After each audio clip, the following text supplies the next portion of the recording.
Honorable Shri Kishore Kudav sir. I would like to request Kishore Kudav sir to deliver the presidential address for this session. Welcome, sir.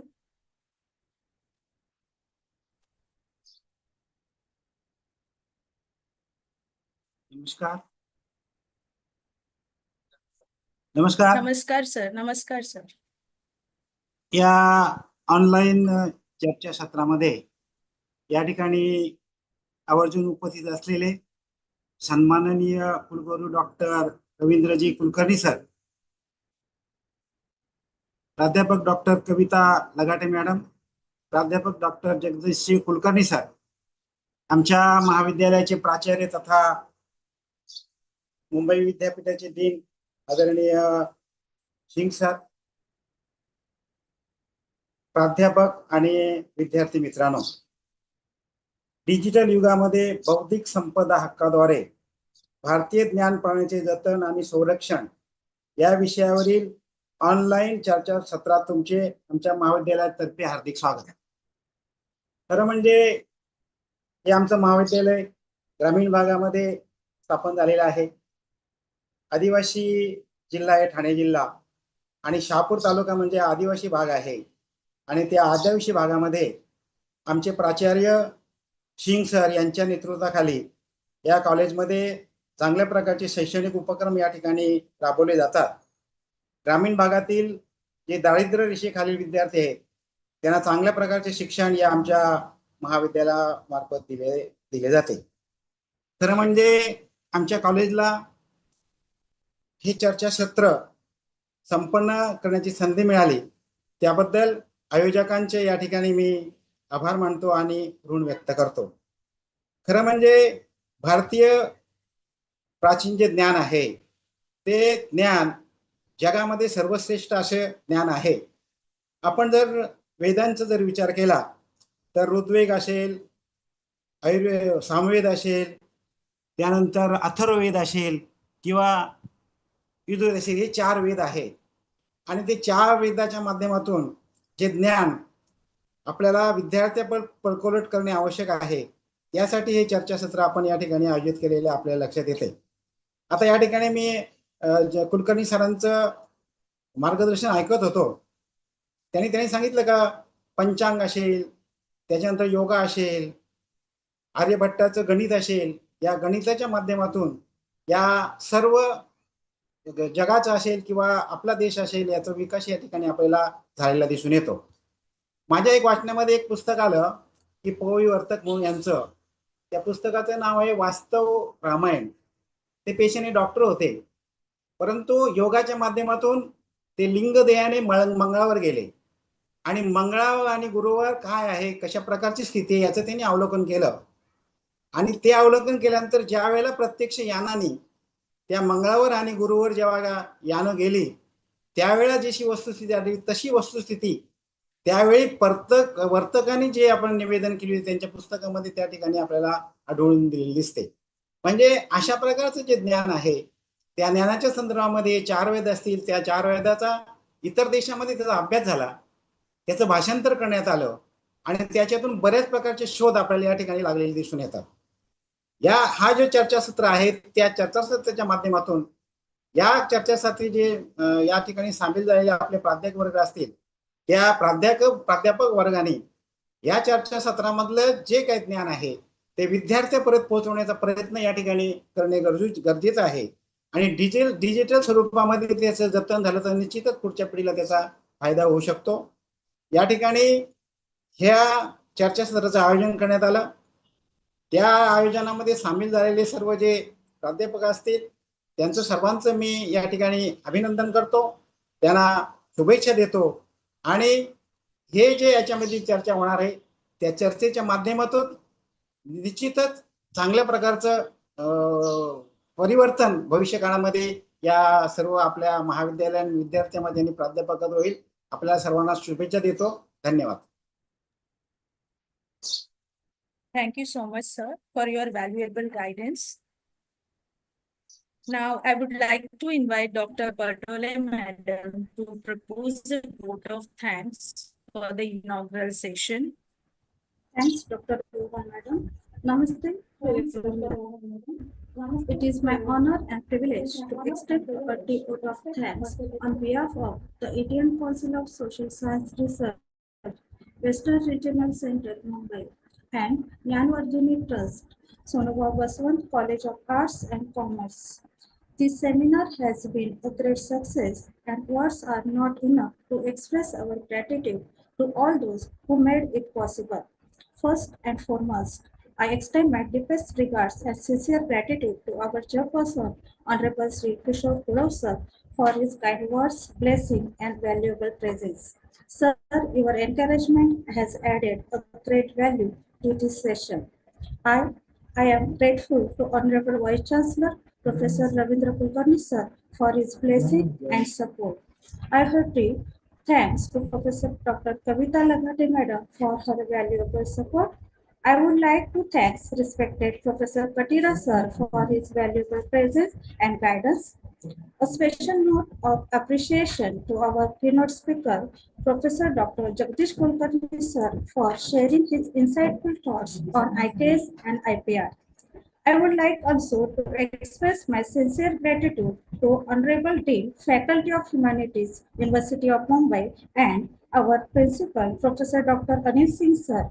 Your encouragement and motivation have been great source of energy for us. Thank you, sir. I would like to thank respected Vice Principal and coordinator of this seminar, Dr. Santosh Gaikwad sir, for his valuable presence and efforts in organizing this seminar. A special appreciation goes to our college librarian, IQAC coordinator, and convener of this seminar, Professor Dr. Wagmore sir, for his dedicated contribution to smooth implementation of this seminar. Last but not least, I extend my hearty gratitude to all the participants who joined this seminar. Once again, thank you all for your time, support, and presence. Thank you. Thank you so much, madam. Shortly, we will start for our first session. Once again, ladies and gentlemen, I welcome to all of you in the first session of this online national seminar. The theme of this session is Importance of Indian Knowledge System in Humanities, Science, and Social Sciences. I would like to welcome Chairperson of this session, Honorable Principal, Professor Dr. Preeta Nilesh from Walsey College, Mulund. I also welcome resource person of the session, Dr. Raj Singh Sir, Assistant Professor, IUCTE, Banaras Hindu Vishwavidyalaya, Varanasi, and another resource person for this session, Professor Dr. Subhash Chavan Sir, Director, KRC, SNDT Women's University, Mumbai. Welcome in this first session. Now, I would like to welcome our second resource person for this first session of the seminar, Dr. Raj Singh Sir, Assistant Professor, IUCTC, Banaras Vishwavidyalaya, Varanasi. Now, I would like to call upon Dr. Dattatray Kalbande Sir to introduce resource person of this session. Thank you very much, madam. For this first session, can my audible? May I audible? Yes, sir. You are audible. So for this session, our resource person is the Dr. Raj Singh. Is an accomplished physicist and a researcher specializing in molecular physics and beam spectroscopy and planetary sciences. He is currently an assistant professor at Banaras Hindu University, known as the BHU, at the Inter-University Center for Teachers Education. Dr. Singh holds a PhD from Banaras Hindu University in cold target recoil ion momentum spectroscopy, where he studied the fragmentation dynamics of planetary and atmospheric molecules. His postdoctoral research has taken him across the globe, working at prestigious institutions, France, then Israel, Sweden, and he worked there on to develop an electrostatic ion beam trap for studying molecular reactivity in extraterrestrial environments. Focus on hybrid EIBT for ion-ion interactions, and in Sweden conducted research on molecular equation using the unsynchrotron radiation and advanced spectrometry techniques. Contributions to spectroscopy and molecular physics have been widely recognized and numerous publications in high-impact international journals. He has also received prestigious fellowship, including the CNRS postdoctoral fellowship from the France and the CSIR Senior Research Fellowship India. He is pioneering research bridges traditional and modern scientific knowledge, making him an invaluable contributor to discussion on the knowledge preservation through the scientific advances. So, very versatile as well as the very great researcher with us here on this occasion. Over to you, sir, and over to you, madam. Hello. Am I Vinita audible? madam, please mute your mic. Am I audible? And Yes, sir. Dr. Yes, sir. Please continue. Okay. Sorry for the Okay. disturbance. Yeah, no problem. Thank you very much. First of all, I would like to thank the organizers, especially to Professor Anil Kumar Singh, sir, for giving me the opportunity to talk in this one-day seminar on the IKS and intellectual property right. And I would like to share my PPT first. Okay, so 1 minute.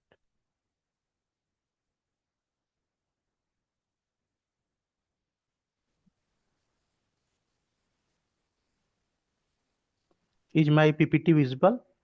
Yes, sir. It is visible. Okay, thank you. So please stop me when it will be the 10 minutes from now. So Okay. yeah, today I will speak on the Indian knowledge system of physical sciences, and I will focus on the space, time, and solar system. You all know that the in the modern times the physics has developed a lot, and these concepts like a space, time, and about the solar system in last 400 years in the West, even in India, people has done a lot of research, and the advances most of us know about it. But even in India, uh, when we talk about the foundation of such things like a space time has done a lot of work by our uh, uh, ancient scholars. So we all know that the Vedas are the foundation of knowledge, and along with the Vedas, as in the first lecture, Dr. Dipesh discussed that the Vedangas, Puranas, Upanishads, Siddhanta, and other commentaries are also there which shed light on these matters. And the National Education Policy 2020 also we talk about the integrating the Indian ethos to our curriculum. We talks about the 64 kalas. So the integrating this Indian knowledge system to the science curriculum is very important. So here what I want to tell you that do we have some vision or some mention about these concepts in our ancient texts about space, time, and solar system. I will take one by one since we have a very short time. So I will. So the first I will talk about the space. What is space in the modern science? It is considered as a entity in which all the physical systems exist, like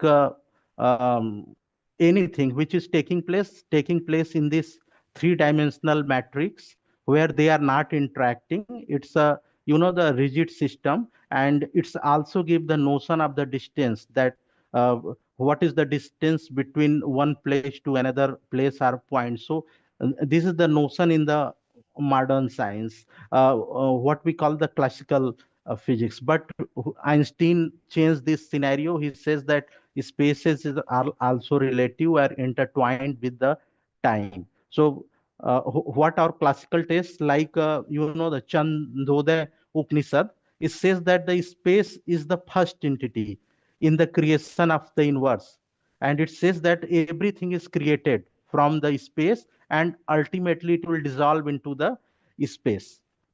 It defines that the sun, moon, other objects, they are contained by this uh, uh, space. So this is the very similar to the concept of modern classical physics. But in the West, when I give the lectures, I cannot quote my rishis.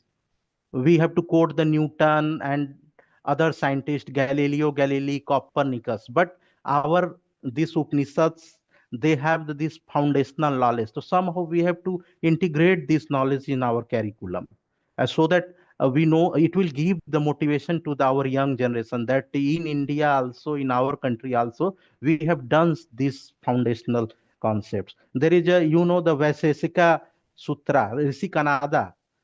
He give the space uh, concept of space as the anything which gives the notion of far and near, like a distance, and he connects it with the the uh, direction etc, like give attribute to the, like it's east west north south, such kind of concepts which is similar to the modern concept. In Markandeya Puran,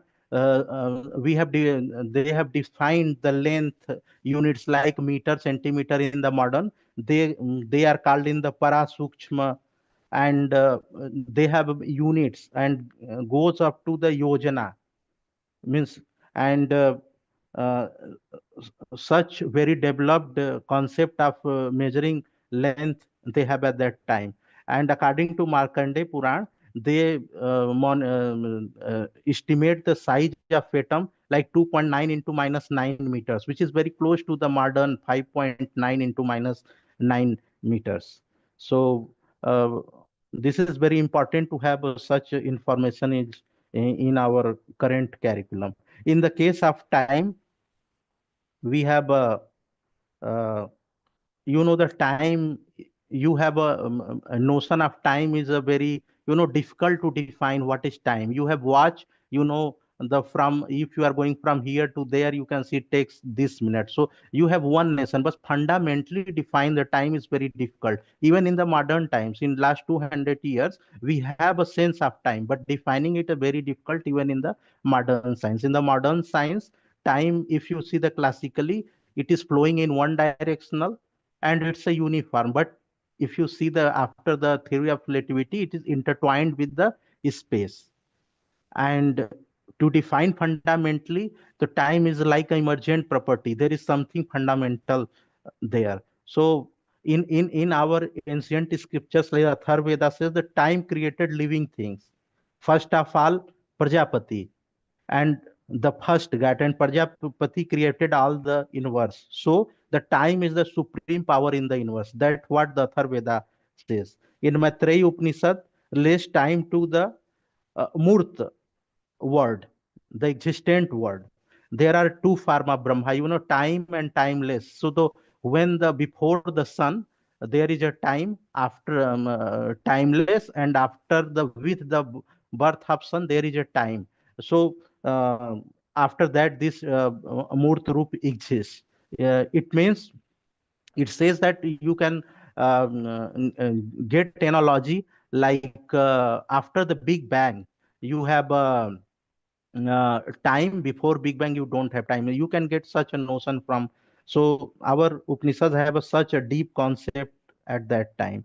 So Vaisesika Sutra has a similar concept as the Maitreya Upanishad. The Vishnu Dharma Purana talks about the quantized nature of the time. What we talks in the modern science, they talk about there is a, the description of one sloka which says that there is 1,000 leaf of the kamal petals, and you are piercing it with a needle, and this needle, people who thinks that it is simultaneously going through these 1,000 people, it's a thought of a foolish person. But a wise person say that it is piercing one by one. It means it is showing the quantized nature of time. Aryabhatta also have the talk about this time, and he measure it from the rise and set of the sun.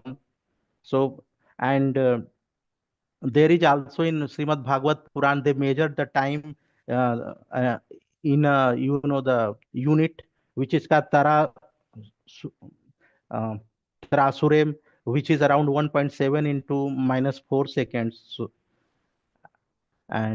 So we have a concept of time from the in our ancient text, which we can integrate and learn to the our modern curriculum, and it will in the similar way it will give the motivation to the young generations. And I talk about the solar system. The Copernicus in 16th century, 15th century actually, brought the concept of heliocentric model. Heliocentric means sun sits at the center of the solar system. Before that, it was the geocentric models in the West. That what is called the Pelotony model. That our Earth sits at the center. But in India, even in the 4th century, Aryabhatta one describes that Earth rotates around its axis. Rotating its axis means that they were knowing that the uh, uh, sun sits at the center of our solar system.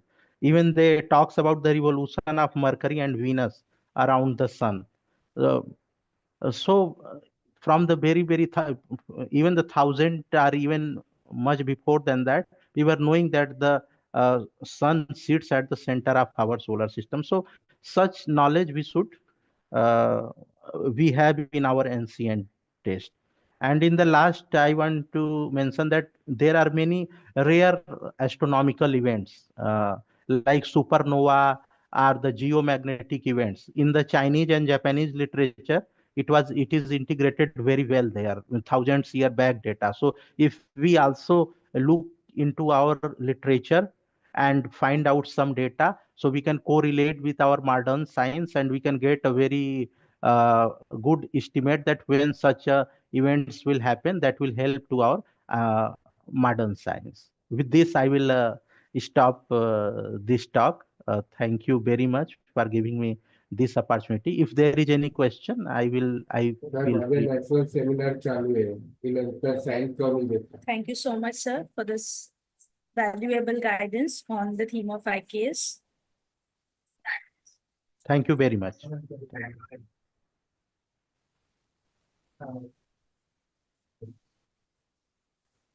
Any question from the participant sides?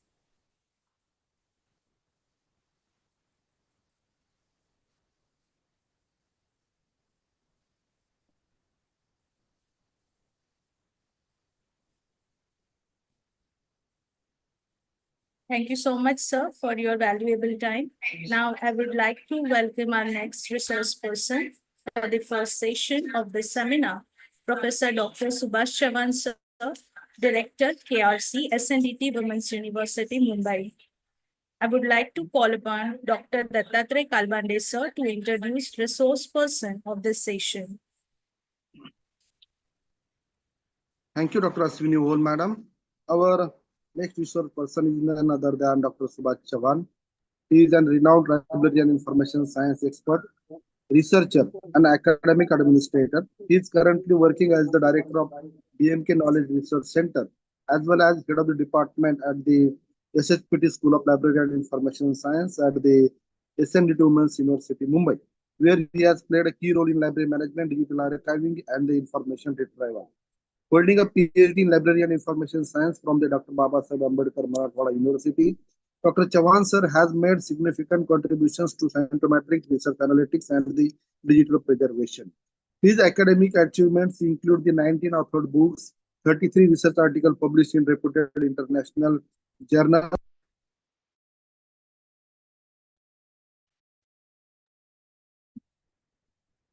Now, thank you so much, sir. Now, I would like to invite Professor Dr. Subhash Chavan, sir, to deliver the session on the topic, Importance of Indian Knowledge System in Humanities, Science and Social Sciences. Welcome, sir.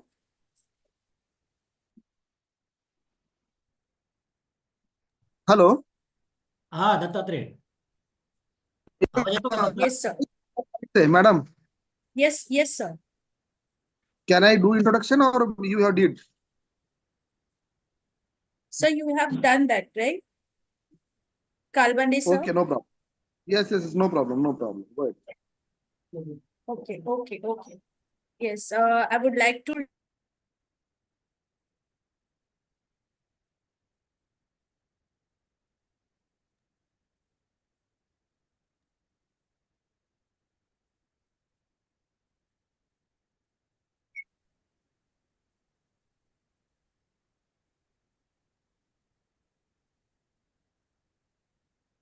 Hello Datta, आवाज येतो का? yes हो sir. Sir, येतो आवाज येतो. Yes sir, you are audible. सो आज के जो भी नेशनल कॉन्फ्रेंस है उसमें मुझे जो मौका दिया है उसके लिए मैं वाघमोड़ेश्वर प्रिंसिपल एंड उनकी जो टीम है उनको सबको धन्यवाद देता हूँ। ये जो टॉपिक है ये टॉपिक अत्यंत महत्वपूर्ण है। जैसे कि हमने देखा है कि भारत हमेशा ही ट्रेडिशनल नॉलेज का एक भंडार है। हमारे पास अति प्राचीन काल से ही ये भंडार अवेलेबल रहा है। इसमें आगे मैं बताऊंगा कि क्या क्या सोर्सेस है। तो जो यूनानी है, सिद्धा है, योगा है, तो इसमें हमारा तो बड़ा ही एक योगदान रहा है। हमारी एक मास्टर की उसमें रही है। और यह नॉलेज अब ग्लोबलाइजेशन तक जा चुका है। और इसमें बहुत सारे जो प्रॉब्लम्स है, रिस्क भी उसमें आ रही है कि हमारा ये नॉलेज है कहीं कोई चुरा ना ले। तो ये इसके लिए बहुत सारे प्रोटेक्शन हमें देखने की जरूरत है। इसलिए कुछ लीगल इश्यूज भी हमें इसमें देखना है। और अब इसमें कुछ संस्थाएं महत्वपूर्ण अपना काम निभा रही है, तो और उनके माध्यम से भी अपना ये काम चल रहा है। तो हम हमारे जो भी ट्रेडिशनल जो सोर्सेस है तो उसके बारे में हम पहले देखेंगे। जैसे कि वेद एंड उपनिषद जो है तो ये हमारा एक बेसिक सोर्स इसमें रहा गया है। और उसमें ऋग्वेदा है, आयुर्वेदा है, सामवेदा है, अथर्ववेद है, उपनिषद है। इनके माध्यम से हमें हमारा जो भी नॉलेज है तो ये सब अपडेट हो चुका है। उसके बाद जो भी वेदा है, जो वेद सूत्र है, उसमें से हमारे लैंग्विस्टिक ग्रामर का भी नॉलेज हमें इसमें मिलता है। और इतिहास पुराण जो है तो इसमें हिस्ट्री मेथोडोलॉजी का नॉलेज हमें इससे मिलता है। उसमें नया निम्स जो है अदर दर्शन जो है तो उसमें फिलोसॉफी लॉजिक हमें मिलता है। Ayurveda, medicine, mathematics, astronomy, arts and music and literature, ये हमारा एक महत्वपूर्ण सोर्सेस रहे हैं। अभी हम बात करते हैं कि ये जो सोर्सेस है तो ये सोर्सेस हमें किस तरह से उसका प्रोटेक्शन करना चाहिए। जैसे कि मैंने बताया कि प्राचीन काल से ही ये जो सोर्सेस है तो ये हमारे लिए महत्वपूर्ण रहे। तो उसमें जो भी ट्रेडिशनल नॉलेज डिजिटल लाइब्रेरी है TKDL जो है तो एक अच्छा काम कर रही है। उसमें मोर देन 4.24 लाख फार्मूलेशन हमारे पास है। उसमें बेसिकली आयुर्वेदा और यूनानी के लिए ये काम कर रहे हैं। उसके बाद वो जो एशियंट एशियंट जो मैन्युस्क्रिप्ट वगैरह है तो वो भी हमारे लिए हमारे पास है। जैसे कि वेदा है, संहिता है, आयुर्वेद है, ये सब टेक्स्ट हमारे पास अवेलेबल है। उसके बाद जो भी ओरल ट्रेडिशनल जो है तो ओरल ट्रेडिशनल जो है तो हमें ये जो नॉलेज है तो ओरल नॉलेज इसको हम बोलते हैं। जैसे कि हमारे जो के मदर है, फादर है, ग्रैंडफादर है, उनसे हमारे पास जो नॉलेज आता है वो नॉलेज हमारे पास इंपॉर्टेंट होता है। जैसे कि हम अगर खेत में काम कर रहे हैं या कई जगह पर काम कर रहे हैं, हमें अगर कुछ जख्म हो जाती है तो हम तुरंत दवाखाना में नहीं जाते, हम डिस्पेंसरी में नहीं जाते हैं। जो भी हमारे पास अवेलेबल जो भी जो वनस्पति है तो उसका हम यूज करते हैं ताकि जो भी मतलब ये नॉलेज हमें मिला है तो ओरल ओरल नॉलेज हम इसे बोलते हैं कि हमें दवा डिस्पेंसरी में जाने की जरूरत नहीं है। उसके बाद जो भी इथो बॉटनिकल जो है तो इसमें भी जो ट्रबल प्लांट है, हमारे बहुत ऐसे प्लांट है जिससे मेडिसिन बनती है, उसको भी हमें प्रिजर्व करना चाहिए अच्छी तरह से। उसके बाद ट्रेडिशनल मेडिकल फार्मूलेशन जो है तो ये अतिशय प्राचीन औषधि उसे हम बोलते हैं। ये कहीं जगह पर नहीं मिलते, हमारे पास ही मिलते हैं। उसे हम वन औषधि बोलते हैं। तो उसको भी हमें अच्छी तरह से प्रोटेक्ट करना चाहिए। उसके बाद जो भी गवर्नमेंट इंस्टीट्यूट रिकॉर्ड जो है जैसे आयुष है, CSIR है, तो ये इनका जो भी कंट्रीब्यूशन है इसमें अत्यंत महत्वपूर्ण रहा है। उसके बाद जो भी कल्चरल हिस्टोरिकल रिकॉर्ड हमारे पास है जैसे कि टेम्पल्स है, फ्लॉक है, जो अजंता एलोरा केव्स है, टेम्पल है, ताजमहल है, लाल किला है, ऐसे बहुत सारे हेरिटेज हमारे पास है। तो उसका भी रिकॉर्ड हमें अच्छी तरह से करना चाहिए। और ये हमारी एक संपत्ति है देश की, इसको अच्छी तरह से बताना चाहिए।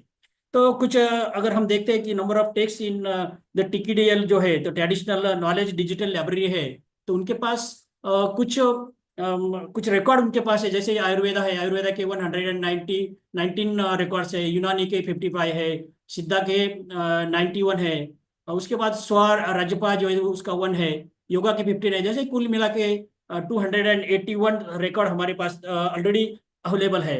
अभी ये सब मटेरियल जो है तो ये सब संभालना है हमें, उसका प्रॉपर यूटिलाइजेशन करना है। तो इसके लिए हमें कुछ हमारे पास चैलेंजेस भी है, जो चैलेंजेस है तो ये चैलेंजेस को हमें स्वीकारना चाहिए। जैसे कि हमारे पास कल्चरल बायोप्रायसी जो है तो ये इसको हमें अच्छी तरह से निभाना होगा।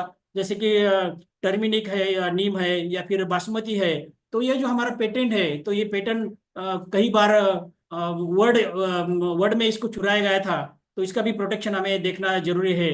उसके बाद अप्रोप्रिएशन जो है तो ये उसको करना चाहिए, किसी की अनुमति बिना इसका यूज करना नहीं देना चाहिए, नहीं तो ये इसका मिसयूज हो सकता है, कोई पेटेंट या फिर ये हमारे नाम पे वो लगा सकता है, तो इसकी हमें देखभाल अच्छी तरह से करना चाहिए। उसके बाद डिजिटल जो है मिसयूज जो है तो उसको भी देखना चाहिए। जैसे कि हम बोलते हैं कि कोई भी इंफॉर्मेशन हमारे पास आती है और ये इंफॉर्मेशन हम आगे भेजते हैं, तो विदाउट यानी मतलब इसका कोई हम ऑथेंटिसिटी नहीं चेक करते हैं, ये इंफॉर्मेशन किसने भेजी है, क्यों भेजी है, ये ओरिजिनल किसकी है, तो इसका ध्यान हमें देना जरूरी है। इसलिए डिजिटल मिसयूज जो है तो उसको रोकना चाहिए। उसके बाद लॉस ऑफ ऑथेंटिसिटी जो है तो हमारी जो पहचान है तो ये पहचान हमें बनाने रखना चाहिए। जो भी ट्रेडिशनल क्राफ्ट है, जो प्रैक्टिसेस है, तो इसको हमें अच्छी तरह से रखना चाहिए। जो जो ओरिजिनल जो है तो ओरिजिनल किसकी है तो ये हमें देखना चाहिए। ये तो ओरिजिनल हमारा हमारा है तो किसी को इसका मिस यूज नहीं करना चाहिए इसके में। उसके लैक ऑफ अवेयरनेस जो है, जन जागृति उससे बोलते हैं हम लोग, तो ये करना जरूरी है कि जो जो भी जिसने भी ये नॉलेज जिसके पास है तो उसका जो ओरिजिनल जो है वो कौन है वो देखना चाहिए, तो इसलिए ये अवेयरनेस करना जरूरी है। उसके बाद ग्लोबल आईपीआर जो है तो फ्रेमवर्क गैप जो है तो हमें उसे ढूंढना चाहिए, और अंतर्राष्ट्रीय स्तर पर इसको हमें लेकर जाना चाहिए, जैसे कि WTO है या फिर WIPO है, या ये कुछ पॉलिसी इसके लिए हमें बनाना जरूरी है, ताकि हमारी जो भी ट्रेडिशनल नॉलेज है ये कोई उसको चुरा नहीं सकता है। और उसके बाद लिमिटेड स्कोप ऑफ टीकेडीएल जो है तो मैंने बताया कि टीकेडीएल जो काम कर रही है तो बेसिकली मेडिसिन के लिए काम कर रही है, तो उनको उनका स्कोप हमें बढ़ाना चाहिए। जैसा मेटालर्जी है, एग्रीकल्चर जो है, तो ये सभी में इसका योगदान देना चाहिए। जो टेक्सटाइल है तो ये स्कोप जो है टीकेडीएल अच्छा काम कर रही है, तो इसका स्कोप जो है तो बड़ा है तो अच्छा हो जाएगा। तो इंटेलेक्चुअल प्रॉपर्टी राइट के बारे में अभी कुलकर्णी सर ने डिस्कस किया है सवेरे, तो मैं इसके बारे में ज़्यादा कुछ बात नहीं करूंगा। लेकिन टाइप ऑफ आईपीआर जो है तो ओरली मैं ऐसे ही बोल देता हूँ कि जैसे पेटेंट है तो पेटेंट न्यू इनोवेशन है, जो टेक्नोलॉजी के लिए काम करते हैं, इसके टेक्नोलॉजी में अच्छा सुधार होना चाहिए। उसके बाद कॉपीराइट जो है तो कॉपीराइट जो है तो इसमें उसको भी बढ़ाना चाहिए। जो वर्क है, बुक्स है, म्यूजिक है या फिल्म है, तो ये किसी की है तो ये जरूरी है, ये कॉपीराइट के अंतर्गत जो है तो उसको हमें प्रोटेक्ट करना चाहिए। ट्रेडमार्क जो है तो ट्रेडमार्क जो है लोगो है या फिर स्लोगन है या फिर ब्रांड नेम्स है, तो इसको हमें अच्छी तरह से प्रोटेक्ट करना चाहिए। उसके बाद जो है ज्योग्राफिकल इंडिकेट जो है, इसको जीआई टैग जो हम बोलते हैं, तो जीआई टैग जो है तो इसको भी अच्छी तरह से प्रोटेक्ट हमें इसके तहत हम इसको कर सकते हैं। जैसे कि सवेरे किसी ने बताया कि दार्जिलिंग है, दार्जिलिंग की टी है, बासमती राइस है, या फिर हमारे औरंगाबाद की पैठनी साड़ी है, तो ये सब जो भी है जो एरिया में जो बनता है तो उसको प्रोटेक्ट करना जरूरी है। उसके बाद ट्रेड सीक्रेट जो है तो वो रखना चाहिए इसमें। इसमें जो प्रोटेक्ट हमें करना है such as permanent protection technique जो है तो उसको अच्छी तरह से हमें सीक्रेट रखना चाहिए। उसके बाद जो भी how to intellectual property right can help, तो ये हमें कैसी हेल्प कर सकती है कि जैसे कि इम्पोर्टेंस इन ट्रेडिशनल नॉलेज, जो हमारा जो ट्रेडिशनल नॉलेज है वो बहुत ही इंपॉर्टेंट है, जैसे मैंने सोर्सेज बताए अभी वो। उसके बाद जो भी प्रिवेंटिव अनऑथराइज पेटेंट जो है, तो ये पेटेंट जो है गलत तरह से पेटेंट हो रहे हैं तो उसमें रोक लगाना जरूरी है।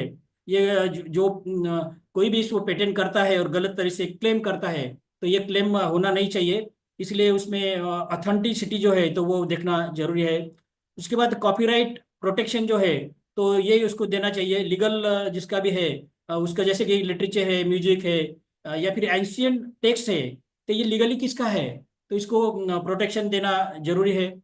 उसके बाद जोग्राफिकल इंडिकेट, जैसे मैंने अभी बोला है जीआई टैग जो है, तो पेटेंट और ट्रेडिशनल प्रैक्टिसेस जो है, तो ये देखना चाहिए। और इसके लिए जो भी वर्ड, जो भी पेटेंट जिसका है उसको देना जरूरी है। इंटरनेशनल रिकॉग्नाइजेशन जो है, तो इसके ये बहुत हमारा स्ट्रांग होना चाहिए। जैसे कि वर्ल्ड इंटेलेक्चुअल प्रॉपर्टी ऑर्गेनाइजेशन है, या फिर और भी संस्था है, तो उनके साथ हमें अच्छी तरह से हमारे रिलेशन बनाए रखना चाहिए। और हमारे जो भी ट्रेडिशनल नॉलेज है, ये ट्रेडिशनल नॉलेज किसी और के नाम पे नहीं जाना चाहिए, इसलिए हमारा जो रिकॉग्नाइजेशन है इंटरनेशनल लेवल पे स्ट्रांग होना चाहिए। उसके बाद प्रिवेंटिंग इकोनॉमिक लॉस जो है हमारा हो रहा है, जैसे कि किसी ने प्रोडक्ट किया है और किसी के नाम पे जा रहा है, बिक रहा है, तो इसमें जिसने बनाया है, लोकल जो भी है, इसने बनाया है, उसका बेनिफिट उसको मिलना चाहिए। उसका इकोनॉमिक लॉस जो है तो वो नहीं होना चाहिए। उसके बाद कुछ एक्ट एंड लॉ जो रिलेटेड टू ट्रेडिशनल नॉलेज है उसके लिए प्रोटेक्शन करती है। तो उसमें द पेटेंट एक्ट 1970 जो अमेंडमेंट हुआ है 2005 में। उसके बाद बायोलॉजिकल डिवर्सिटी जो है एक्ट 2002 में आया है। उसके बाद the geographical indicate of goods right to protect act जो है, तो ये है, ये हमें प्रोटेक्ट करता है। द कॉपीराइट एक्ट 90, ये मैं विस्तार से नहीं बता रहा कि टाइम कम है इसलिए। द कॉपीराइट एक्ट 1957 जो है, तो उसके तहत जो भी हमारा जो भी बुक्स है या फिर जो भी ट्रेडिशनल नॉलेज है, तो इसको ये प्रोटेक्ट करता है। उसके बाद the protect of plant varieties and farmers right act 2001 जो है, तो इसमें जो भी हमारी खेती है, फार्मर को ये प्रोटेक्ट करता है, या ये सभी का जो नॉलेज है फार्मर के लिए, ये राइट जो है तो ये इम्पोर्टेंट है। हम देखते हैं कि हमारे फार्मर जो है तो बहुत ही, मतलब उनका जो अलग अलग तरह का जो प्लांट रहते हैं, अलग अलग तरह का प्लांट रहता है, वो भी एक अच्छी तरह का हमारा एक इंडियन नॉलेज सिस्टम होता है। लेकिन वो उसको कई लोग अपने नाम पे चुराते हैं, क्योंकि जो फार्मर होते हैं उनको लिखना पढ़ना नहीं आता है, लेकिन काम वो अच्छी तरह से करते हैं, इनके लिए वो एक्ट आया है। उसके बाद इंटरनेशनल एग्रीमेंट जो है, जैसे कि WIPO हो, WTO है, TRIPS है, जैसे वर्ल्ड इंटेलेक्चुअल प्रॉपर्टी ऑर्गेनाइजेशन। उसके बाद the world trade organisation, trade related aspect to protect right. तो ये सब एक्ट जो है, तो ये एक्ट अभी काम कर रहे हैं, उनके तहत जो भी प्रोटेक्शन हमारे जो ट्रेडिशनल नॉलेज है उनको मिल रहा है। जैसे कि कुछ हम देखते हैं कि जो हमारा TKDL है जो है, तो इसका रोल भी इसमें बहुत ही इम्पोर्टेंट रहा गया है। तो जैसे ये इस्टेब्लिश हुआ है कि CSRI जो मिनिस्ट्री है आयुष, इसने इसको इस्टेब्लिश किया है। जो ये जो है तो मल्टी लैंग्वेज डिजिटल डेटाबेस है, मतलब जो वर्ड की जो भी फेमस भाषा है तो उसमें ये अवेलेबल है। उसके बाद कोलेबरेटिव विथ पैटर्न ऑफिस, उन्होंने जो भी USPTO हो या फिर EPO है, तो इनको उन्होंने उनके साथ अग्रीमेंट किए हैं। तो उनके ये जो है, तो इस तरह से हमें बहुत ही प्रोटेक्शन इनसे मिल रहा है। कुछ सक्सेस स्टोरी है, तो मोर देन 250 जो रॉन्गफुल पेटेंट हमारे पेटेंट किसी ने चुराए थे, तो वो पेटेंट जो है 250 पेटेंट जो है, तो ये रिटर्न लाने में जो इसका जो भी TKDL का रोल जो है तो बहुत ही इम्पोर्टेंट रहा है। इसमें जो टर्मरिक जो है, बासमती है, ये जो केसेस है तो ये अच्छी तरह से उन्होंने हैंडल की है। हम देखते हैं कि जैसे कि ये TKDL होम पेज है, और उसमें बहुत सारे जो अबाउट TKDL है, बायो पायरेसी है, सोर्सेस ऑफ इंफॉर्मेशन है, फीडबैक है, TKDL आउटकम है, मेजर मिसकंडक्ट जो है, कॉन्टैक्ट अस है, तो ये रिलेटेड जो साइड जो है उसमें, तो ये TKDL एक इम्पोर्टेंट वर्क अपना कर रहा है। अगर हम देखें कि जो TKDL का जो वर्क है, तो उन्होंने अभी तक जो भी जो केसेस है, वर्ल्ड में केसेस हुए हैं, तो यूरोपियन पेटेंट जो है तो इन्होंने 154 पेटेंट थे। उसके बाद यूनाइटेड स्टेट पेटेंट जो है, ट्रेडमार्क जो थे, तो ये 34 थे। उसके बाद controller general of patent design and trademarks, इसमें जो 134 केसेस है। उसके बाद कैनेडियन इंटेलेक्चुअल प्रॉपर्टी ऑफिस जो है तो 37 है। IP ऑस्ट्रेलिया है 15 है। यूनाइटेड किंगडम के 1 है। तो मोर देन 375 जो हमारे पेटेंट थे, तो ये इसके बारे में अपना जो आवाज़ है तो वो TKDL लड़ा रही है, अपना काम कर रहे हैं। तो ये एक इम्पोर्टेंट वर्क उन्होंने किया है। जैसे कि इंटरनेशनल प्रोटेक्शन ट्रेड नॉलेज जो है, तो ये वो भी हमारे लिए काम कर रहा है। मतलब वर्ल्ड में जो है तो जो भी इश्यूज होते हैं तो उसके लिए ये वर्ल्ड हेल्थ ऑर्गेनाइजेशन है, इसको WHO कहते हैं हम लोग।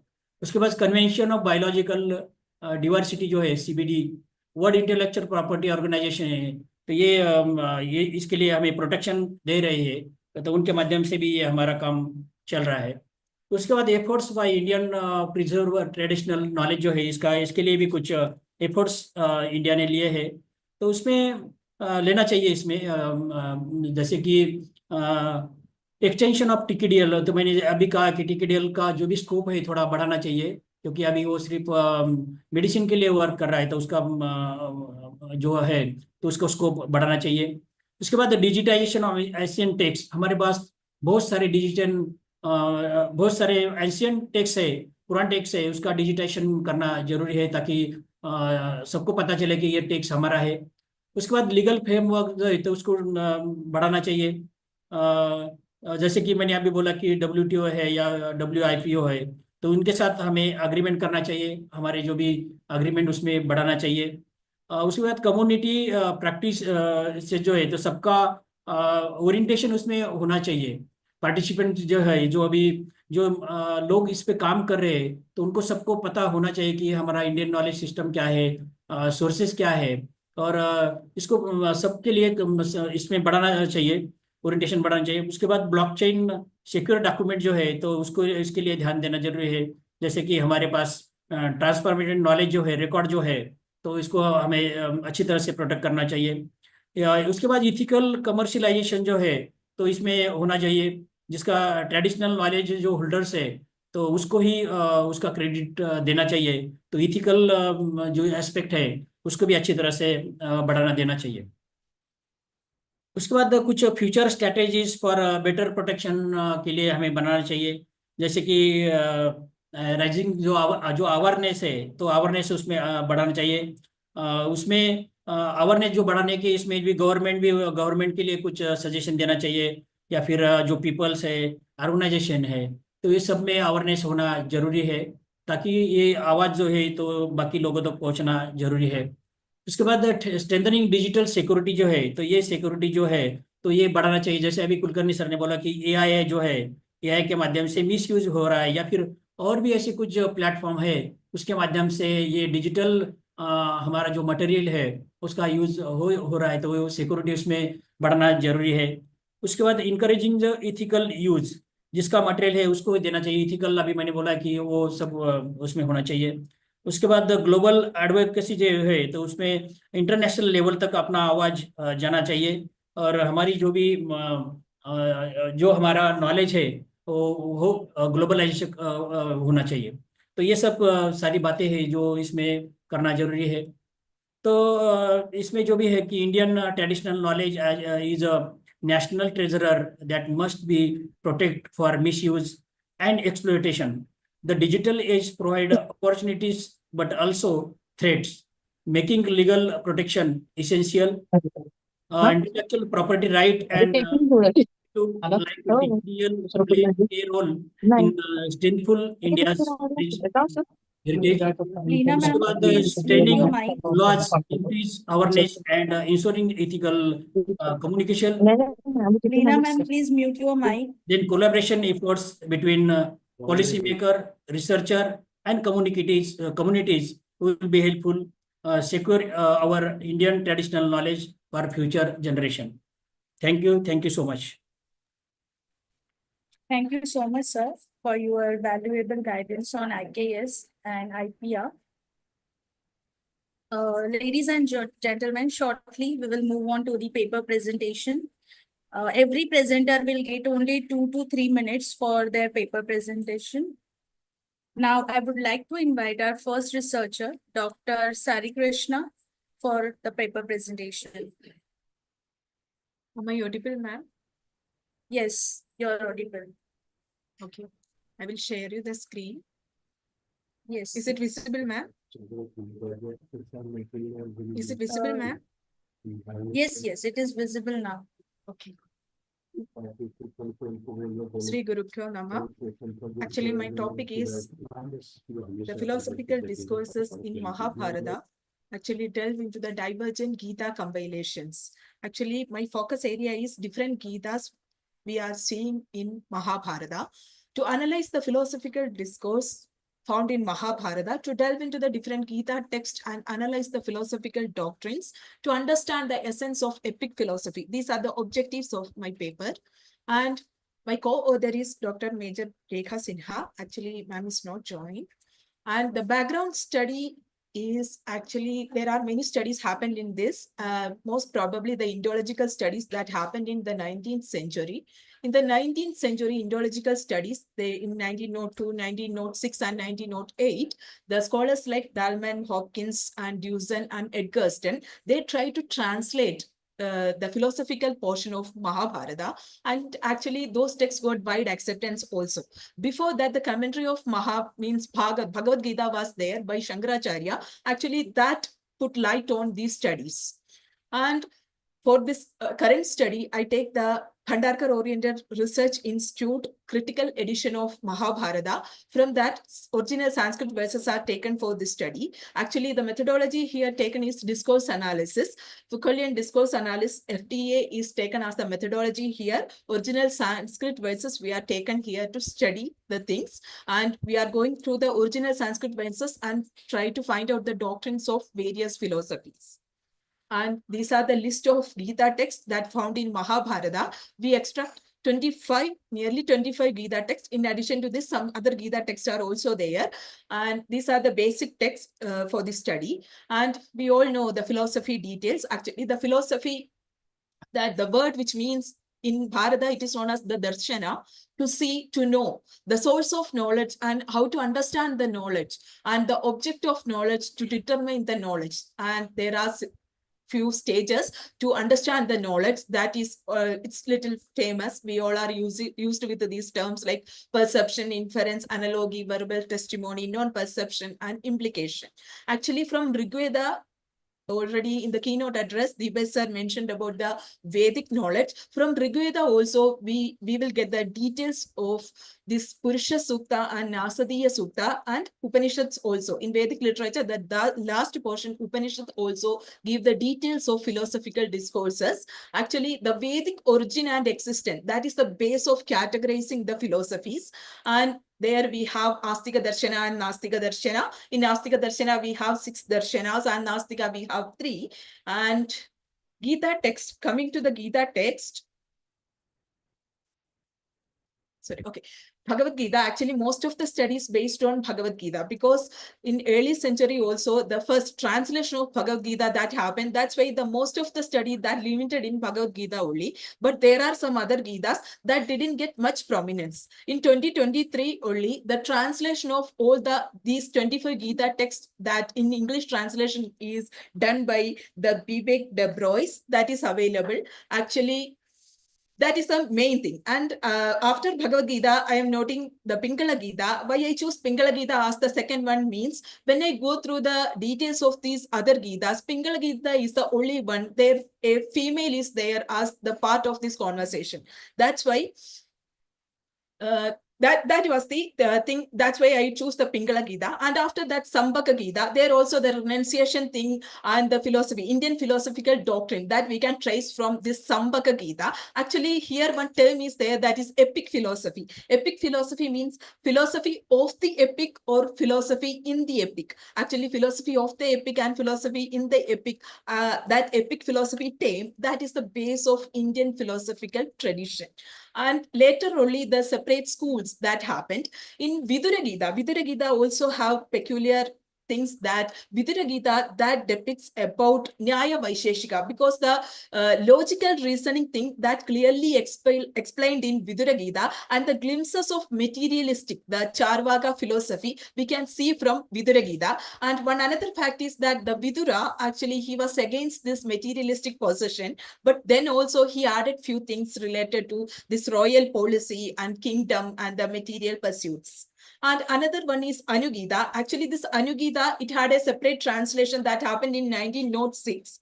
as part of Indological study, this text also have a separate existence. And here also the Vedanta philosophical things they created, actually the later Vedantic schools, they actually follow this part also, because the self-realization, renunciation, and the prominence of detachment, and also the spiritual intelligence related discussion that happened in this Anugita.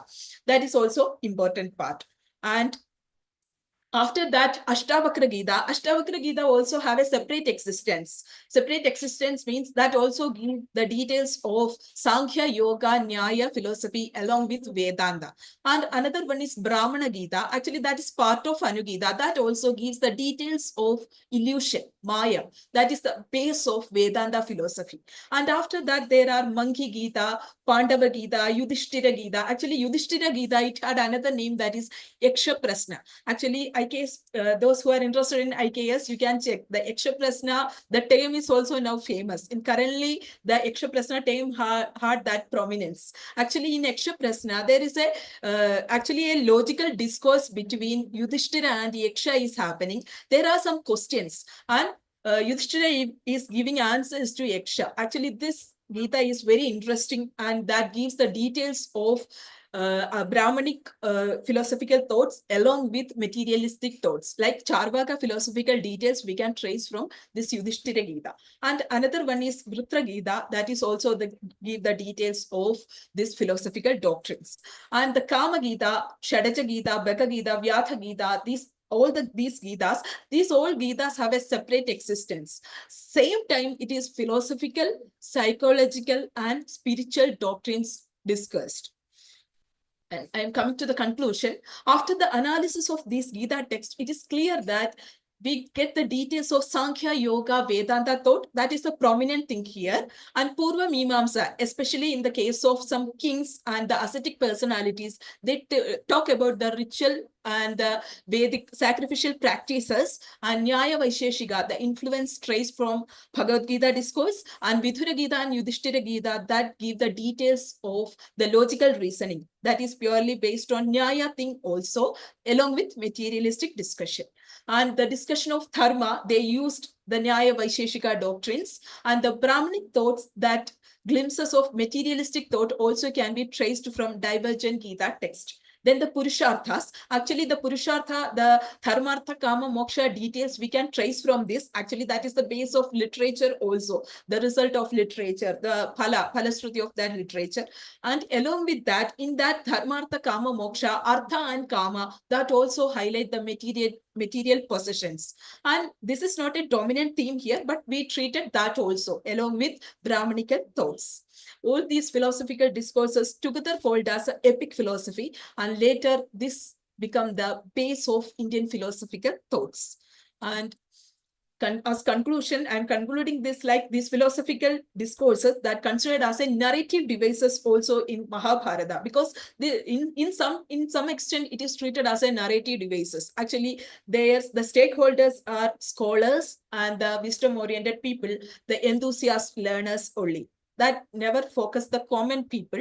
Those who are really interested in this wisdom, they only can understand what is the sum up of these philosophical discourses. Along with the Mahabharata storyline, we can treat this philosophical discourses as a separate one. That's why some authenticity problem is also there. These philosophical things that is added later, or when the philosophical schools that happen separately, then it emerged into that particular session. That is also there, but we are not believing in that point of view. We are also believing the Vedic origin of these philosophical discourses. And these are the references for means selected bibliography only I am showing here. Okay, thank you. Thank you for the opportunity. Thank you so much, ma'am. Now, I would like to call upon our next researcher, Dr. Ashwini Kamble, madam. Madam, you will have only 2 minutes due to lack of the time.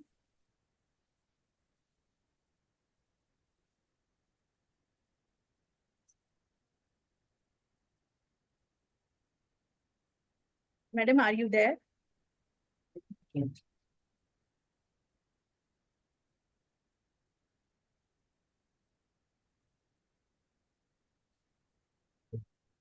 इनको call करना है ना, search करके उसका नाम देख सकते हैं। Okay, I would like to call upon our next researcher, Dr. Ravishri Mishra.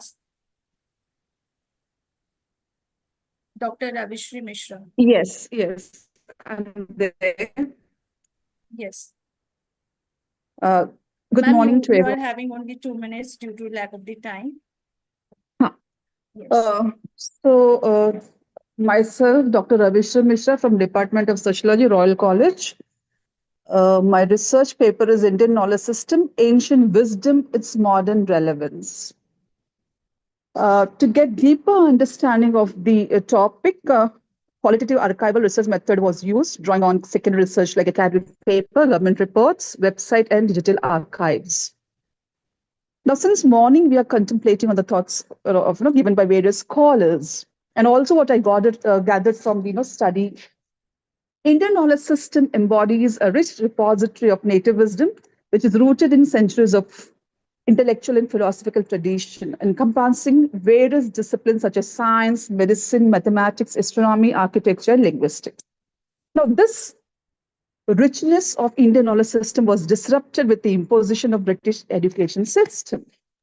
And hence we find there is always a debate, continuous debate on decolonizing Indian education system and need to restore the indigenous knowledge system consisting local standpoint, languages and traditional practices in the curriculum.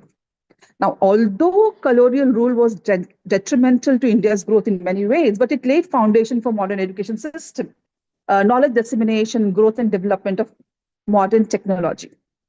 So the integration of Western academic standpoint has widened the research climate and has given an edge to India in global competitive arena. But any effort of revival and integration of traditional education, therefore, should be to counter this detrimental effect of colonialism on the Indian knowledge system. And hence, NEP 2020 is a new renaissance, I believe, because it brings seismic shift in this perspective.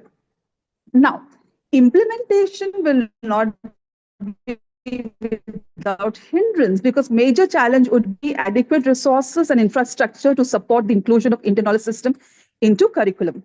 Besides, there will be resistance from educators and policymakers who may doubt the validity of traditional knowledge in modern world. Now, concerns will also be raised regarding the applicability and practical aspect of IKS when integrated into the formal education system due to colonial bias embedded in the present educational structure. So developing a structured course will also be a challenge as there is no proper documentation of the knowledge and most of the knowledge comes from the oral tradition. Besides, cultural barriers such as linguistic plurality, religious conviction, and societal norms will be the challenge in IKS implementation.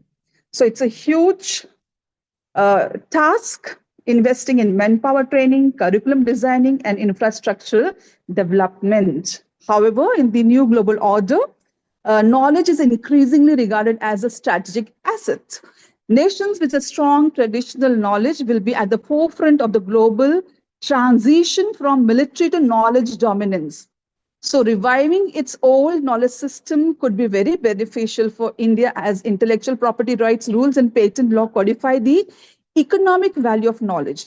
And therefore, India can assert its leadership in sustainable development, technological innovation, and international intellectual discourse by utilizing its traditional wisdom and incorporating it into contemporary education. So, the effective digitalization of conventional knowledge is based on skilled teachers, planned curricula. This we will have to overcome if we want to bring in IKS in mainstream education. Since knowledge and creativity exist on a continuum, maintaining historical wisdom gives cultures a head start in their journey towards innovation. And integration will not be very easy. It will not happen overnight.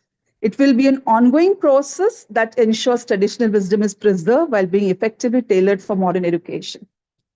So with this, I end my presentation.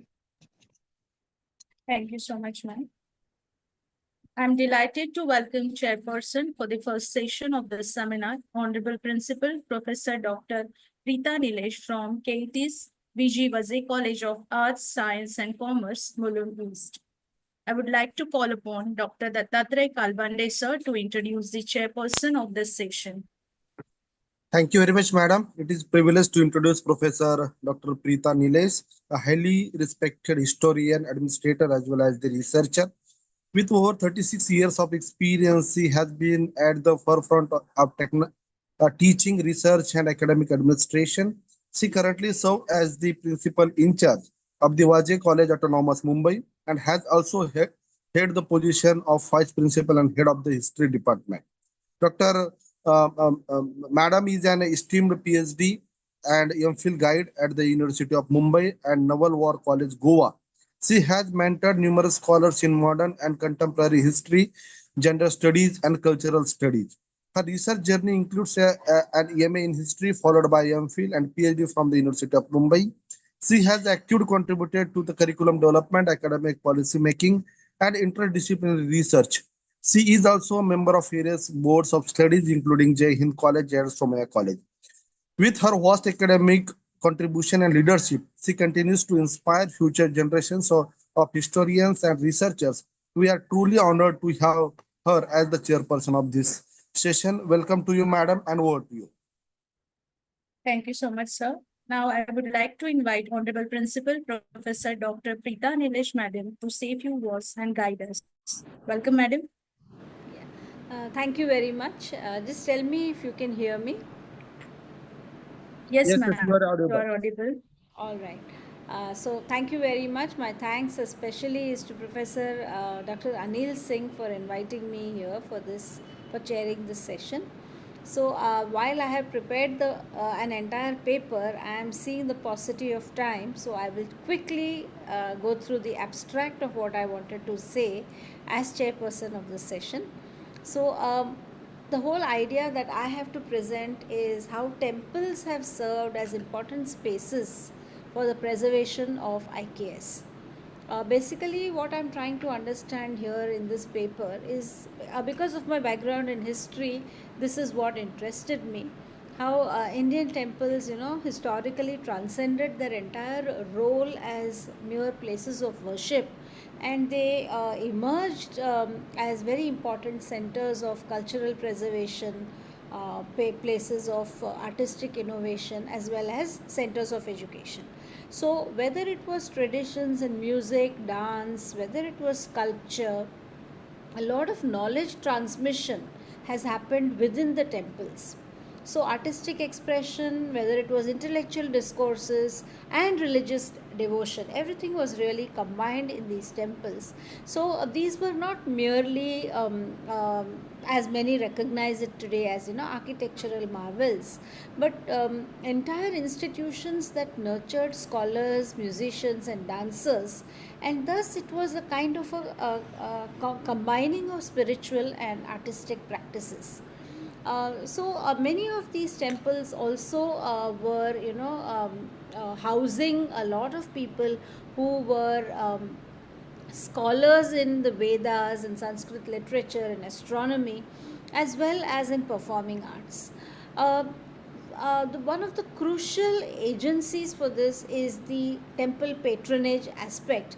And the temple patronage served as a very, very important role. They played an important role in the evolution of classical music and dance in India.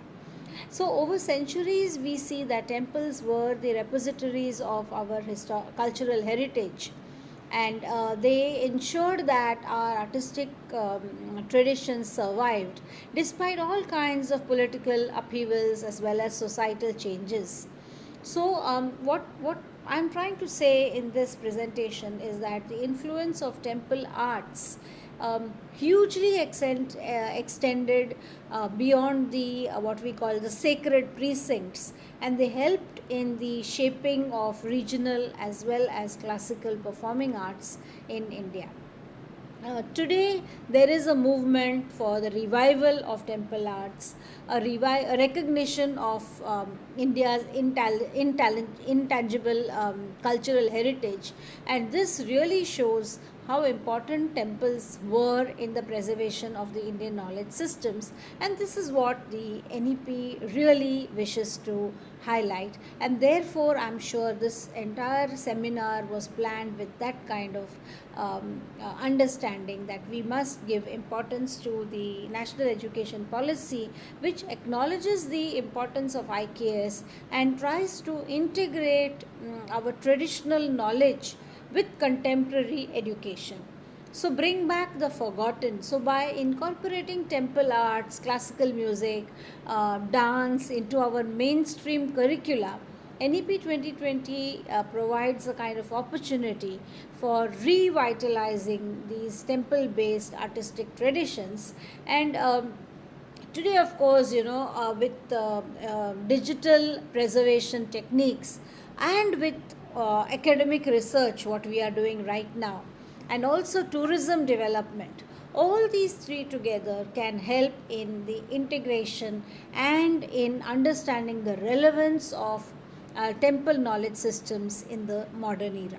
So this is what I was wanting to present, and I will not say more than this because I'm sure that tomorrow there will be some kind of publication and we'll all get to read what we have to say. So this is basically the importance of temples in the preservation of IKS or Indian knowledge system, and how the NEP today is going to assist in this entire exercise. So this is what I had to say. Thank you very much for allowing me to talk. I don't think I've exceeded 8 minutes. Dr. Singh told me 8 minutes, and sir, if you're here, I have not exceeded. Thank you very much. Thank you so much, ma'am, for your valuable time and guidance. Now, I would like to call upon Dr. Dattatreya Kalwande, sir, to propose a vote of thanks for this session. Thank you very much, Dr. Uval, madam. On behalf of Sonubhau Baswant College of Arts and Commerce, Shahapur, I extend my heartfelt gratitude to our esteemed chairperson, Professor Dr. Preeta Nilesh, madam, for her valuable insights and guidance in this session. A special thanks to our distinguished research persons, Dr. Raj Singh, as well as Dr. Subhash Chauhan, sir, for their enlightening to us on this topic. I also thanks to the paper presenters for sharing their expertise and thought-provoking perspectives on the importance of the Indian knowledge system in humanities, science, and the social sciences. I also express my sincere appreciation to the ICSR WRC Mumbai for their support and to all the participants for their active engagement. Looking forward to more enlightening discussion in the upcoming sessions. So thank you very much. Thank you to one and all. Thank you very much. Ma'am, I haven't been called for my presentation. Yes, ma'am. Due to time shortage, we are going further, ma'am. I have been present here for the paper presentation.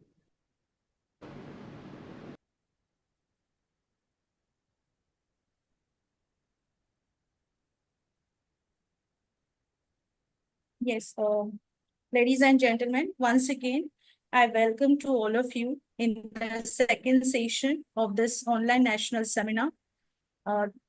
Theme of second session is role and contribution of IPR in protecting Indian knowledge system, Indian knowledge. I would like to welcome chairperson of this session, Professor Dr. Nandakishore Moteba, Director KRC, University of Mumbai. I also welcome first resource person of the session, Professor Dr. Kishore Kumar Naik, sir, Director, Garware Institute of Career Education and Development, University of Mumbai. I also welcome second resource person of the session, Advocate Prasad Choraria, sir, Advocate High Court, Mumbai, and another resource person of this session, Mr. Prahlad Jadhav, sir, Associate Director, Library, Khetan and Co, Mumbai. Welcome all of you. Now we will move on to the paper presentation. Now I would like to invite our first researcher of the session, Professor S.H. Dalvi, for paper presentation. Sir, you will have only 2 minutes for the paper presentation due to lack of time. Madam.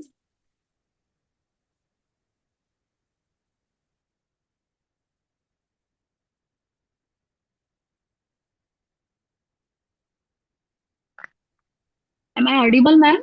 Yes, yes, you're audible, ma'am.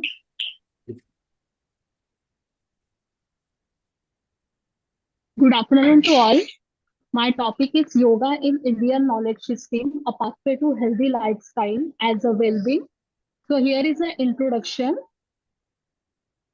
Yoga is essentially a spiritual discipline based on the extremely subtle science which focus on the bringing harmony between the mind and a body. It is an art of a science. It is an art of a healthy living.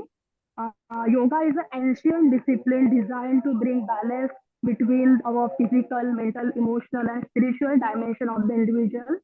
Here is the actual significance of the word yoga, that is controlling our mental changes, communion with the universal indicates, and it is an important spiritual as well as the mental well-being, extending beyond the physical well-being. So here is a real meaning of a yoga. The first yoga word is derived from the Sanskrit root yuj, meaning to join or to yoke or to unite. So as per the yogic scriptures, the practice of a yoga leads to the union of individual consciousness with that the universal consciousness, indicating a perfect harmony between the mind, body, and soul, and the man and the nature. So here is the history of a yoga. So this yoga originated from the pre-Vedic period, 2700 before Christ, and continue up to the sage Patanjali in Yoga Sutras. So during this time, the yoga, Vedas, Upanishads, epics, Jainism, and Smritis, Puranas, teaching of a Buddhism, Panini, and Smritis are the available. Here is the benefits of yoga. Yoga enhances our strength, endurance, and flexibility. They promote friendliness, compassion, self-control, and cultivate the sense of calmness and the well-being. And yoga helps in the stress management and improving our life perspectives. So here as a Ashtanga Yoga, Ashtanga means 8 limb path towards the achieving the state of yoga. And we can also say Samadhi. In Sanskrit, Ashtanga means the 8 limb. So each limb is connected with the whole. In the same way, bodily limbs are all connected. According to Patanjali, here are the total 8 limbs are as follows. First one is the Yama, Niyama, Asana, Pranayama, Pratyartha, Dhyana, Dhyana, and Samadhi. First, we will discuss about the Yama, the meaning of a Yama. So, Yama is the first limb of Ashtanga Yoga. It is known also, we can say, the ethical discipline. Here, the total 5 Yamas. Avisa means non-violence, Satya means truthfulness, Asteya means non-stealing, Brahmacharya means conservation of vital energy, Apargriha means non-hoarding. Second limb of Ashtanga Yoga is the Niyama. So here are the total 5 types of Niyama. Meaning of Niyama is the personal disciplines. First one is a Saucha means cleanliness, Santosa means contentment, Tapas means perseverance, Savadhya means self-study, and Iswara Pranidhara means surrender to our divine. Now next, Asana. Asana in modern terms we can say physical posture. There are the many asanas. First, standing, Trikonasana, Garudasana, Kati Chakrasana. Sitting postures are Padmasana, Vajrasana, Makarasana, Gomukhasana. Prone structures are Shalabhasana, Dhanurasana, Bhujangasana. And supine physical structure are Sarvangasana, Halasana, Matsyasana, and Setubandhasana. And now next here is the higher limbs of yoga.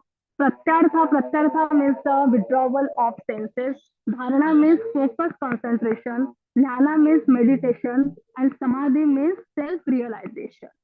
Now, next one is a Pranayama. Pranayama means it is a Sanskrit word, and this Sanskrit word formed from the conjugation of 2 words, namely Prana. Prana means breath of life or a vital energy, and the Ayama means the expansion or the regulation or control.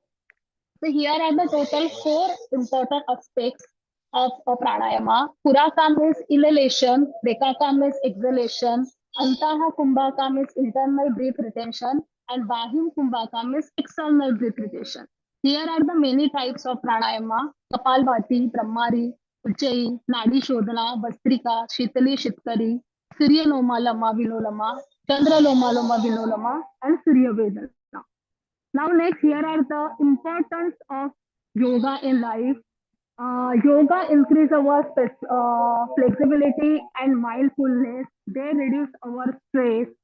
They increase our positive habitats. They improve our self-awareness, self-management. They prevent our depression, regulate our blood pressure. And next, importance of pranayama in life.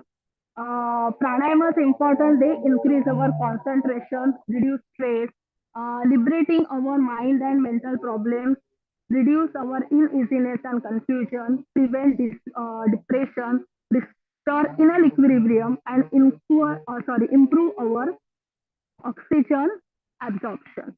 So last year is a conclusion. Conclusion is an integral part of the Indian knowledge system, serve as the profound pathway to healthy lifestyle and overall well-being.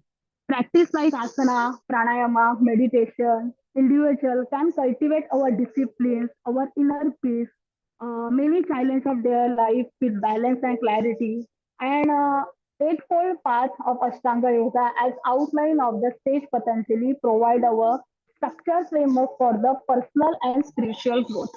As the scientific research continue of validate its benefits, yoga increasingly recognized as a therapeutic tool of the fostering emotional stability, mindfulness, and self-awareness.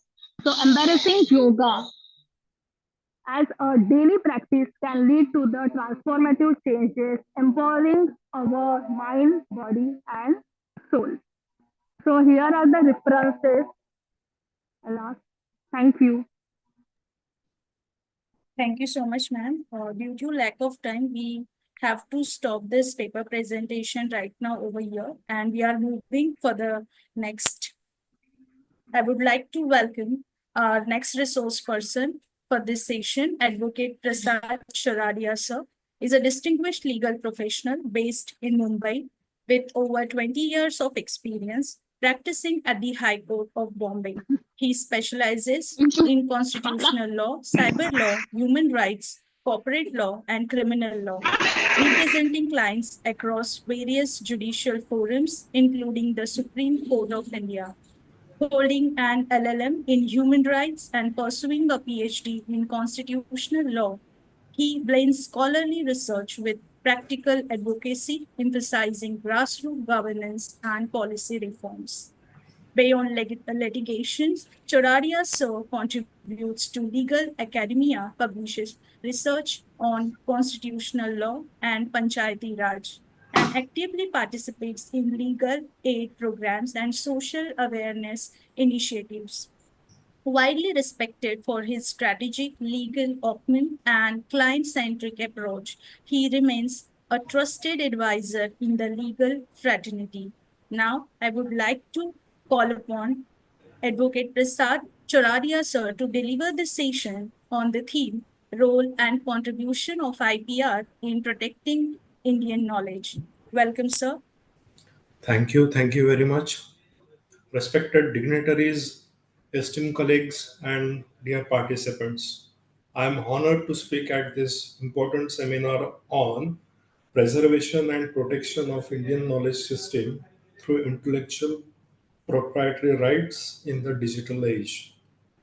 India has a digital heritage from Ayurveda to yoga, crafts to ancient astronomy. These traditions handed down through generations face challenges today, such as misuse by those seeking profit and neglect in our digital world. As a lawyer, I believe intellectual property rights, that is IPR, can defend these traditions. IPR, like patents and copyrights, can protect our cultural practices legally. For instance, if a company profits from turmeric healing properties rooted in Ayurveda, IPR can ensure that Indian communities are acknowledged and the Changing the past and present of Indian knowledge systems in modern legal framework. You can continue, ma'am. It is audio visual.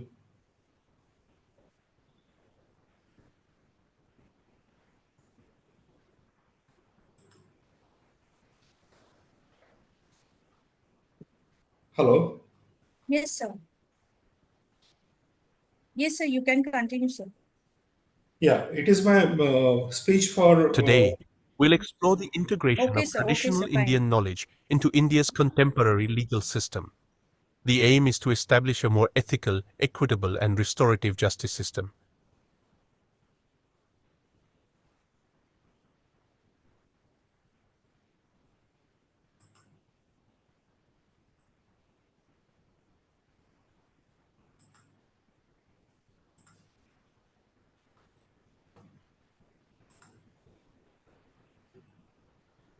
hello.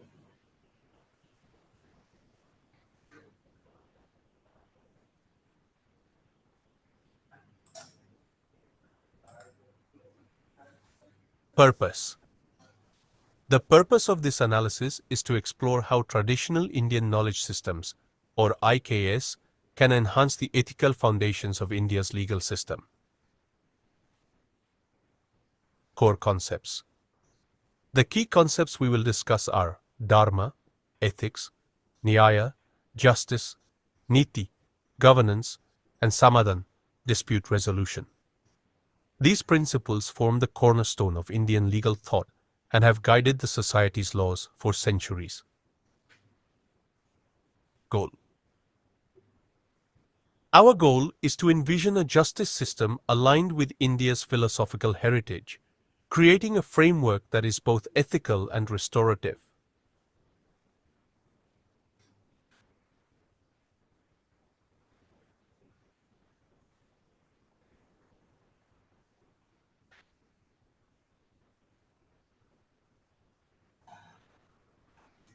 Purpose.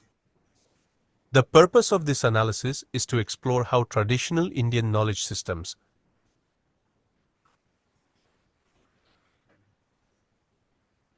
Yes, sir. Please continue. I continue my speech for resource person. Yes. IPR, like patents and copyrights, can protect our cultural practices legally. For instance, if a company profits from turmeric healing properties rooted in Ayurveda, IPR can ensure that Indian communities and are acknowledged and compensated fairly. However, traditional knowledge often belongs to the community rather than individuals. If complicates its integration into standard IPR laws, we need new laws tailored to India's specific circumstances. These laws should acknowledge community ownership, guarantee fair profit sharings, and allow for the evolution of knowledge. In addition to legal measures, we can use digital tools such as online archives to documents and safeguard our heritage, ensuring accessibility and protecting against misuse. Protecting our cultural knowledge is more than preserving culture, it's about justice, sustainability, and empowering our communities. Together, we should push more inclusive IPR frameworks. Secondly, adopt technology to responsibly preserve and disseminate knowledge. And thirdly, teach future generation about our rich traditions. Mahatma Gandhi once said, a nation's culture resides in the heart of its people. Let's ensure our knowledge flourishes with honor in the digital age. Thank you. Jai Hind, Jai Maharashtra.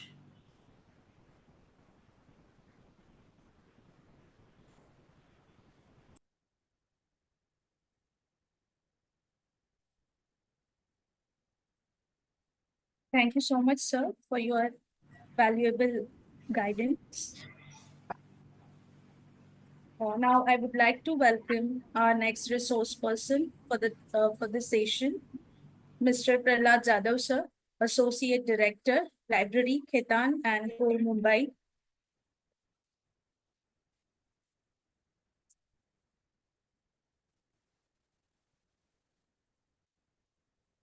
I would I'm like to audible? introduce Yeah. Mr. Prahlad Jadhav, sir. Sir is the Associate Director, Library at Khaitan and Co. Over 20 years of experience across academia and corporate sector. He has worked with Mumbai University, Thakur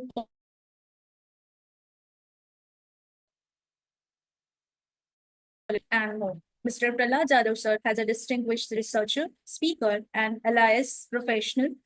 He has conducted more than 225 sessions and artificial intelligence in libraries, IPR, copyright, cyber laws, and knowledge management. Sir has presented 25 research papers. Mr. Prahlad Jadhav, sir, has received many awards like PWD Icon Award in 2023, Social Impact Award in 2022, and Khaitan and Coast Branding Award in 2019 to 20. I would like to welcome Mr. Prahlad Jadhav, sir, for this session. Welcome, sir. I'm audible, first of all. Yes, sir, you are audible. Okay. With the kind permission of the organizing committee and the panelists, I would like to switch off my video due to bandwidth problem. So please excuse me Okay, for sir. that. And Yes, sir. before starting, I would like to share my screen. So please allow me to share my screen. Yes, sir. You can share this screen.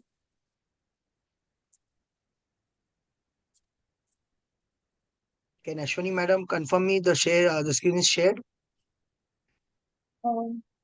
No, sir. Right now it is not visible. Okay. Still not? No, sir. The check. Yes, yes. Now it is visible, sir. Okay.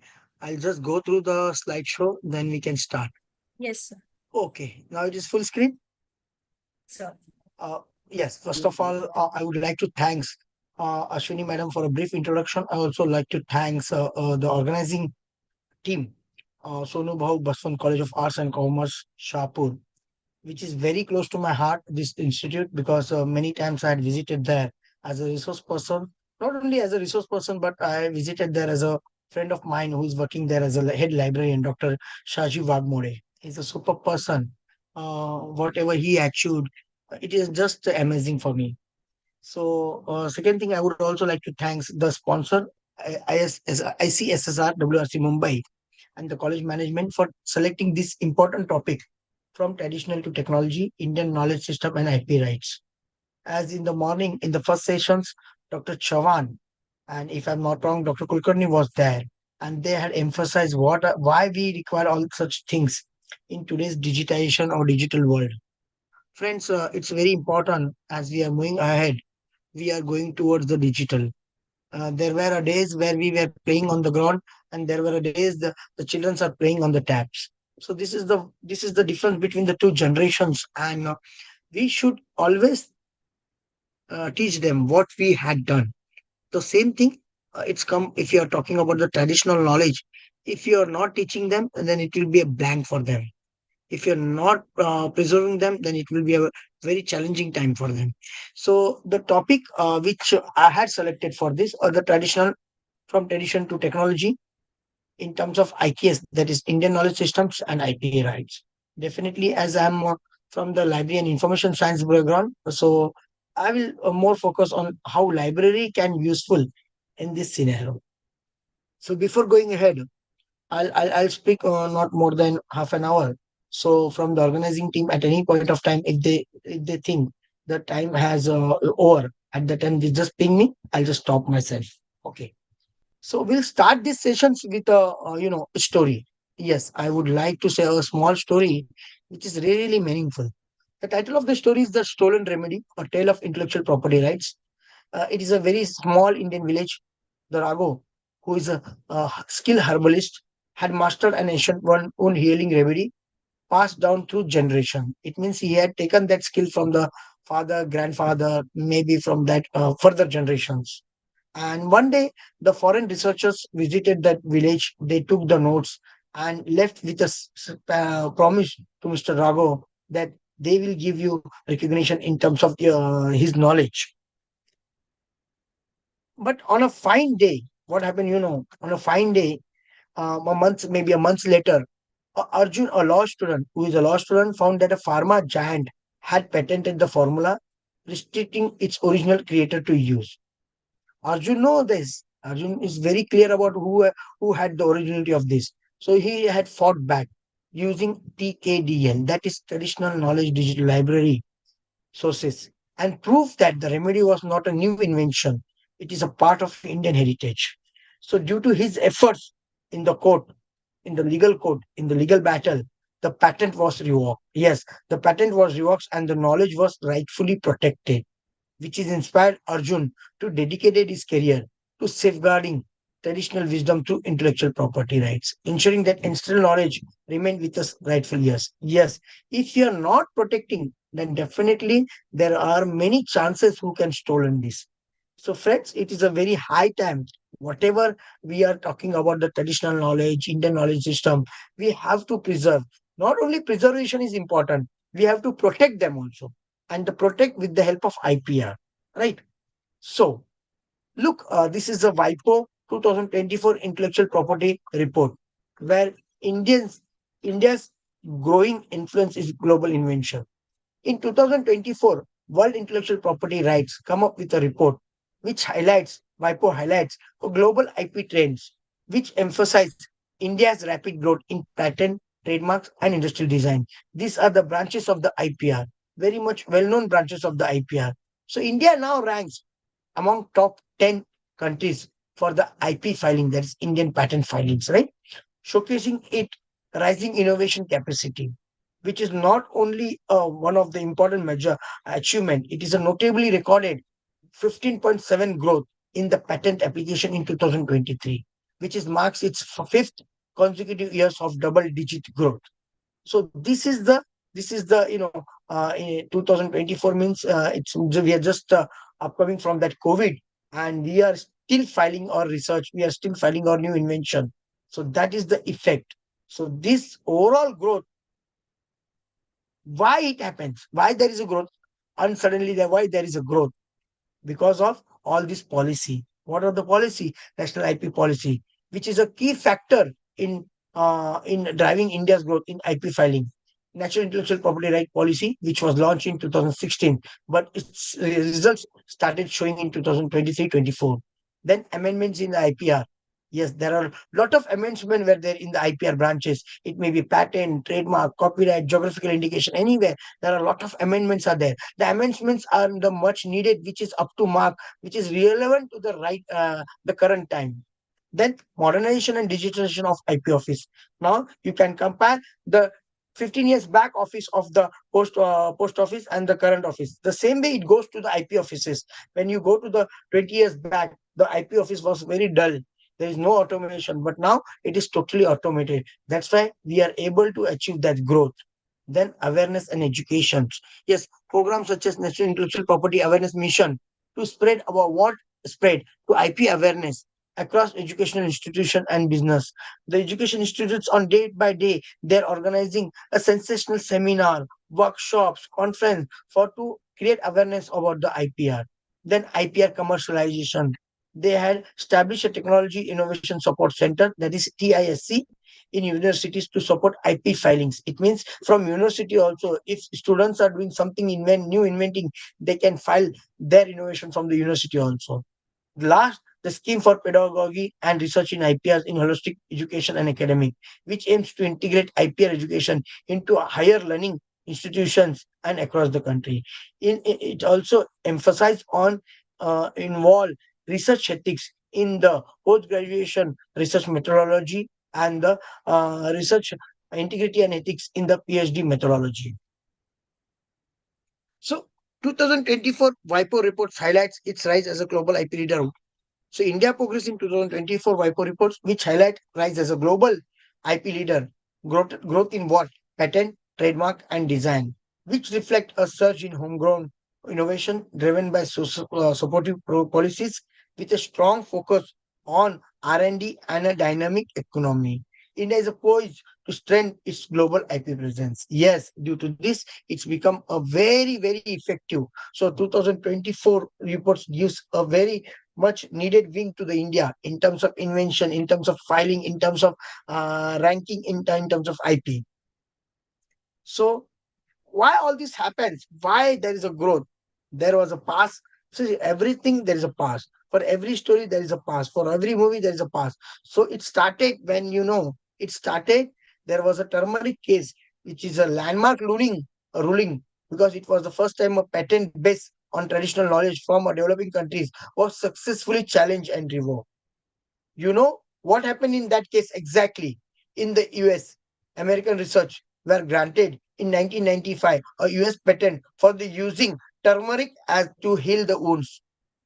When it is published, the India Council of Scientific and Industrial Research in India, they challenge the patent. They argue with the American court that this is the turmeric which had been used for thousands of years to heal wounds and rashes. So how you can file the patent?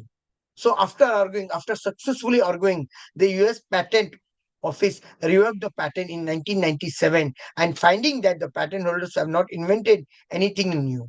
So that is the root cause from where this IPR policy, IP institutions, IPR awareness are created. So what are the outcome of this case?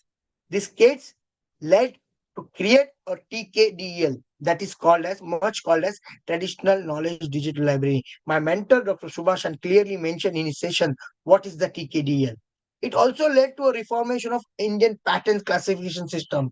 They had reformed IPSC. Why IPC? Why? Because easy filing and get the results at the earliest. In 2016, the Knowledge Act was introduced, the protection of Indian traditional. So this is the real outcome of this case. If that case had not happened, this couldn't have been achieved. So we should thankful to them. They had treated us and we had fought back and we had won that. So turmeric patent case, what does this case teach us? The turmeric case shows how traditional knowledge easily taken by the developed country from the developing countries, which can be inappropriately patented. Then another incident which is really, make a significant for a growth of IP in India, that is the neem case. A well-known tree in India has been used as a biomedical insecticide and medicine for centuries. In ancient times, Ayurveda literature, the neem trees and its medicinal curative powers are noted. The European Patent Office revoked the patent. This time it is not from the US, it is from the European Patent Office. They had revoked that patent. That patent number is 436257, which was given to the US and the multinational corporation VR Grace for the neem tree pesticide produced from the seed. Despite neem Asian history, or 12 US patents have been issued for neem-based emulsion and solution in the recent years. So this case were fought by India and we had won that. So all these things are happening that time. India at the back end, they are preparing with the help of legal how we can protect our digital knowledge. The same way goes for the copyright in a year. Copyright Original Act, the base act is in 1957. There were 4 amendments, but the 5th amendment, that is 2012 amendment, which is the real backbone of the Copyright Act. Yes, in this amendment they had amended the section 52. Section 52, in that section 52, subsection 1, clause N. I am mentioning clause N, Nagpur. In digitization of libraries, yes, public libraries to store electronic copy of work which is already as a physical copy of the work, storage shall be preservation. So this will be helpful in the terms of creating TKDL. This amendment is really helpful in terms of creating TKDL. The another amendment which is from the 2012 Amendment Act, which is considered as the heart of the Copyright Act, that is section 52 of the Act. In section 52, subsection 1 and clause D for Delhi, the reproduction of any work for the purpose of digital production and report, it is acceptable. There is no copyright. So again, if you want to protect digital knowledge and if you are using something in the court of action, it is allowed. There is no copyright violation. So these are the supplements which is supporting to you to safeguard the traditional knowledge. So reason to protect traditional knowledge in IPR. Why we should protect? What are the reasons? There may be many reasons, but I want to highlight here 5 reasons. The equity. Equity means everyone should use it. Biodiversity conversion. What are the benefits of from that? Then preservation of traditional practices. Yes, anything happen if there is a cut from the knife, we will just apply the turmeric. That is the our tradition. That is our traditional knowledge. Then prevention of biopiracy.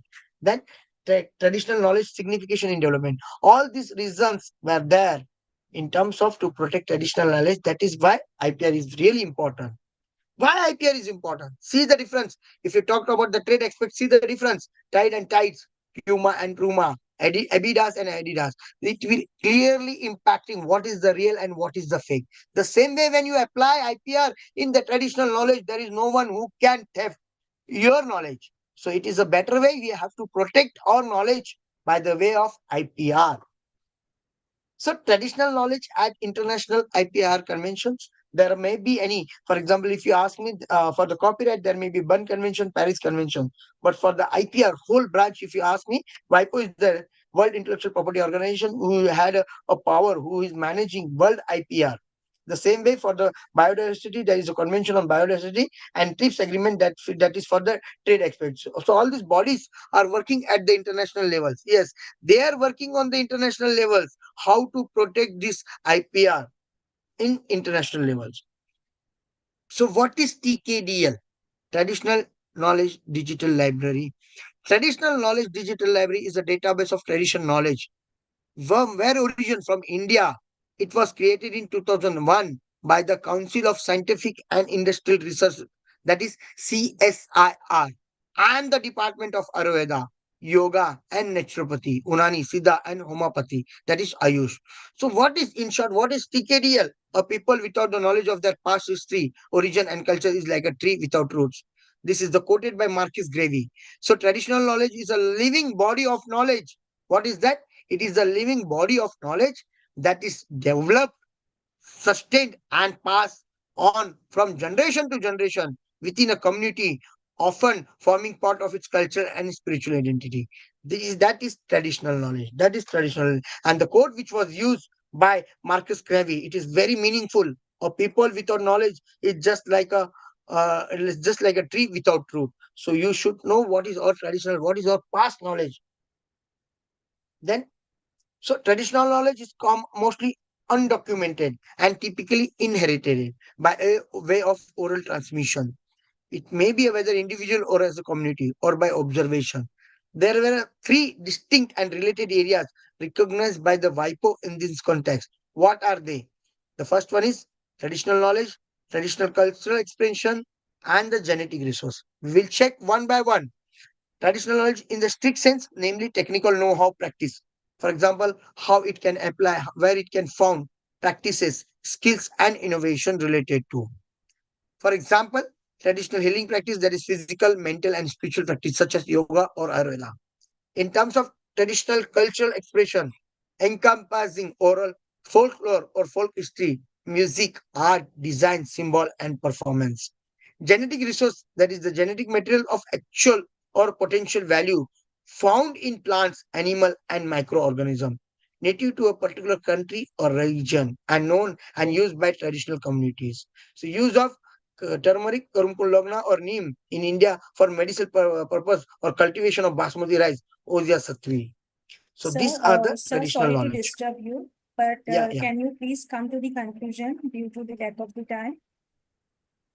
I don't mind, but I guess it is still 1:30 now. Yes, sir. Another person is there, sir. So I'll require at least 10 minutes. Should I take or should I conclude in 5 minutes? 5 minutes, sir.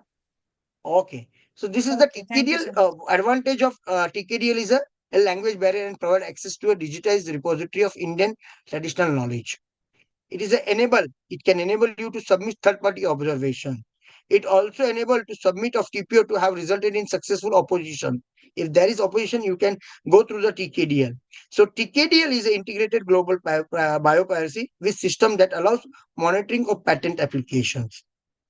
So concluding on the TKDL, that is, it is well effective documentation, digitization and accessibility. It remains the only country, India is the only country with an institutional mechanism like TKDL established after successfully challenging a foreign patents on turmeric wound healing properties at the USPTO. So Indian knowledge system, it is a collection of knowledge. I will talk something about the IKS and then I conclude it. It encompasses a wide range of subjects, including science, technology, medicine, and the art. IKS is a base on the deep understanding of human beings, nature, and existence. So, what are the components of IKS? Vedic knowledge.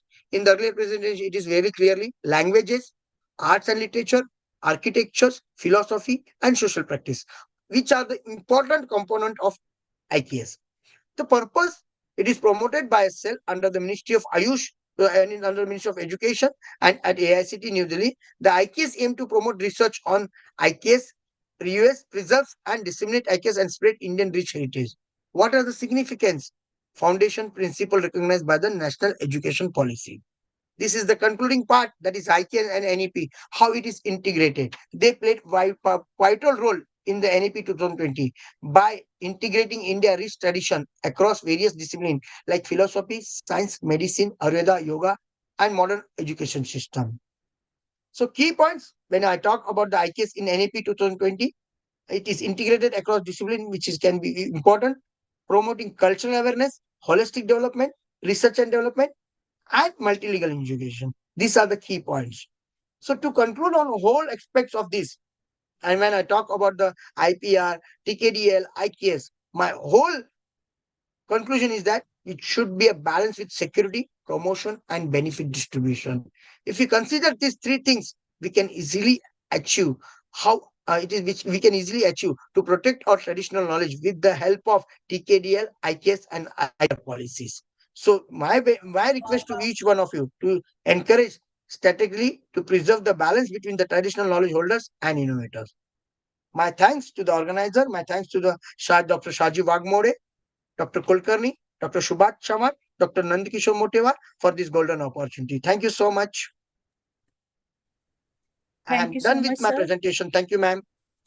Yes, thank you so much, sir, for your valuable time and valuable guidance on.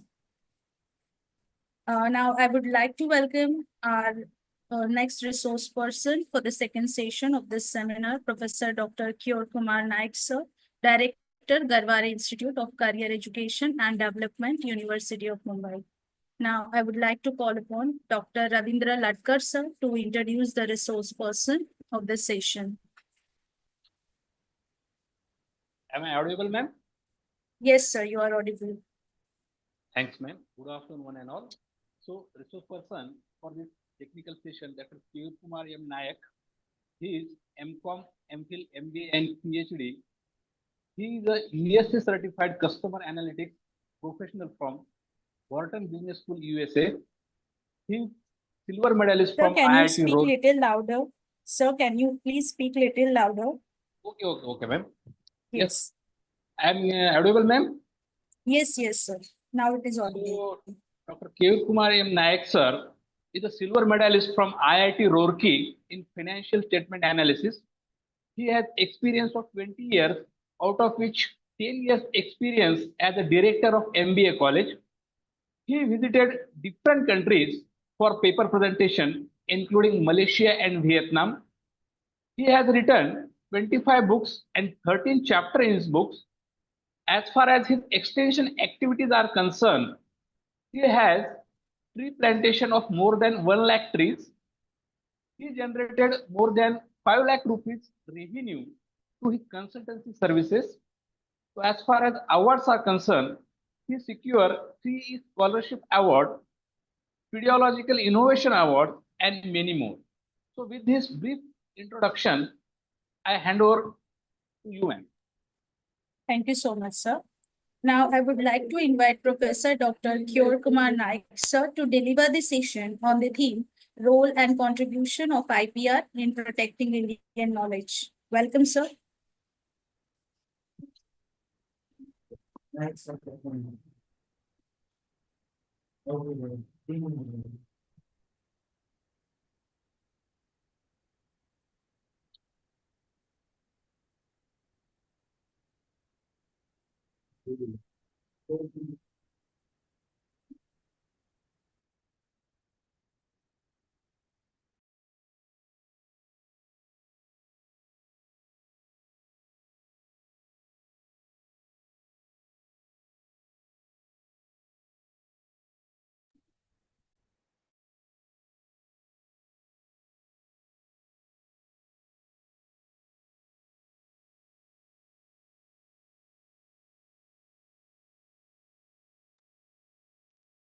Sir will join us shortly.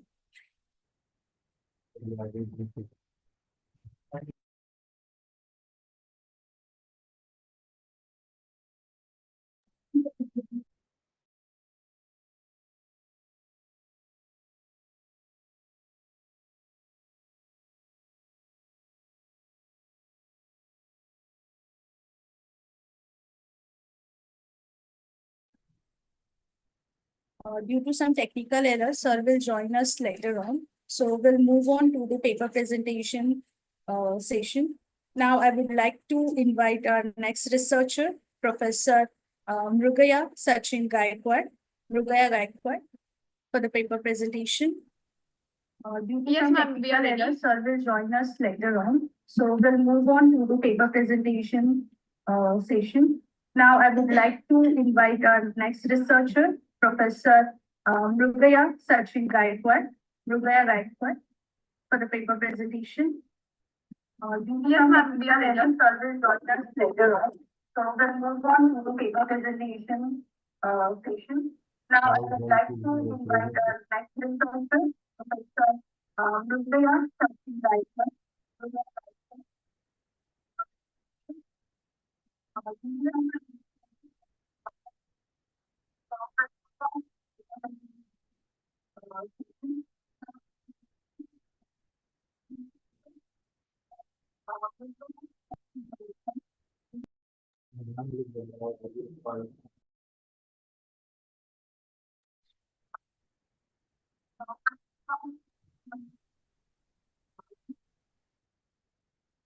Yes, ma'am, you can start.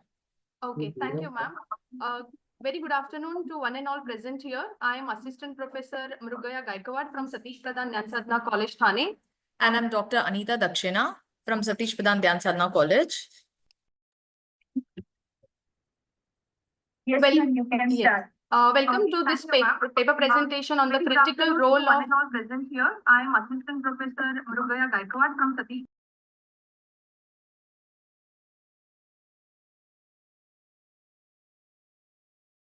Hello, Mrugaya ma'am, you can start. Yes. Welcome to this paper presentation on.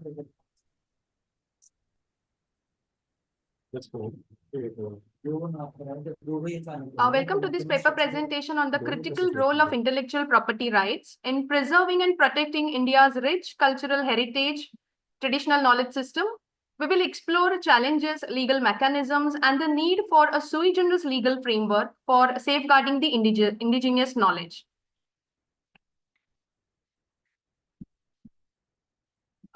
Indian knowledge system encompasses a vast spectrum of practices, from Ayurveda and yoga to architecture and agriculture.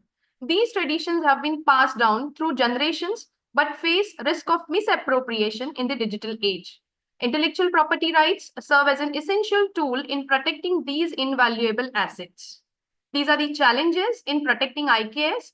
Despite India's extensive intellectual heritage, several challenges hinder the protection of traditional knowledge. These include a lack of documentation, biopiracy, and a weak legal frameworks. Without effective legal mechanism, indigenous communities face exploitation, often without recognition or financial benefits. So, existing intellectual property rights in India. Current IPR mechanism in India offers some protection for traditional knowledge. Patent safeguards medical formulation, copyrights protects cultural expressions, and geographical indications preserve region-specific products. So existing IPR laws are inadequate for protecting traditional knowledge, unlike patents and copyrights, which have a fixed durations and require individual ownership. Traditional knowledge is collectively owned and meant to be preserved indefinitely. Hence, a sui generis legal framework is necessary to address these gaps. Since traditional knowledge is owned by the communities and should be preserved forever, the current IPR system is not enough. Therefore, a new customized legal framework is needed to fill this gap. These are the review of literatures which we did, so that we could understand the solutions related to protecting traditional knowledge. This is the research gap which we have identified after doing the extensive review. That lack of sui generis framework we have limited documentation, and we are going to see that there are weak benefit sharing agreements too. There are a lot of indigenous knowledge are shared by our neighboring countries. Hence, cross-border legal challenge is also there. Also, we require the holistic approach. This is the research methodology which we have used for our research. We have used the extensive review using the secondary data method. The objectives of our research to understand the topic well, we have framed the 4 objectives of our research to to assess the current status of Indian knowledge system and highlight the risk of their loss or misappropriation, to promote the digital preservation and protection of traditional manuscripts and indigenous knowledge through structured databases. The third objective of our research is to establish the need for a sui generis legal framework to protect traditional knowledge beyond conventional intellectual property laws. And the fourth objective of our research was to explore the use of emerging technologies such as AI, blockchain, and digitization in safeguarding and transmitting Indian knowledge system. Now I would like to hand over the presentation charge to my colleague, Dr. Anita Dakshina. Ma'am, only one person Hello, can am I do this audible? presentation. Hello, ma'am. Ma'am, Hello? only one person can do the presentation. You can come to the conclusion part, ma'am. Mrugaya, ma'am. As we all know that India has a vast traditional knowledge system of agriculture, medicine, architecture, and art. However, much of it remains undocumented, making it vulnerable to misappropriation. Global companies have patented medicinal plants, agricultural products, and even food varieties, which is a part of Indian tradition for centuries. This not only leads to financial losses, but also threatens cultural identity. So for this, proper documentation and strong IPR frameworks are essential to help prevent unauthorized patents and ensure equitable benefit sharing with indigenous community. There are few case studies in traditional knowledge and IPR. The first one is Kani tribe and Jeevani. As you can see in the picture, the Kani tribe of Kerala traditionally uses the Arogya Pacha plant for medicinal purposes. Scientists developed an anti-fatigue drug, Jeevani, based on their knowledge. This is a successful case where a benefit sharing model ensured the Kani community received 50% of the profit so that otherwise impoverished tribe get funding. This is our second case study, Hoodia and the San people. That is from South Africa. The San people use the Hoodia plant to suppress hunger. A patent was granted for an appetite suppressing drug, but despite a royalty agreement, the project was abandoned. As you can see in the picture, this is a picture of bitter flesh of Hoodia plant, which is used to suppress their appetite and give them energy for hunting on their long trips. The next one is neem and turmeric patent battles. Foreign companies patented neem-based fungicides and turmeric's wound healing properties, claiming them as new inventions. Indian scientists and activists challenged these patents, proving prior traditional use.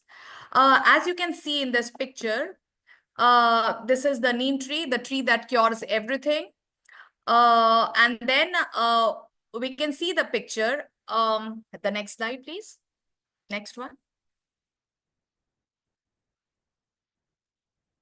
Yeah, you can see Dr. Raghunath Mashelkar. He is famously known as Haldi Ghati, a warrior. There is a very famous story which he has shared that, you know, when he was small, one bird came and fell in his garden, and his mother applied turmeric paste, although the bird did not survive. But this remained in his memory, which helped us to get our patent back. Previous slide, please. As we all know that there are 3 criteria for any kind of patent to go through. One is the product should be novel, that is novelty should be there, entirely new it should be. Non-obvious, that means it should not be obvious. So any kind of indigenous knowledge does not meet these two criteria of novelty and non-obviousness. Then the next case study is Basmati rice patent dispute. The US firm Rice Tech attempted to patent Basmati rice, threatening India's ownership of this traditional variety. After legal action, several claims were revoked, reinforcing the importance of GI to protect traditional crops. This is the picture of Basmati rice, and Rice Tech, which is based in Texas, they are allowed to sell its hybrid rice in the US and other non-GI protected market. That means if it is not produced in India, they can use the name of Taxmati but not Basmati. The next one is Wali painting and Darjeeling tea. GI Protection Wali Tribal Act and Darjeeling tea too faced such problems. Legal battles ensured that GI tag is given, ensuring these products remain authentic and benefit traditional communities. So as we move towards a digital world, preserving India's rich traditional knowledge of traditional manuscript, so we understand that these things have become very important. They face the risk of being lost, misappropriated, and the worst is patented by some other foreign country. So for this, some initiatives have been taken globally to ensure rightful ownership, to digitally document, protect IKS. So for this, the first method is traditional TKDL. In short, one of the most impactful initiative is it is a joint project of CSIR and Ministry of Ayush. It documents knowledge from Ayurveda, Siddha, Unani, and Yoga, which can be seen by global patent offices in 5 major global languages, so that any patent examiner can come and see what is the Indian product. And it is also provided access to 13 major global patent offices. The next one is Nagoya Protocol. It ensures that fair benefit sharing is given to the tribal, to the local community from where the knowledge arrives. The third one is GI tag, that is geographical indication. For example, Darjeeling tea, Banarsi silk, Alfonso mango, Pashmina shawl, they all ensure that these products will be given GI tag. That means that places GI tag will be given to the product. The next one is National Biodiversity Authority. It ensures benefit sharing for commercial use. The World Intellectual Property Organization, which is there on the global level, it has recognized yoga as part of World's Heritage, and we are working towards Ayurveda. The last one is Ayush Grid and National Ayush Mission, which I would like to stress upon. It's an ambitious project for Ayurveda, Yoga, Unani, Siddha, and it gives a centralized knowledge which helps in research. It promotes the conservation and development of traditional medicinal practices. Ma'am, can you please come to the conclusion due to the lack of The time? third objective of our research is to establish a need for a sui generis legal framework to protect traditional knowledge beyond conventional intellectual property laws. We need more comprehensive legal structure tailored specifically for traditional knowledge. So this brings us to the concept of sui generis legal framework. Sui generis framework will provide customized protection to safeguard our traditional knowledge. It will also prevent biopiracy. It will give perpetual protection for medicinal formulations, agricultural practices, and folk remedies, and many more in which India has its uniqueness. It will also please provide come to the benefit sharing to conclusion. indigenous communities who are contributing to scientific advancement. Unlike modern intellectual property laws that grant rights ma'am. or Excuse me, corporations sorry for the disturbance, ma'am. collectively owned by communities. So this framework legally protects their ownership. Without a dedicated legal framework, India's traditional remains vulnerable ma'am, am I audible to you? misappropriation by implementing a sui generis system. ma'am. Therefore, emerging technologies play a very crucial role. Digitization. Gaikwad madam, am I audible to you? Can you please come to the conclusion? Hello? Because yes, ma'am. Yes, ma'am. Can you please conclude now? Hello? Can you please conclude now, ma'am? Yes, ma'am. Please conclude now, because we are having lack of time now. There are one more person. Yes, madam. Yes, Yeah, madam. please, Actually, please voice is conclude. echoing. There are a lot of. Oh, no, please come to the conclusion, ma'am. I'm concluding my project. Okay, okay. Just take a 1 minute, ma'am. Just take a 1 minute. Knowledge requires more than conventional intellectual property laws, while initiatives like TKDL and Nagoya Protocol helps to prevent misappropriation. So significant gaps still remain. Therefore, a strong need for the sui generis legal framework supported by AI, blockchain, and digitization is a crucial for effective documentation. And moving forward, strengthening the digital databases, expanding legal protection, and fostering global collaborations will be the key in protecting the India's intellectual heritage while promoting the sustainable innovation continuity. Thank you so much, ma'am. So moving forward so to much, ma'am. recommendations, Anita, ma'am. a collective effort from all stakeholders, that is students, educators, individuals, government, is needed, because each Anita, of ma'am, us can you has a role to play. Like students' curiosity Madam, can breathe admin life can into our mute them, traditions. They can take courses, do research, Madam, help conclude digitize कीजिए, madam. manuscript, and most important, ensure this knowledge is used Excuse me, madam. ethically and not exploited. Madam, sir. Madam, मैं remove करता हूँ आपको. Thank you so much, ma'am. Okay, Now I would so like to I'll just invite our next researcher. as a part of conclusion, Professor Sohail I Nabi, would sir. like to say about what Swami Vivekanand said. Take up one idea, make that one idea your life, think of it, dream of it, and live on that idea. Thank you.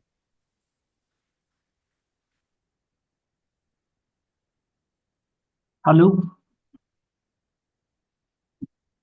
Hello, sir. Hello. Hello, sir. Sir, if you want. Wait, am I audible, sir? Wait, sir, please. Yes, but wait, sir. If you may.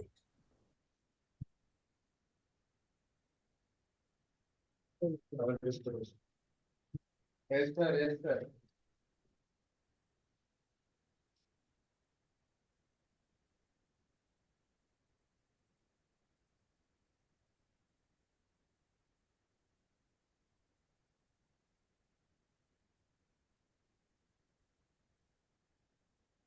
Now I would like to invite our next researcher, Professor Sohail Nabi. Thank you, ma'am. Am I audible, ma'am? Yes, you're audible. Okay, ma'am. My research topic is good afternoon all. Sir, you are having only 2 minutes. Okay, ma'am. I will just touch the important points. My research topic is mapping Indian knowledge system research and arithmetic analysis. These are the contents. I will skip the Indian knowledge system. It has already been discussed.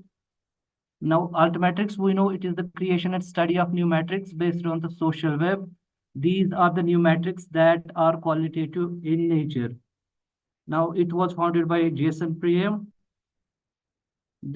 Everything on internet is tracked now. Altmetrics is that metrics that makes use of that capability to track the social media visibility of the research articles. This is the altmetric donut. These are the data sources from which the arithmetic attention score is calculated. Now the study, my study is based on publication trends, citation metrics, arithmetic attention, and readership patterns of the research articles based on the Indian knowledge system. These are the objectives. In the methodology, I used the OpenALX database, out of which 5,111 articles were harvested. Altmetric bookmarklet was the tool that was used for getting the altmetric data and Mendeley readership data. The MS Excel and BiblioShiny was used for bibliometric analysis. This DOI is a prerequisite for the altmetric analysis. This is the tool that was embedded in the Google Chrome. This is the altmetric attention score of the article. Now coming to the data analysis part. This is trends in publication and citation on Indian knowledge system research. The number of publication on this IKS has steadily increased over the years. Trend of altmetric attention in Indian knowledge system. This figure shows that a gradual increase in articles with altmetric score over the years has been seen. Now, in this table, you can see the coverage. In the data sources are Mendeley readers, Site Score, the blogs, and others, where the Indian knowledge system research articles have been highlighted.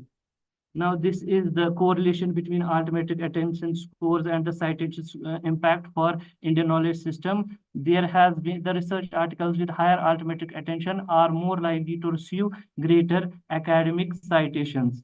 This is the Mendeley readership and engagement with Indian knowledge system research. We see the bookmarked here table. The data highlights that a significant majority of the articles related to IKS have been bookmarked by readers, indicating a higher level of interest and engagement from scholars in this field. Now, this is the academic status of users engaging with Indian knowledge system literature. We see the data indicates that PhD scholars have the highest average readership, followed by master's students and faculty members. There is also the unspecified category that has a notable coverage, which may represent a mixed group of users. This is the word cloud of Indian knowledge system research, where we can see the traditional knowledge word has the highest occurrences. This is the discussion part. I will skip it. The conclusion is that research on the Indian knowledge system is undergoing a period of significant growth marked by increasing publication output, sustained academic engagement, and expanding public interest. The strong correlation between readership and citation scores highlights the importance of visibility and engagement in driving academic recognition, while the growing international collaboration points to the global relevance of IKS research. To further elevate the impact of IKS, greater international collaboration, enhanced outreach through digital platforms, and efforts to engage non-academic audiences could be key strategies for the future. This is the references part. Thank you. Should I stop sharing now, ma'am? Thank you so much, sir. Okay, ma'am. Thank you. Yes, sir. Thank you so much, sir. Thank you. I'm delighted to welcome Chairperson for the second session of this seminar, Professor Dr. Nandakishore Moteva, sir, Director, KRC, University of Mumbai. Now, I would like to call upon Dr. Ravindra Latkar, sir, to introduce Chairperson of this session.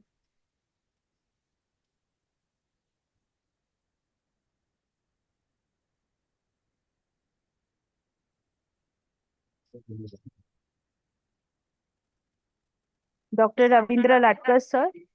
Hi, yes, ma'am. Thank you. Good afternoon, one and all. So for this technical session, we got Dr. Nandakishore Motewar as a chairperson. Yes, sir. Yes. So Dr. Nandakishore Motewar, who is presently working as a director of KRC, University of Mumbai. Initially, he was director of KRC in Gondwana University. So he has 22-year professional experience on various positions in LIS field. So as far as his expertise is concerned, he is expert in academic library management, library classification, library automation, and e-resource management. He has written more than 23 research publications, including books, chapter in books, and research paper in various national and international research journals. As far as honors and awards is concerned, he gets state level Best Librarian Award from Prabhat Charitable Trust, Navi Mumbai. He is a life member of various professional bodies like Bombay Science Librarians Association, Mukla, and many more. He worked in various committees like BOS Chairman in University of Mumbai, Somaya Vidyavihar University, and many more. With this brief introduction, I hand over the session towards Dr. Nandakishore Motewar, sir. Thank you, ma'am. Thank you so much, sir. Yeah, thank you so much, sir. Now, I would like to invite Professor Dr. Nandakishore Moteva, sir, to say a few words and guide us. Welcome, sir. Thank you, madam. Is my voice audible? Yes, sir, you are audible. Thank you, Dr. Latkar, for the brief introduction. Good afternoon, everyone. The traditional knowledge system or IKS includes many areas like yoga, handicraft, folk and art, agriculture, and our traditional medicine, and many areas are there. So the IKS has been passed down through generations, forming an integral part of our cultural and intellectual heritage. However, in the absence of formal recognition and legal protection, much of this knowledge has been misappropriated or patented by foreign entities. In this particular second session, under the theme of role of contribution and IPR in protecting IKS traditional knowledge, 5 persons presented their papers, and I feel that 3 are the resource persons and 2 are the presenters. In the first presentation, Shruti H. Dalu, she presented the paper on yoga in IKS, the pathway to healthy lifestyle and well-being. She discussed the topics like the details of yoga, like Ashtanga yoga, asanas, pranayamas, importance of yoga, pranayama in our daily life, and how it will be useful for a healthy lifestyle and overall well-being. Again, the resource person, Advocate Prasad Choradia, sir, he also delivered a talk and presented on the bridging the past and present, a critical analysis of IKS in modern legal framework. So he discussed the core concepts like Dharma, Nyaya, Niti, and he also discussed about the protecting, how to protecting the misuse of archiving, etc. And the next, third person and second resource person, Mr. Prahlad Jadhav, he presented on the topic from tradition to technology, India's knowledge system and IP rights. So in his presentation, he has given variety of examples in the form of a tale of IPR. He also discussed the turmeric patent story, Neem patents case study, and he also introduced the discuss on national IP policy, how the amendments are going on in IPR, awareness and education of IPR, Indian Copyright Amendment Act 2012, and particularly the section 52(1), like digitization of libraries, judicial proceedings, etc. So how it will be helpful for the protecting and safeguarding the IKS. And he also discussed the reasons to protect IKS and traditional knowledge, digital library, that is TKDL, etc. And next one, Mrugya Gaikwad and Anita both presented on the topic traditional manuscript to digital databases.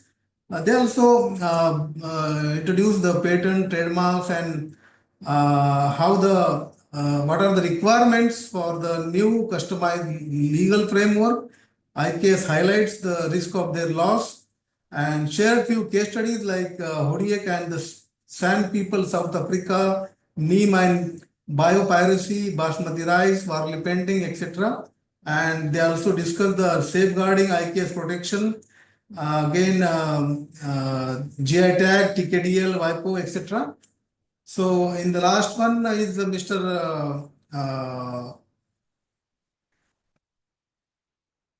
Nabi, he delivered and the talk and presentation on mapping IKS and allometric analysis. So I feel that insightful thoughts were shared by all these presenters, and I hope all the participants get benefited with all these different topics. So I conclude with that India's traditional is a priceless legacy that needs robust protection in the globalized world. Intellectual property rights play a crucial role in ensuring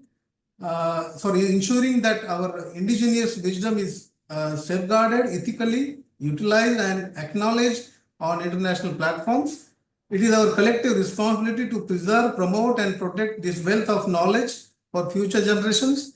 I am thankful. I thank to Honorable Principal of the Sonubhai Baswant College, Honorable Dr. Singh sir, and my professional friend, Dr. Bagmode, who is working as a librarian in that college, and all the organizing committee for inviting me and giving me this opportunity to interact with all these participants.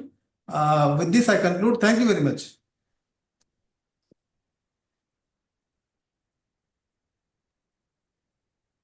Thank you so much, sir, for your valuable guidance. Now, I would like to call upon Ravindra Latkar, sir, to propose a vote of thanks for this session. Thanks, ma'am. So as far as this second technical session is concerned, I would like to extend my sincere thanks to Professor Dr. Nandakishore Motewar, sir, who chaired this session. Not only he chaired the session, but he briefly summarized all the stories what happened in this particular session. So thanks to Dr. Nandakishore Motewar, sir. Apart from this, I would like to thank Professor Dr. Chauradia, sir, who make the combination of IKS and IPR in respect of this particular his lecture. Secondly, I am also thankful to Professor Dr. Prahlad Jadhav, sir, in his topic tradition to technology in terms of IKS. He deeply says and he focus on how India is progressing through IPR. He gave the references of WIPO and other things. He, in his topic, says various important aspects in regard IKS.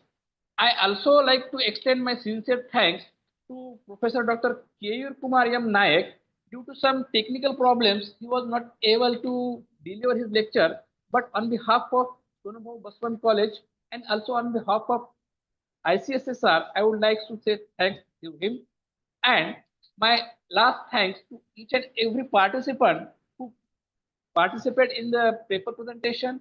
I also thankful to each and every participant who listened all these sessions very carefully.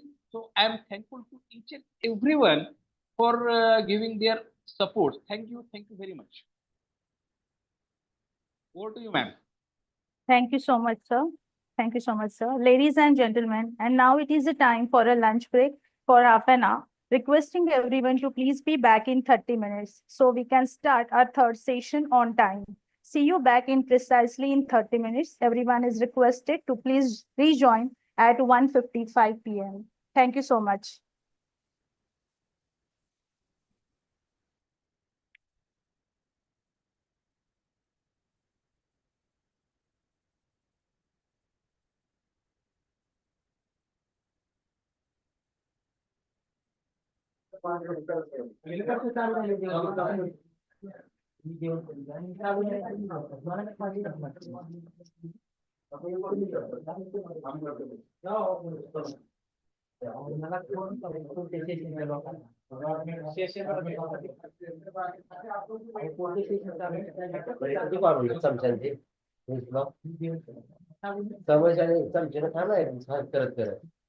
ज्यांना call contact केले की चालू नाही झाले तर तुम्ही काय करणार?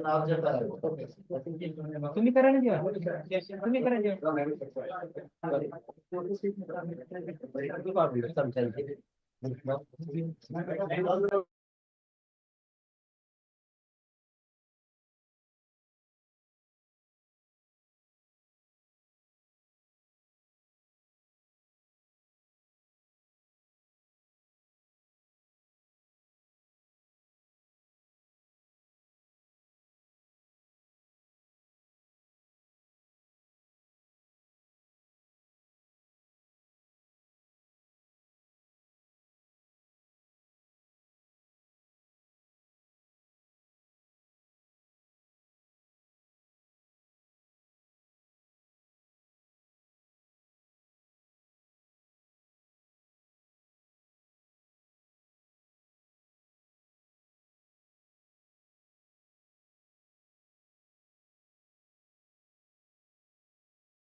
दे दिया ना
रेडी रहा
Ladies and gentlemen, good afternoon, all of you. Am I audible to you?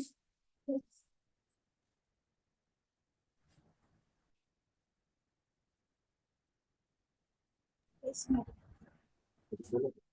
Once again, I welcome to all of you in the third session of this online national seminar. The theme of this third session is role of libraries and emerging technologies in protecting and preserving traditional knowledge. I would like to welcome Chairperson of the session, Dr. Mushmi Datta Madam, Principal, Nagindas Khandwala College, Mumbai. I also welcome resource person of the session, Professor Dr. Baliram Gaikwad Sir, Director, Department of Lifelong Learning and Extension, University of Mumbai. I also welcome resource person of the session, Dr. D.K. Veer Sir, ex-Director, KRC, Babasaheb Ambedkar Marathwada University, Sambhajinagar, and another resource person of the session, Dr. Santosh Hulgabali Sir, University Librarian, Central University of Haryana, and another resource person, Dr. Archana Pathak Madam, in charge librarian, Department of Design, Banastali University, Rajasthan. Welcome all of you in the third session. Now, I would like to invite Professor Dr. Manish Kumar Mishra.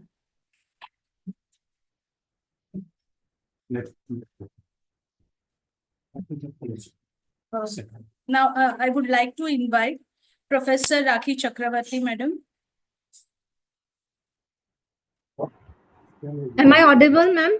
Yes, yes, you are audible. Okay, I'll share my screen.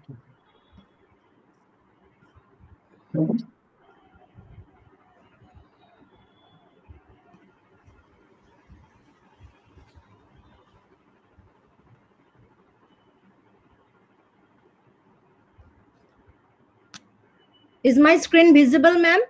Yes, ma'am. It is visible. Okay. Good afternoon to all of you, respected chairperson and dignitaries present here. Myself, Rakhi Chakravarti, librarian of East Calcutta Girls College, Kolkata, West Bengal. Because of short of time, I'll told about the role of libraries in the preservation of traditional knowledge. So traditional knowledge includes indigenous rituals, beliefs, medicinal practices, and craftsmanship, traditionally which passed down orally. Digital technology now helps to preserve and share this traditional knowledge for future generation. Libraries serve as knowledge repositories and digital archives. Initiatives like UNESCO's Memory of the World program and the Endangered Archives programs of the British Library protect rare manuscripts and oral histories. Platforms like National Digital Library of India, NDLI, and the Digital Himalaya Project provide digital access to folklore, indigenous languages, and historical texts for research and education. Libraries use AI and OCR tools to assist them in digitization and convert the ancient text into searchable formats. The tools use their Transcribus, OCR Opus, Kraken OCR, etc. Libraries create metadata for organizing these traditional knowledge databases, and they create various indigenous knowledge databases like India's Traditional Knowledge Digital Library TKDL, which takes medicinal knowledge from biopiracy. Libraries can collaborate with community. Such example is Maori Opak, developed by New Zealand's Keri Keri Library, which prepared Maori Opak for the Maori community, and they safeguard the traditional knowledge of this indigenous population. Libraries train communities in digital preservation, like Queensland Public Libraries and Indigenous Centres in Australia have run around 12,000 digital inclusion programs. University of British Columbia's UBC's Indigenous training is also very important. The American Folklife Center at the Library of Congress gathers oral histories from Native American elders to preserve and present American folklife. Now come to the ethical challenges in digitization of this traditional knowledge. Libraries should work in partnership with the government to safeguard this traditional knowledge through intellectual property right. Laws like the Nagoya Protocol, which ensures fair distribution of benefits from genetic resources. Some traditional knowledge is sacred, so libraries need to seek community-based consent prior to digitizing this knowledge. Platforms like Mukutu's CMS restrict access based on community guidelines. Now come to the technology gaps and access issues. Indigenous communities often lack digital infrastructures. Libraries need to focus on developing offline, cost-effective, and mobile-friendly knowledge-sharing solutions. Then traditional knowledge doesn't fit into Western categorization. So there needs some tailored metadata, which library can prepare. Lastly, companies exploit traditional knowledge without compensation. Libraries need to collaborate with policymakers to establish equitable benefit sharing agreements like WIPO's TK protection. Now come to some notable Indian libraries which are working in preserving traditional knowledge. First one is Traditional Knowledge Digital Library. Many persons told about this project, TKDL. They documents 4,54,000 indigenous formulations to prevent biopiracy. Now come to the National Mission for Manuscript, NMM, which digitized 3,50,000 manuscripts along with 75,000 available online. Indira Gandhi National Center for the Arts partners with UNDP and runs Vedic Heritage Portal for cultural research. IKC, Intact Knowledge Center, preserve India's cultural heritage through audiovisual archives. University of Mysore also protects more than 70,000 rare inscriptions and manuscripts.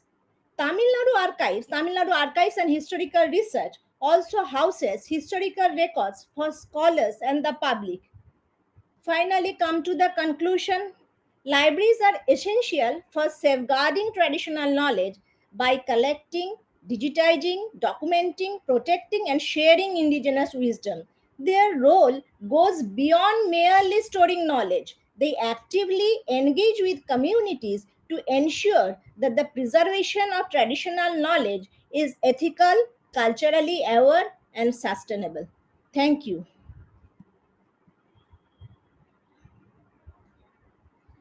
Thank you so much, ma'am. Thank you, ma'am, for giving me the opportunity. Thank you. Yes, thank you, ma'am. Now I would like to call upon Shivani Maikar. Shivani Maikar, Yes, madam. yes. Am I Welcome, audible? ma'am. Yeah, Yes, welcome. yes, Thank ma'am. you. You are Yes. audible. Yeah, Please I'd like to start. share my screen. Yes, Just give me ma'am. a second. Yes, ma'am.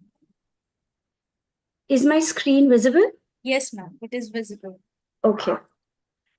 Just give me a second. Yeah. Good afternoon, everyone. I am Shivani Maikar from Department of Philosophy at GN Khalsa College, Science, Arts and Commerce. My topic for the day is Essence of Yoga, a philosophical and spiritual inquiry. Now, yoga is an ancient Indian technique originated 5,000 years ago. It is now a global phenomenon celebrated every year on 21st of June as an International Yoga Day. Unfortunately, yoga is still reduced as asana and pranayam. In fact, actually, it is much deeper, leading to self-actualization. Yoga can be defined or summed up as yoga chitta vritti nirodha, that is, stopping of all mental modification. After cessation of mental fluctuation, one becomes aware of his or her own essence, that is, purusha, pure consciousness. It is false association with prakriti, that is, jada and unconscious, that we suffer from raga, dvesha, asmita, which leads to false association of I, leading to dukkha. After realization, we will see tada drushti swarupa, that is, Purusha. We see similarities to attain self-realization in other Indian philosophies, for example, Advaita Vedanta. Because of Maya, there is Avarana and Vikshepa, leading to false case of identification. Once this well and misconception is removed, we get true essence, Aham Brahmasmi, that is, I am Brahman. How do we attain the self-realization? Yoga gives us a very simple answer, Ashtanga Marga, these 8 steps that we need to adhere. For our research, we will focus only on the first 2, that is Yama, Niyama, which are ethical refrains that will not only hold the fabric of the society, but also leads to the spiritual realization. Yama is the ethical refrain, which is betterment for the society. Values such as ahimsa, satya should be practiced, but this practice should not be restricted only physical. It also stretches to speech and mentality. Next is niyama. Saucha and santosh also should be practiced in 3 aspects: physical, mental, and speech. Tapa, swadhyaya, ishwar pranidhan is mentioned twice in Patanjali's Yoga Sutra, once in niyama and second in kriya yoga. We also have to develop bhavanas, that is mental training, that is Maitri, Karuna, Mudita, Upeksha, and Pratipaksha Bhavana, which is transforming negative thoughts into positive. The ethical aspects of yoga, we see yoga ethics parallel to Stoicism, Jainism, Bhagavad Gita, Gandhiji's Ahimsavada, Vivekananda, who is the proponent to take yoga to Western world. To conclude, I would like to say the ethical and the meditative practices of yoga not only contributes to the individual well-being, but also serves as a blueprint for achieving self-actualization. Thank you. Thank you so much, madam. Now, I would like to call upon Dr. Manish Kumar Mishra from Tashkent University, Uzbekistan. Welcome, sir. बहुत बहुत धन्यवाद ma'am. मैं doctor Manish Kumar Mishra इस समय Tashkent state university of oriental studies में visiting professor के रूप में कार्यरत हूं और आज के इस संगोष्ठी के लिए मैंने सोचा कि हम सेंट्रल एशिया और विशेष तौर पे उज़्बेकिस्तान को लेके ही थोड़ी सी बात आप लोगों के साथ साझा करूं, क्योंकि जब भी भारतीय ज्ञान परंपरा के संबंध की बात आती है मध्य एशिया से, तो मध्य एशिया और भारत के बीच के संबंध का सबसे प्राचीन मार्ग, जिसे हम लोग सिल्क रूट कहते हैं, वो सिल्क रूट कितना पुराना है ये इतिहासकारों के लिए भी एक गंभीर शोध का विषय है। लेकिन जो प्रमाण हमें ऐतिहासिक तथ्यों के माध्यम से मिलते हैं उसके आधार पे हम ये इस नतीजे पे पहुंचते हैं कि कुषाणों का जो समय है, मतलब पहली से तीसरी सदी का जो समय है, तब से व्यापार के संबंध जो है मध्य एशिया से मिलते हैं।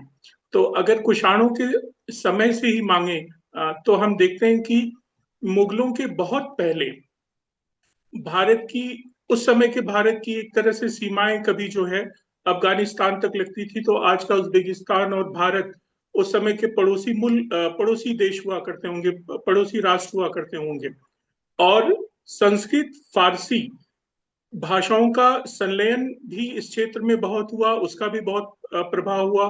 बौद्ध धर्म के प्रचार प्रसार के कारण यहाँ का जो एक सिल्क रूट का सबसे प्राचीन शहर है बुखारा, ये शब्द ही विहार से आया, विहार अर्थात बौद्ध विहार, वही विहार हमारे यहाँ बिहार बन गया और यहाँ बुखारा नाम से प्रसिद्ध हुआ। समरकंद दूसरा ऐतिहासिक शहर है जो कि इस सिल्क रूट पे है। तो इन तमाम व्यापारिक संबंधों के बीच में जो आदान प्रदान हुआ वो भाषाई भी हुआ, और उसका सबसे बड़ा उदाहरण आप यहाँ की उज़्बेकी और उज़्बेकी के साथ साथ आप ताजिक भाषा को देखें। इक्के, 2, 3, 4, पंच, 5 ये सारे शब्द आपको ताजिक में भी मिल जाएंगे और हमारे यहाँ भी हैं। हाल ही में यहाँ पे एक वरिष्ठ इंडोलॉजिस्ट हैं प्रोफेसर बयात, उन्होंने हिंदी उज़्बेकी शब्दकोश का निर्माण किया जिसका विमोचन आदरणीय प्रधानमंत्री नरेंद्र मोदी जी के हाथों हुआ। और उस शब्दकोश में देखा गया कि 2000 से ज्यादा ऐसे शब्द हैं जो भारत और उज़्बेकिस्तान की उज़्बेकी भाषा में और ताजिक भाषा में समान रूप से बोले जाते हैं। तो ये वही शब्द थे जो फारसी और संस्कृत के संलयन के साथ यहाँ पे जुड़े। अगर अरबी और फारसी के शब्द हमारे पास आए हैं तो चर्मकार जैसे एकदम संस्कृत के मूल शब्द जो हैं वो आपको यहाँ पे उज़्बेकी भाषा में मिल जाएंगे। तो भाषा के स्तर पे चिकित्सा के क्षेत्र में यूनानी चिकित्सा पद्धति और मुगलों के आगमन के साथ जब उनका आयुर्वेद से संबंध आया तो उस पर तमाम शोध कार्य हुए और एक संयुक्त परंपरा जो है चिकित्सा क्षेत्र में सेंट्रल एशिया में फैली, और यही परंपरा जो है सेंट्रल एशिया से यूरोप और दूसरी जगह पे गई। हमारे पुराणों का, हमारे ज्योतिष संबंधी ज्ञान का, गणित का, चिकित्सा का, दर्शन का, कला का, तमाम किताबों का जो है फारसी में और यहाँ मध्य एशिया की दूसरी भाषाओं में अनुवाद हुआ और वही ज्ञान यहाँ से यूरोप की तरफ गया, जिसकी विस्तार से चर्चा मैंने अपने पेपर के माध्यम से की हुई है। साथ ही साथ हम देखते हैं कि दर्शन के साथ साथ गणित जो था, जैसे शून्य की संकल्पना थी या अंक की जो महत्ता थी, वो सारी की सारी परंपरा उज़्बेक और मध्य एशिया में भारत से ही आ रही है। संस्कृत कह रहा हूँ, संगीत के तमाम ऐसे क्षेत्र मिलते हैं जहां पे दोनों देशों के ताल पद्धतियों में समानता मिलती है, और बहुत सारे ऐसे वाद्य यंत्र हैं जो मुगलों के आने के बाद हम देखते हैं कि एक तरह से उनका परिष्कार हुआ और नए जो है वाद्य यंत्रों की स्थापना हुई। खान पान पहनावे को लेके बहुत सारी चीजें हैं जो दोनों संस्कृतियों को जोड़ती हैं। हम टोपी पहनते हैं, ये उसे टोपा कहते हैं। इसके अलावा बहुत सारी खाने पीने की चीजें, जैसे हमारे यहाँ समोसा है, ये समसा कहते हैं। हमारे यहाँ पुलाव है, यहाँ पे पुलाव है। ये सारी चीजें जो है सेंट्रल एशिया की तरफ से चल के भारत में आई, तो भारत से बहुत सारी चीजें इनकी तरफ आई। निश्चित तौर पे बौद्ध धर्म का इसमें बहुत बड़ा योगदान तो था ही, लेकिन अलग अलग शासन काल के समय में अलग अलग राजाओं के साथ जो एक बहुत बड़ी सेना गुजरती थी, उनके बीच में जो भाषाई और व्यक्तिगत संबंध बनते थे, उस समय जो कलाओं का विस्तार होता था, हमारे यहाँ मुगल कालीन शैली पे भी हम लोग देखते हैं कि मध्यकालीन शैली का सीधा सीधा प्रभाव आपको दिखाई पड़ेगा। समरकंद में आप जाएं, बीबी खानम देखें या रेगिस्तान स्क्वायर देखें और फिर ताजमहल देखें, तो आपको वो समानता जो है समान रूप से दिखाई पड़ेगी। तो और सबसे अच्छी बात है कि यूरोप की तरह यहाँ ऐसा नहीं है कि उसको अस्वीकार करने की कोई बात है कि भारतीय ज्ञान परंपरा के प्रभाव को किसी रूप में अस्वीकार किया जा रहा है, बल्कि इनके लिखित ग्रंथ और तमाम विद्वानों के जो शोधालेख हैं उसमें बहुत सहजता और बहुत विनम्रता के साथ इन सारी चीजों को स्वीकार किया गया है। 62 के आसपास यहाँ पे हिंदी के जाने माने विद्वान भोलानाथ तिवारी जी आते हैं, और वो काशका दरिया और सुखन दरिया के पास, उस समय ये यूएसएसआर का हिस्सा हुआ करता था, वहां पे वे देखते हैं कि कुछ खास ऐसी समुदाय हैं जिनकी भाषा और बोलियों की समानता जो है हिंदी की अन्य बोलियों और भाषाओं से मिलती है। वो लगातार उस पे काम करते हैं और वो देखते हैं कि ताजिक और उज़्बेकी बोलने वाली ये जो समुदाय है, जिसे अफगान कहते थे उस समय, उनके अंदर हिंदी विशेष तौर पे हरियाणा और राजस्थान के आसपास के बोलियों के बहुत सारे शब्द हैं, और वो भाषा उनकी प्रभाषा थी। मतलब स्थानीय लोगों के साथ ताजिक और उज़्बेकी बोलने के साथ साथ वो अपने घर में और अपने समुदाय के बीच में एक विशेष तरह की भाषा बोलते थे। उन्होंने उस भाषा के शब्दों के नमूने इकट्ठे किए, उनकी वाक्य संरचना पे काम किया, और उन्होंने एक किताब प्रकाशित की जो कि सहज उपलब्ध है हिंदुस्तान में भी, जिसका नाम उन्होंने दिया ताज उज़्बेकी, अर्थात एक ऐसा समुदाय जो ताज और उज़्बेकी बोलता है, लेकिन उसकी जड़ें कहीं ना कहीं भाषा के स्तर पे हिंदुस्तान से जुड़ी हुई हैं।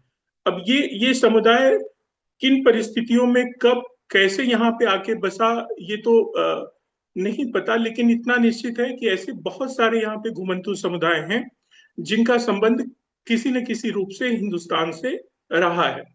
यहाँ रहते हुए मैंने देखा कि यहाँ पे जो जिप्सी कम्युनिटी है उसे लूली या लोले समुदाय कहते हैं। उस समुदाय के अंदर भी बहुत सारी प्रशाखाएं हैं।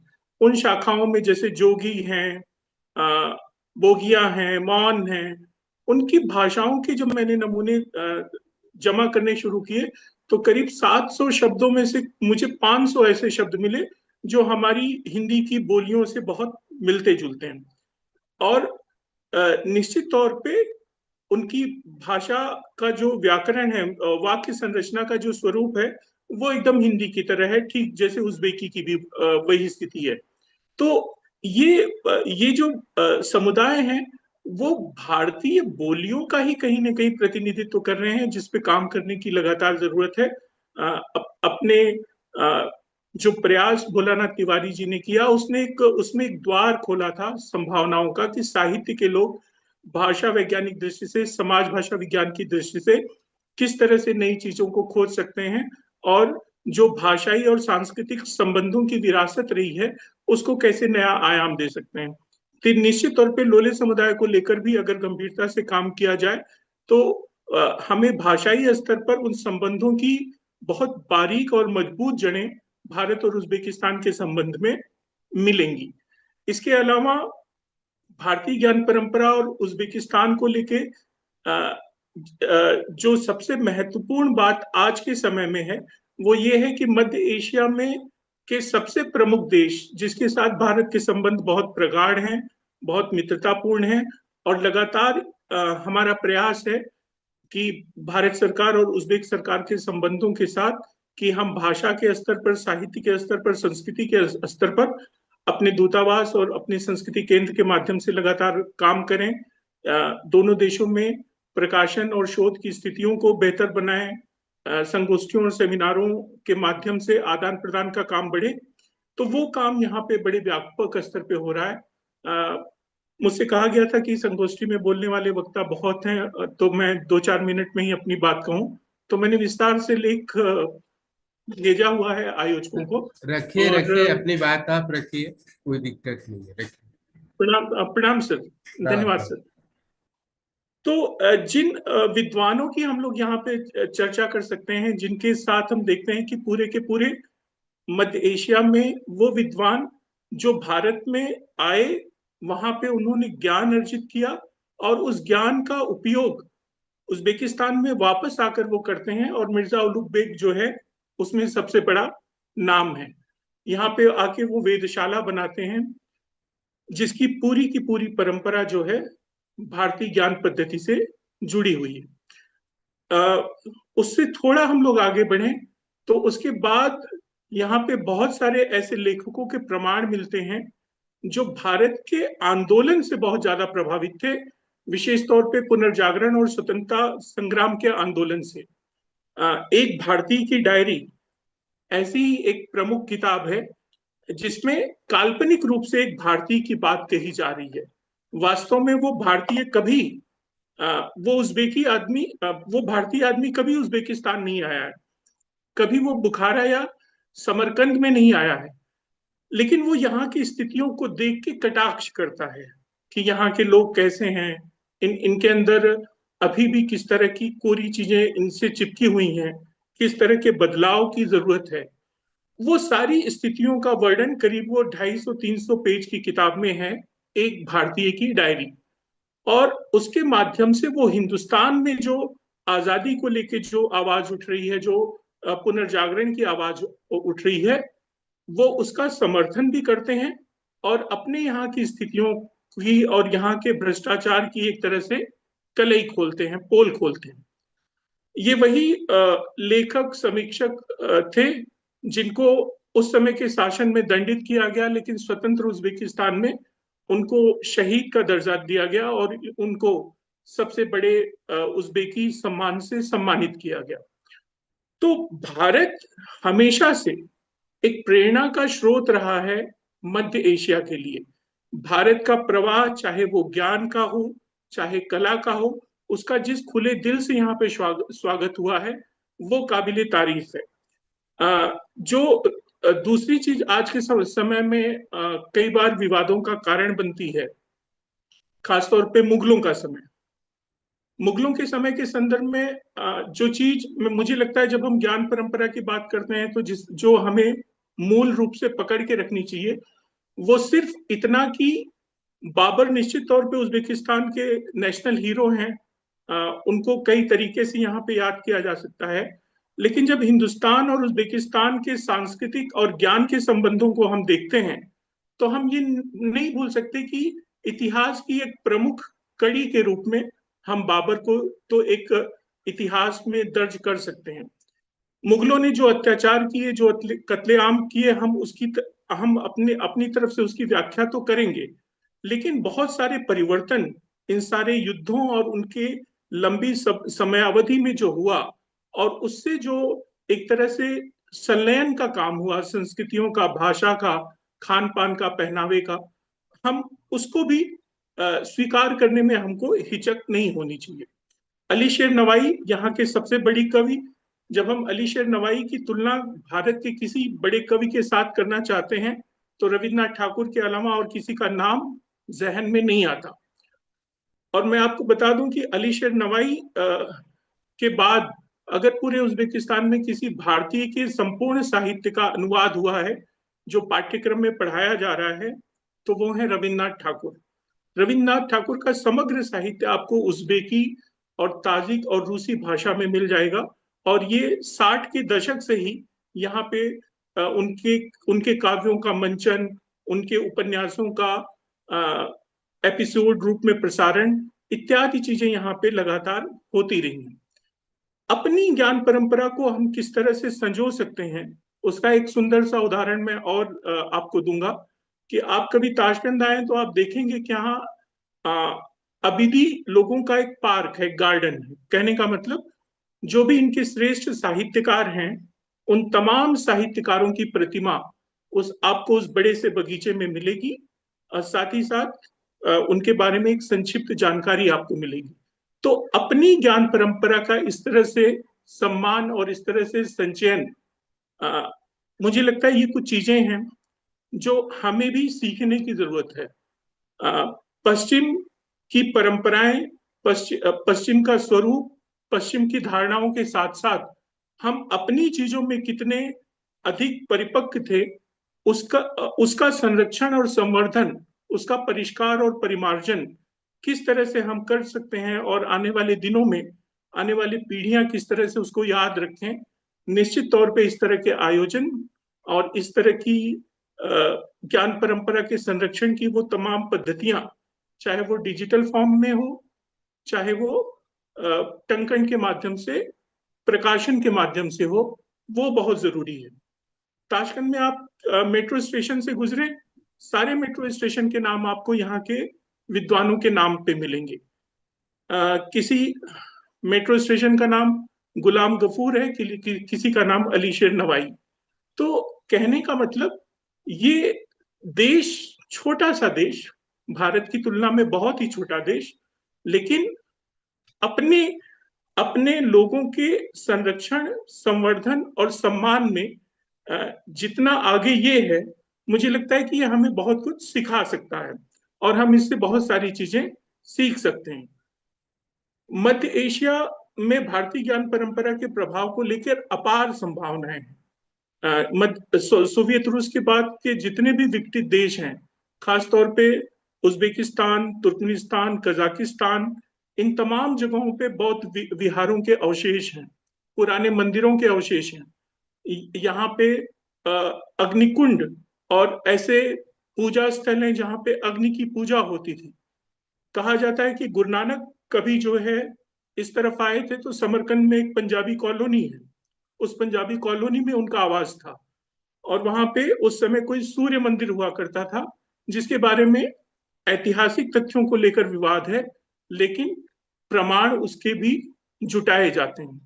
तो ये बहुत सारे ऐसे प्रक्षेत्र हैं जिनको लेकर काम करने की लगातार आवश्यकता है ताकि हम उस विरासत से, उस परंपरा से और उस ज्ञान राशि से जुड़ पाए जो कि मध्य एशिया और भारत को जोड़ती है।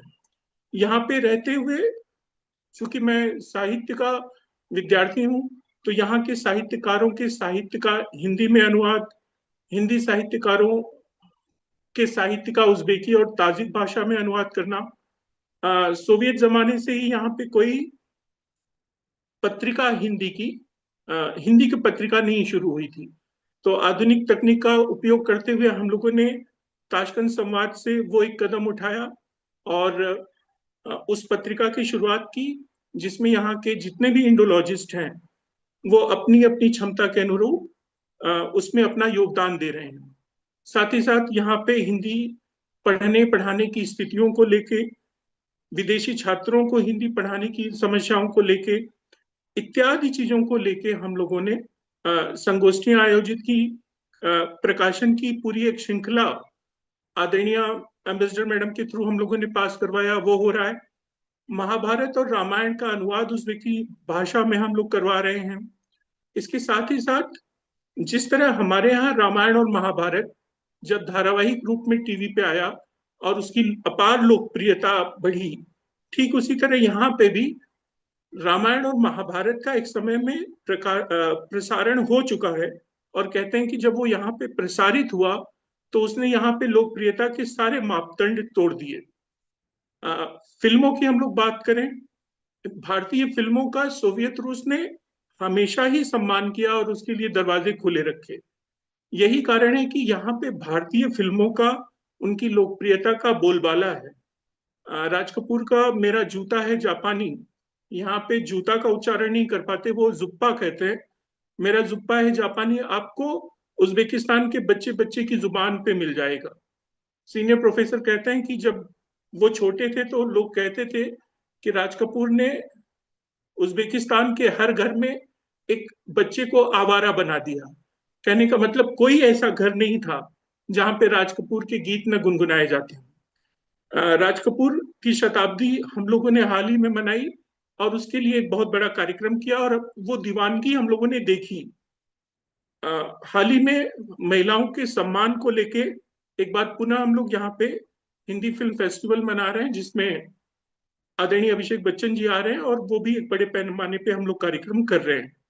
और बहुत सकारात्मक रूप से यहाँ के लोगों का जो सहयोग मिलता है संस्कृति को लेके, भाषा को लेके, इस तरह के आदान प्रदान को लेके, वो चीजों को बहुत सहज बनाता है। मतलब आपके काम करने का जो उत्साह है वो बना रहता है। उसमें पढ़ने पढ़ाने के काम में किसी तरह का विवाद नहीं खड़ा होता। अगर आप मुगलों के इतिहास को पढ़ा रहे हैं तो आप उतनी ही स्वतंत्रता और उतनी ही उन्मुक्तता के साथ आप छत्रपति शिवाजी महाराज का भी इतिहास पढ़ा सकते हैं, क्योंकि वो पढ़ने पढ़ाने की जगह है। तो अगर वो पढ़ने पढ़ाने की बात हो रही है तो उसमें दूसरे कोई भी मुद्दे हावी नहीं होते।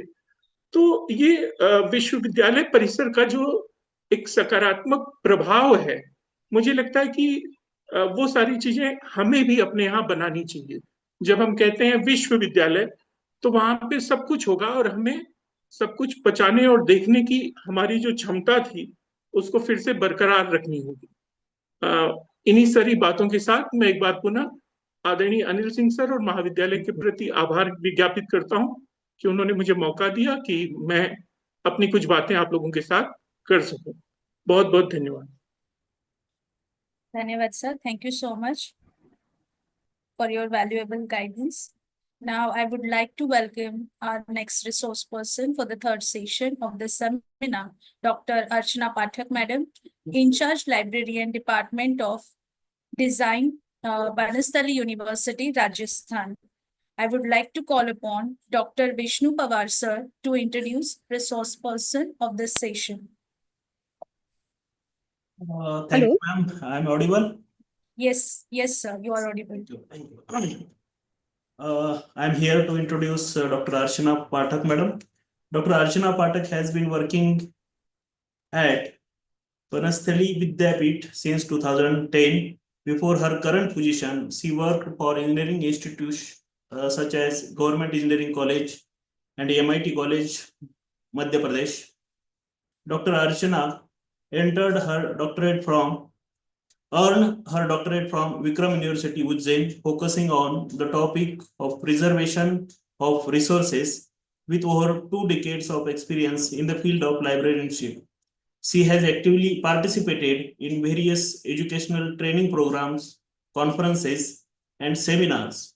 Dr. Pathak has also presented numerous articles in peer-reviewed journals and conferences on topics related to library and information science, preservation, and digitization.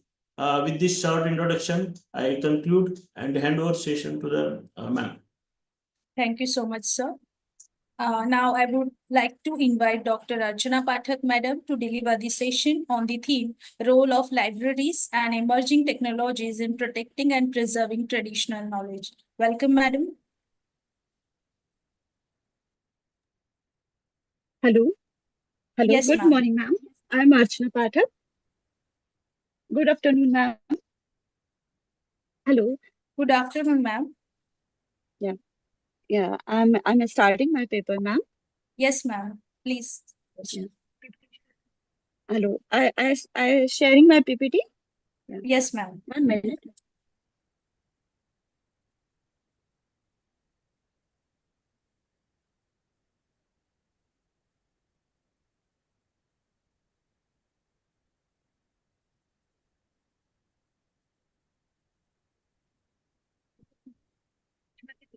Hello Yes, ma'am. Yes आपको दिखाई दे रहा है मैडम मेरी PPT No, ma'am. It is not visible right now. या it is not visible No, ma'am. ओह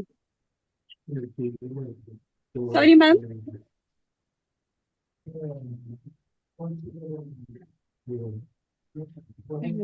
रहने दे PPT तो तुम hello Yes, ma'am. Please. Yeah, my paper is archival management, a step to protect India's cultural heritage. This is related to archival management and manuscript preservation. My paper is related to protection of archival material is the precious aspects of any nation importance. It gives a framework for any nation's growth and directs future generations. From ancient times to the development of various civilizations, our ancestors preserved and to protect the cultural wealth of India in the form of manuscripts, written documents, and also inspired them to preserve them for others so that future generations could be developed. Hello? Yes, ma'am. Yes, This you are paper- audible, ma'am. Yeah. Please continue. Yeah. Okay. Thank you, ma'am. This paper highlights the status of the preservation of manuscripts across India and the current initiatives taken for the progressive development of the new generation. This is, and in my paper, ma'am, I cover in this paper some aspects related to manuscripts. What is manuscripts? Why preserve them? And initiatives of manuscripts, survey work, and preservation centers in all over the country. And why digitization is important, and then conclude this. So first of all, I'm giving a definition of what is manuscript. Manuscript is related to all written documents made from natural materials such as diagrams, scripts, pictures, and available on stone and rock and clay tablets, ma'am. So all written documents which are related to our cultural artifacts and cultural heritage, which are written from before the printing press. So these are called the manuscripts. Then our traditional and the scientific facts behind them are available in them demonstrate that our ancestors have provided us with valuable insights related to our social and intellectual development. So these are the manuscripts, ma'am. So the Antiquities of Art Treasure Act giving a definition for manuscripts, all documents were inscriptions and handwritten compositions related to bark, cloth, all of these are related to manuscript and called manuscripts. So purpose of this aid to preserve India's cultural heritage, to prevent fragmentation of antiquities and cultural artifacts. After then, the background for the preservation of these manuscripts. So studies or archives manuscripts are an important aspects of human life. These are informative sources of development, research activities to gain knowledge. So the glorious history of Indian culture stored in the Indian ancient manuscripts has important and valuable research work. Indian manuscripts serve a crucial evidence for understanding India's civilization, including its cultural and traditional thoughts. It is estimated that around 10 million Indian manuscripts were written in various languages and are spread all over the country. The documentation and survey work. Documentation of rare materials, including light, humidity, and dust environment pollution, fire, water, all of these are deterioration, a cause of deterioration of manuscripts. So first of all, our ancestors think, and the preservation of manuscripts for protection for this manuscript, indigenous techniques. In this protection, two types of techniques are used. First is indigenous techniques and curative techniques, such as wrapping manuscripts in silk cloth. Additionally, natural substance like oil extract, sandalwood powder, black pepper, and clove oil have been used to preserve palm leaf manuscripts, stone manuscripts, etc. And manuscript survey and conservation work starting in from our government and some other government established agencies, such as Government Oriental Manuscripts Library and research centers in Chennai. Second is in the Indira Gandhi National Center for Arts, IGNCA. You know this. This is a very renowned agency for preserve the manuscripts. And at present, 25,000 manuscripts are preserved in IGNCA. So, third is Saraswati Mahal Library, Tanjavur, is one of the oldest library in Asia and preserved 60,000 rare volumes in this library. And temples, other than this, the temple libraries, museums, and universities play key roles in preserving these manuscripts for posterity. Both historic and newly developed universities as a role model in the overall strategies for preserving manuscripts. Then, National Mission for Manuscripts for Preserving of Manuscripts. This is a very renowned institution or established by our government. NMM has established in all over country manuscript resource centers. These are surveying and manuscript preserved. There are 52 manuscript resource centers available in all over states in our country, and manuscripts conservation centers. These are conserved for manuscripts, and 32 manuscript conservation centers are established by our government.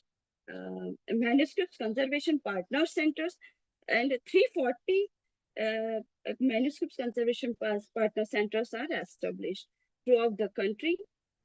And at present, for an example, in our Rajasthan, there are 5.2 million manuscripts are preserved in their MRCs.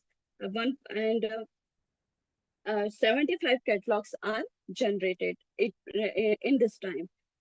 So National Library of, after that, the National Library of India was established in 1836 as the Calcutta Public Library, and 54 cartographic manuscripts, 280 artifacts, 50 microfilms, and 1,000 microfiches are available in this. So I conclude this that so many manuscripts are available in India, and preserve them and protect them for next generation. And last of in this my paper, the digitization of manuscript. Why the digitization is important for preservation of manuscript? Because digitization is an effective way to protect valuable Oriental manuscripts in their original formats, safeguarding their unique pool of knowledge without causing any damage. So this technique is highly beneficial for the long-term preservation of various objects. Digital conservation can significantly expand the life of an artifact, allowing for material use of the original and also providing a high quality storage. So digitization is very important for manuscripts. Some institutions related to digitization of manuscripts. First of all, National Archives of India. This is established in 2000. A program was launched for the digitization of rare manuscripts in collaboration with the Science and Technology Institute of Bangalore. This initiative focus on digitization valuable manuscripts such as Bhagavad Gita, Ramayana, Mahabharata, and storing them in CD media. Nanak Shahi Trust Punjab. Second is Nanak Shahi Trust Punjab. This is a very renowned institute for preserving and digitization of manuscripts, created a comprehensive digital Sikh reference library under the project Virsa to preserve 150 manuscripts of the Guru Granth Sahib along with some other rare manuscripts. Third is Digital Manuscripts Library established by NMM, National Mission for Manuscripts. It is established and near about 19th century, and this library provided a single platform for accessing all ancient and medieval Indian knowledge in one location. The mission has digitized 3.5 lakhs manuscripts containing 3.5 crore pages. So I conclude this that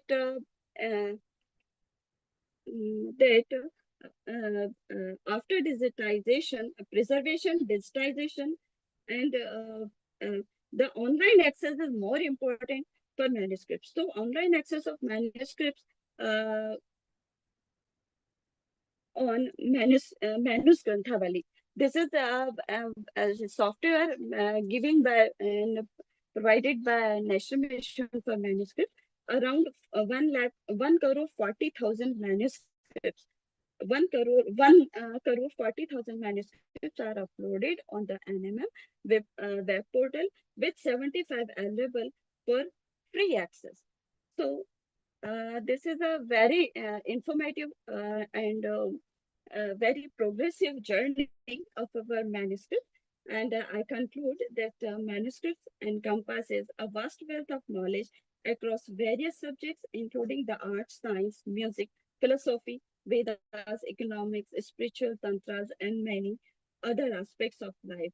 Some authors urge readers to treat these manuscripts with great care so that appeal to them to safeguard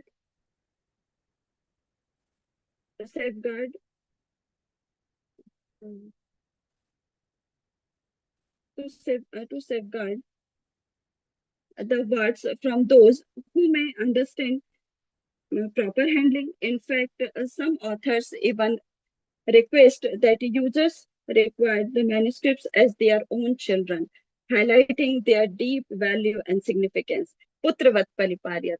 मेरा कहना ये है कि हमें manuscripts को, हमारे इस knowledge को इस तरीके से सेव करना चाहिए कि जैसे हम हमारे पुत्र को, हमारे नेक्स्ट जनरेशन को हम जैसे प्रोटेक्ट करते हैं, उसी तरीके से हमें मैन्युस्क्रिप्ट्स को भी प्रिजर्व करना चाहिए. और इसी संदर्भ में, इसी रेफरेंस में जो है हमारी गवर्नमेंट भी काम कर रही है.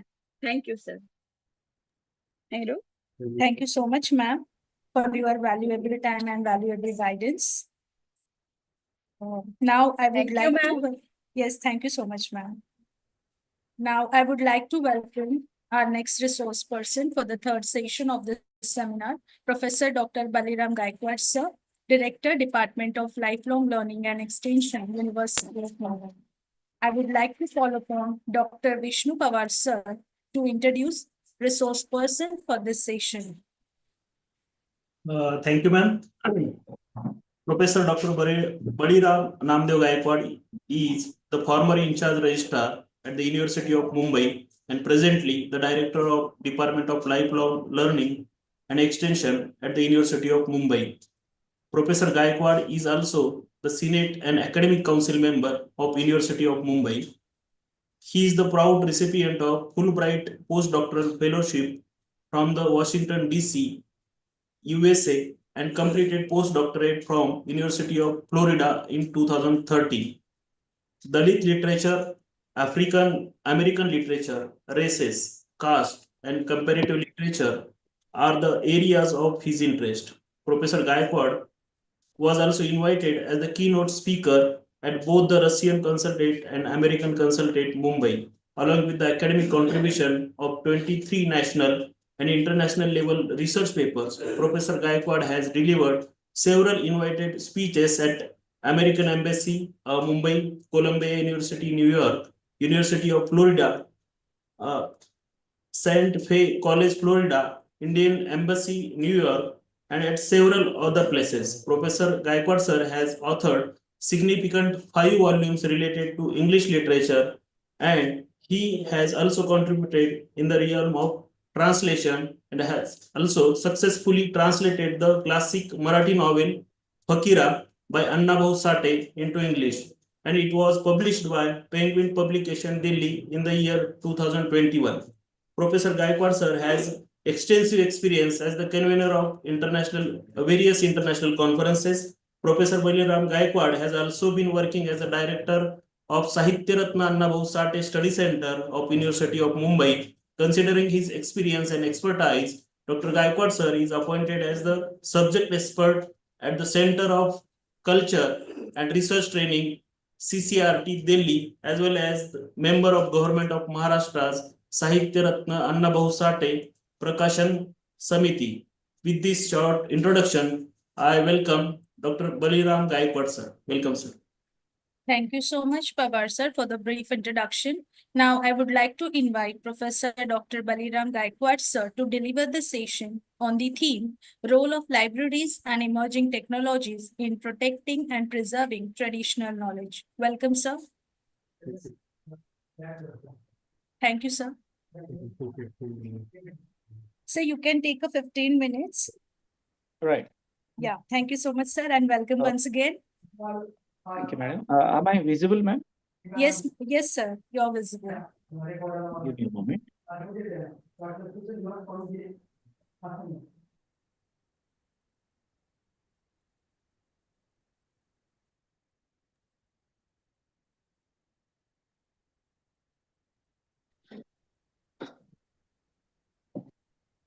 Very good evening to all of you. Extreme great pleasure to be here in Sonubhav Baswant College, Shahpur.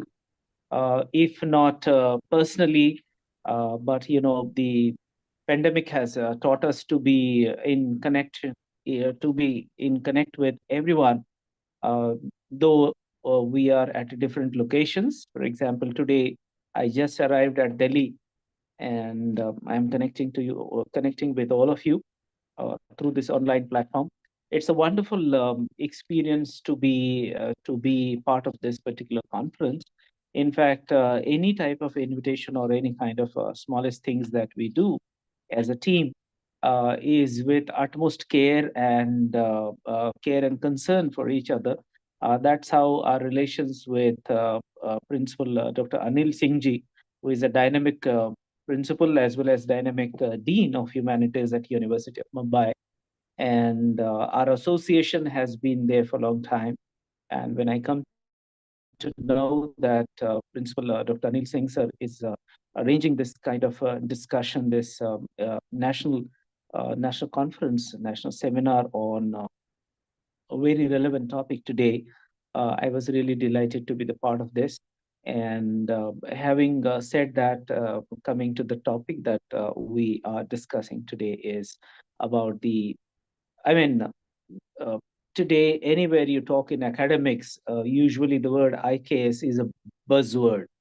And anything related to information and dissemination of the information, also the preservation and cultivation and dissemination of information, the role of the director of the library, role of everyone attached with or having access, and everyone who is working as the facilitator of knowledge or existing canon of knowledge to the others, the role and responsibility of that facilitator becomes double. And it is in this sense, I have a few of the opinions and some of the observations about it that I would like to share with you today. So, first of all, the moment we say IKS, and as with the perfect implementation of national education policy in Maharashtra, and particularly with the University of Mumbai, many of us are, I could see that many of us are part of University of Mumbai. And we are really very proud to be the part and parcel of University of Mumbai, as we are holding the baton of NEP in our hand. And that's how the implementation of NEP is being done in the other universities of the state, and many of the other states in our country also are following our examples. Just before I go ahead with the topic, I would also like to share that an additional point with how the leadership that we are establishing in the area of higher education nationally and also in the state. You can see that our Honorable Vice Chancellor came out with an idea that just some 3 months before, last 3-4 months we are working. Let's say first week of January, tangible paper, a foolproof paper came in our hand, a circular suggesting that UDRF, University Department Regulation Framework. And it is with that, we could see that the way universities are marked based on their performances in various criteria, and that's how university rankings are decided. Similarly, university departments of our own university departments, they should also be ranked, and a kind of a healthy, active, mobile environment should be created. With that vision, Honorable Vice Chancellor sir brought this UDRF system. And so soon, within not even 3 months passed, and you see government of Maharashtra introduced the same kind of UDRF in all the state universities, and the document is absolutely in toto without any kind of a changes which has been made. Now that talks about the precision and the vision with which the document has been created. I mean, and it is in this sense, I can say that the baton of national education policy, seriously, we all are holding. And I mean, of course, that's the very truth for all of us. And with this truth also comes the kind of a greater responsibility that as we are kind of pioneering university to implement NEP system in toto, and also as a successful model, we are also facing some of the challenges, and we also need to think really inclusively, think about almost all the aspects that might crop up as an issue. And today's these deliberations, the national workshop is also part of that kind of one deliberations. I appreciate the vision and efforts with which Dr. Anil Singh sir has organized this national conference, wherein all the resource persons as well as the directors and the chief librarians and everyone attached with library system are part of this. And we all are deliberating today that how IKS, as I mentioned earlier, the buzzword, how this IKS can be implemented. And more so, it is along with that, the preservation of the knowledge documentation, in which one of the important parts is IPR. And how do we go ahead with that? When such kind of questions come, what I personally believe is that we all have tried to understood broadly what is meant by IKS, wherein medicine comes invariably, we can't really do away with that. So the traditional knowledge of using the traditional medicine, which has been there free of charge, and generations together, it has been passed from one to another, and very happily and with a gracious and also with kind of a humanitarian attitude and approach, all the generations have passed that knowledge from them to the next generations.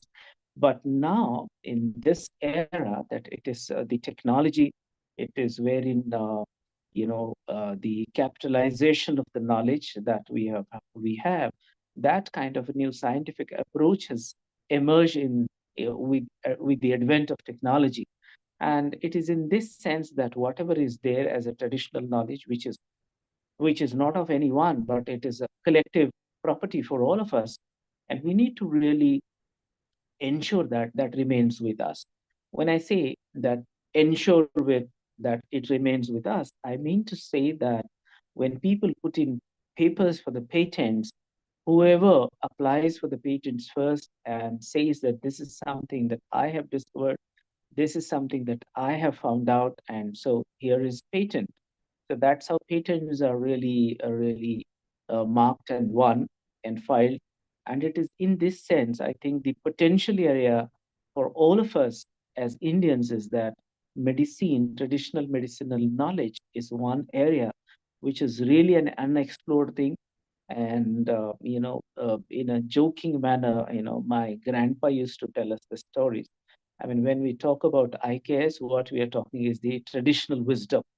And I mean, on this juncture, though, it's a very serious academic platform. But then very pertinent example I would like to give from my own family member, my grandpa. I miss him very much. And, the example is my grandpa used to tell us the story that somebody, his associate, of his age, somebody, his colleague, those days people used to simply walk one village to another. So his friend, when he walked from one village to the another, it was the path from completely from the jungle where having all kinds of plants here and there. So very casually, his friend took one stick of one while walking, took one stick and put it in his mouth, and just casually walking, he reached to the place where the desired place, and then only to realize and to get shocked that by the time he reached to the village, there all his teeth, he lost all his teeth. They all literally fell down in front of him. Though it became a matter of joke, but at the same time, it became a matter of greater concern for all the villagers that what is that particular one plant of which stick he took in his hand, and very casually he was, playing with the stick in his teeth. He was walking, and he lost all his teeth. Now the point is, such kind of a very powerful medicinal properties that we have in our jungles, in our forest, and also in a very casually, easily available our flora and fauna. So as the researchers, not necessarily belong to science, but also humanities and all of us, because we have no demarcations as of particular discipline now. Those are the days really gone, and now we are into completely an interdisciplinarity mode. And as a result, as I mentioned this one example, I'm very confident that all of us have such kind of examples and backgrounds from our villages, though we are living in different locales, but we have that kind of a background, and wherein we also have a potential opportunity to discover what such other opportunities at our places. A friend of mine who has filed 7 patents for himself and his college, his institute. I was pretty impressed by the work with which he is going ahead with putting a lot of papers for patents. And I felt that there could be larger areas. When I discussed with him, he mentioned that even any kind of art and craft, art, we all know all our Indian arts are really, really known internationally. But unless we put in our papers and claim for the patents, that does not become typically our own.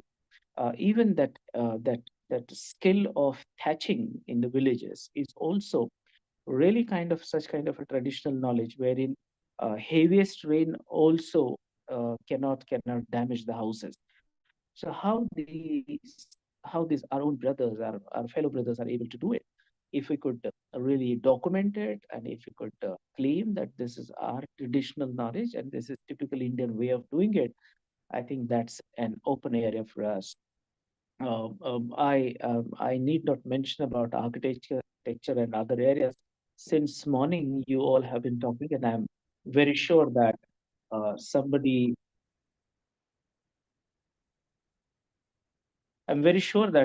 of the speakers must have covered this area also today. So architecture is another area. We also have that traditional knowledge of sowing and traditional knowledge of farming, and even curing for certain kind of diseases. Even these are the traditional areas, but today we have that kind of a greater opportunities to document them and claim and get more and more patents for us. Now, where the librarians, where the resource persons in libraries and libraries as well as knowledge resource centers at various universities and colleges can play a role is to disseminate that information in the process of filing IPR and also connecting with the people. What is happening is there are a lot of foreigners who are messing up with the Indian traditional knowledge in a sense that what we have, and if we don't claim, the others are claiming.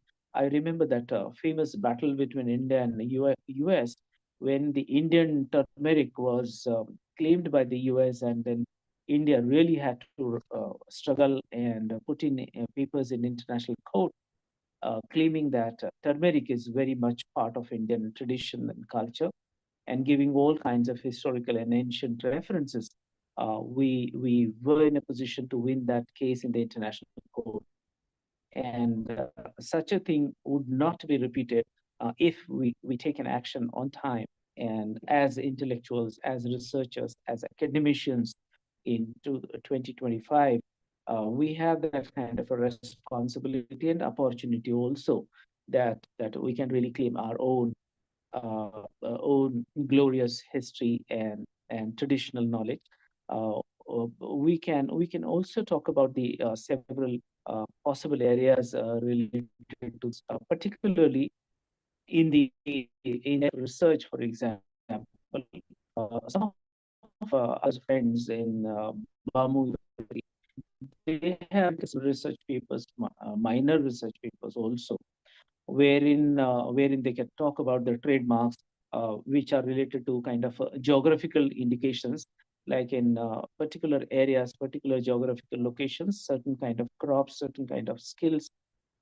Even in the tribal belt also, many of such kind of traditional skills are there.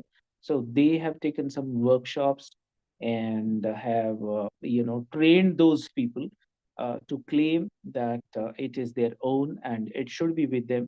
So that further enhances or turns into a kind of a commercial opportunity for those people who are completely unaware about what kind of a precious knowledge they have. So I believe that we also have a role, not just limiting to pass on or disseminate that information only into academia, but collectively all of us have that responsibility to take it further, not only in the academic world, but also to those people who really possess it. And generations of theirs are continuing the traditional knowledge. So if they are supported by the team of ours, I think greatest thing that we can do. And along with that, I also would like to talk about few of the things like the cultural appropriation that many of the people do. For example, our art, music, and yoga internationally has been widely accepted. Yoga Day, we have now entire world is habituated of celebrating the Yoga Day, International Yoga Day.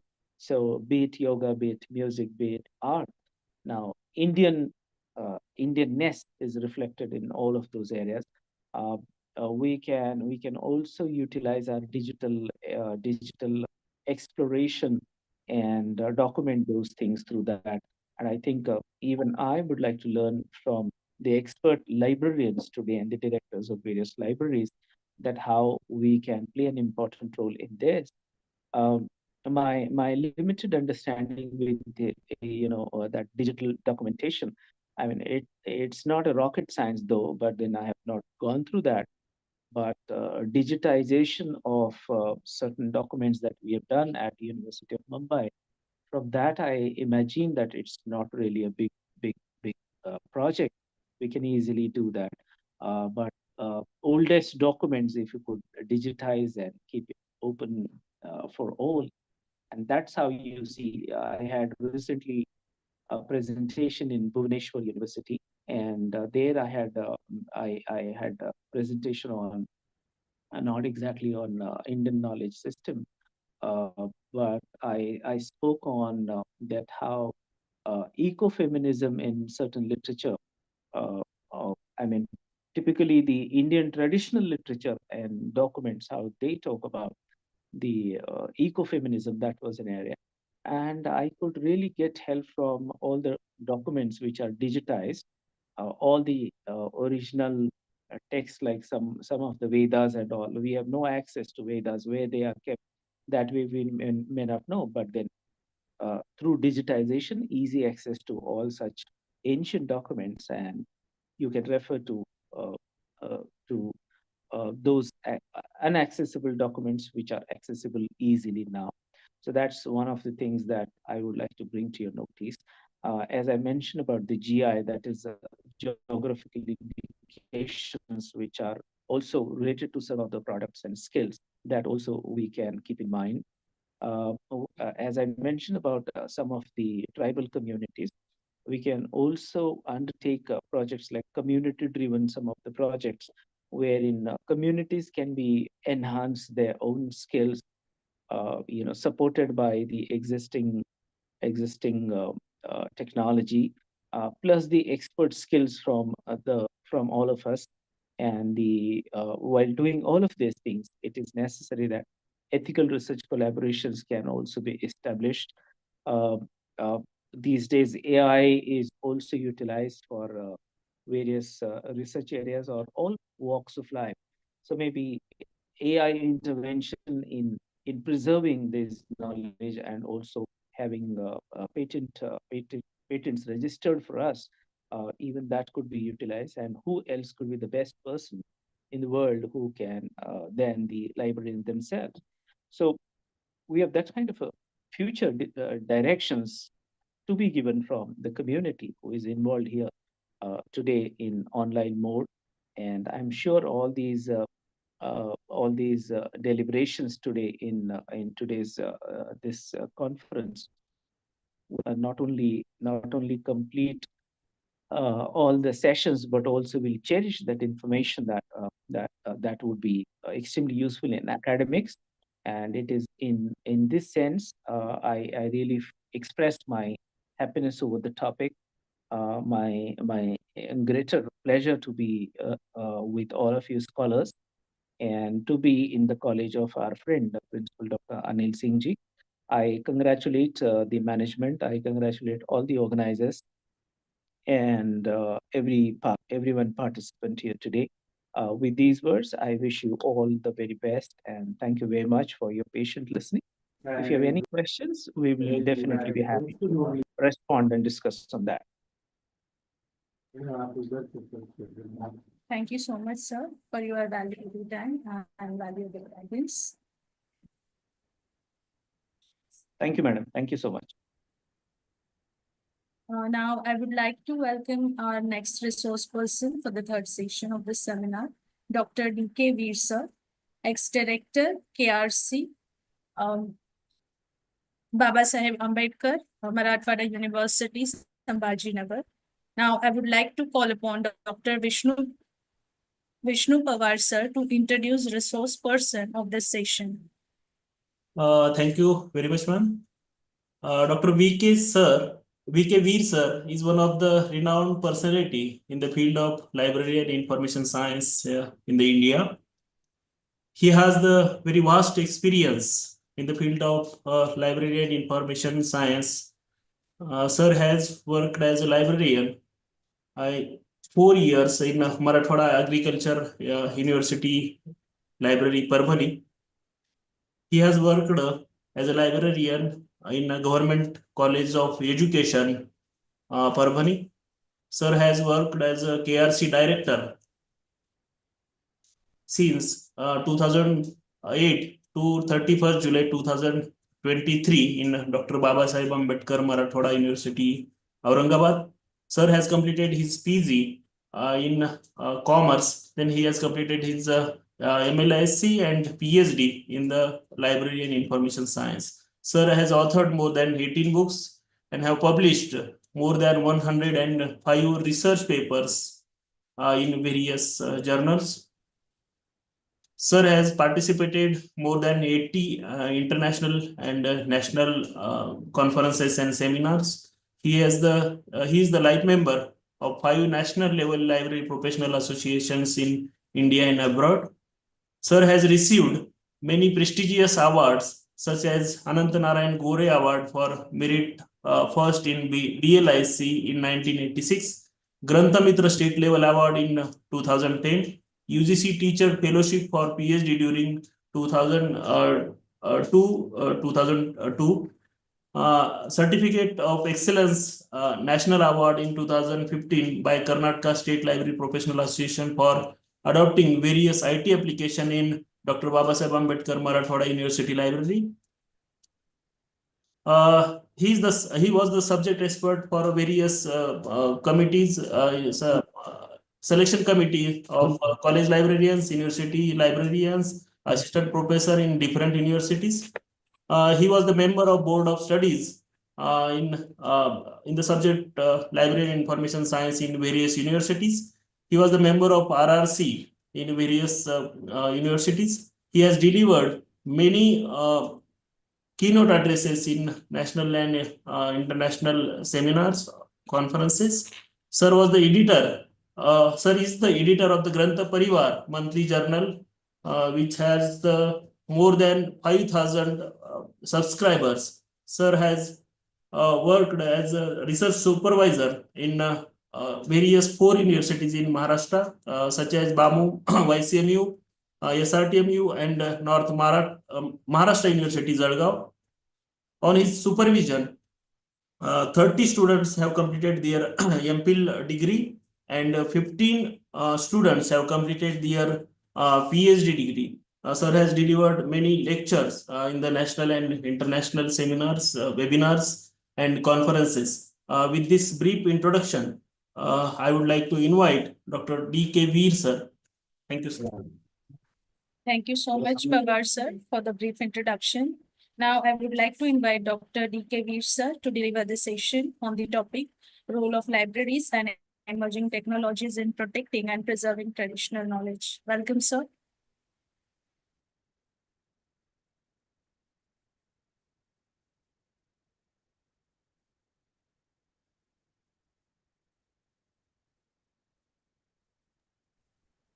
Am I audible? Yes, sir. Madam, am I audible? Yes, sir, you are audible. Okay, thank you.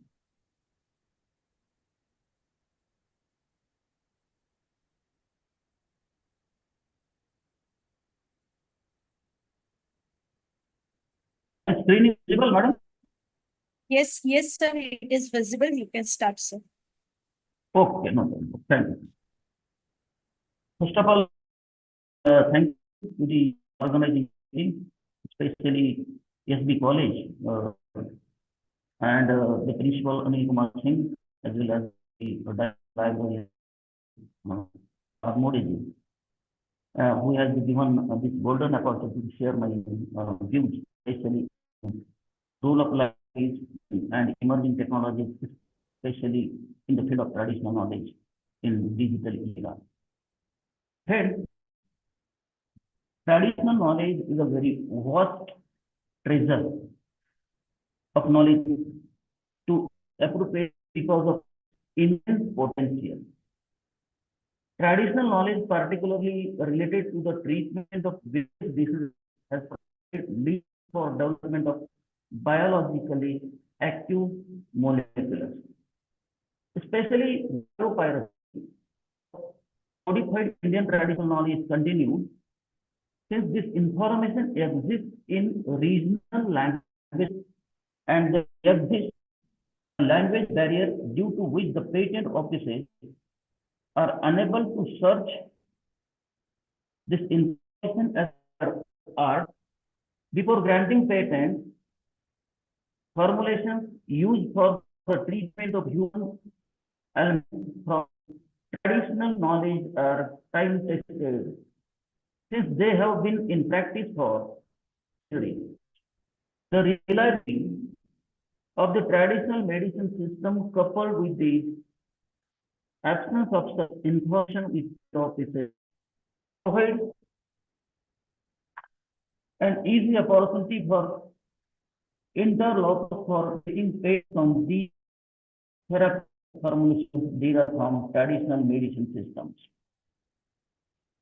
If we see the traditional knowledge and culture heritage, especially, India has a rich history of traditional knowledge. If we see the type of ancient practices are there in India, I like to say various types of areas such as Ayurveda for traditional medicine, yoga and meditation, agricultural practices and biodiversity, folk music, literature, and oral tradition. These forms of knowledge are often not documented in conventional written format, but preserved for oral traditions and practice. This is the fact. If you see the current situation, especially in India, all such traditions is not documented in conventional form. As the digital platforms or technologies have globalized access to information, there is a risk that is knowledge might be exploited or missed without attribution or compensations to the original community. This presentation delves into how libraries are merged with traditional knowledge from ancient methods to modern artificial intelligence solutions. If you see which type of role of library, especially emerging technology, preservation and protecting the traditional knowledge, because you see the impact of emerging technologies. Emerging technologies are transforming preservation methods in action and implement with technology. And if you see what type of role of libraries are there, and if the historical background is so custodians of history, preservation of knowledge from physical archives to modern databases, and concentrate on understanding traditional knowledge. Traditional knowledge encompasses cultural practice, indigenous knowledge, and national arts and sciences. If you see the historical role of libraries in preservation, as knowledge foundations, libraries serve as essential hubs for preserving the knowledge of ancient civilization. If you see the notable library example, the Nalanda University Library in India and the Library of Alexandria, Egypt, show exceptional knowledge expansion and manual preservation techniques. Ancient libraries utilize writing and cataloging to maintain their collection. This slide, with the help of this slide, which type of transition to the technological era, we know that pre-1960 shift from the Indian shift from physical documentation. However, during 1960 to 1980, film adaptation are there, and in 1980s, the introduction began integrated in library system for cataloging and indexing, and in 1990, library started digitizing collection for better accessibility and preservation. However, during 2000, digital archives made information accessible from anywhere, enhancing research capabilities. If you visit to the any R&D website of the university website in India or abroad, we will see that the variety of institutional repositories, especially for knowledge, are made by the various higher education institutes. However, during 2010, digital recovery played during 2020. However, if you see the innovative AI technologies, especially for communication, AI applications utilizes language processing tools for regional understanding of dialect, as well as AI is also working text translation AI-enabled translation and transcription affect the study of ancient texts, preserving cultural heritage. Machine learning language also helpful knowledge, as well as blockchain technology, especially for authenticity, tracks authenticity and provenance of traditional knowledge, resources, and integrity. And variety of case studies, especially if you see, and I think you are already aware of the TKDL, the traditional knowledge digital library, and the TKDL also is the artificial intelligence for global sharing of traditional knowledge, promoting accessibility. And the various preservation techniques, if you see the overview of the preservation techniques, it may be a metadata tagging, it may be a digitization of manuscript, or the initiative, especially showcases global efforts in preserving cultural heritage and engage the practice through various programs. Cloud storage is also another preservation technique. If you see the study of TKDL, especially India's initiative to safeguard traditional medicine knowledge and if you see the TKDL, the 70% health, more than 70% population and livelihood of millions of people in India is dependent on traditional medicine. Globally, there has been an interest in the use of traditional medicine, increasing its vulnerability to exploitation.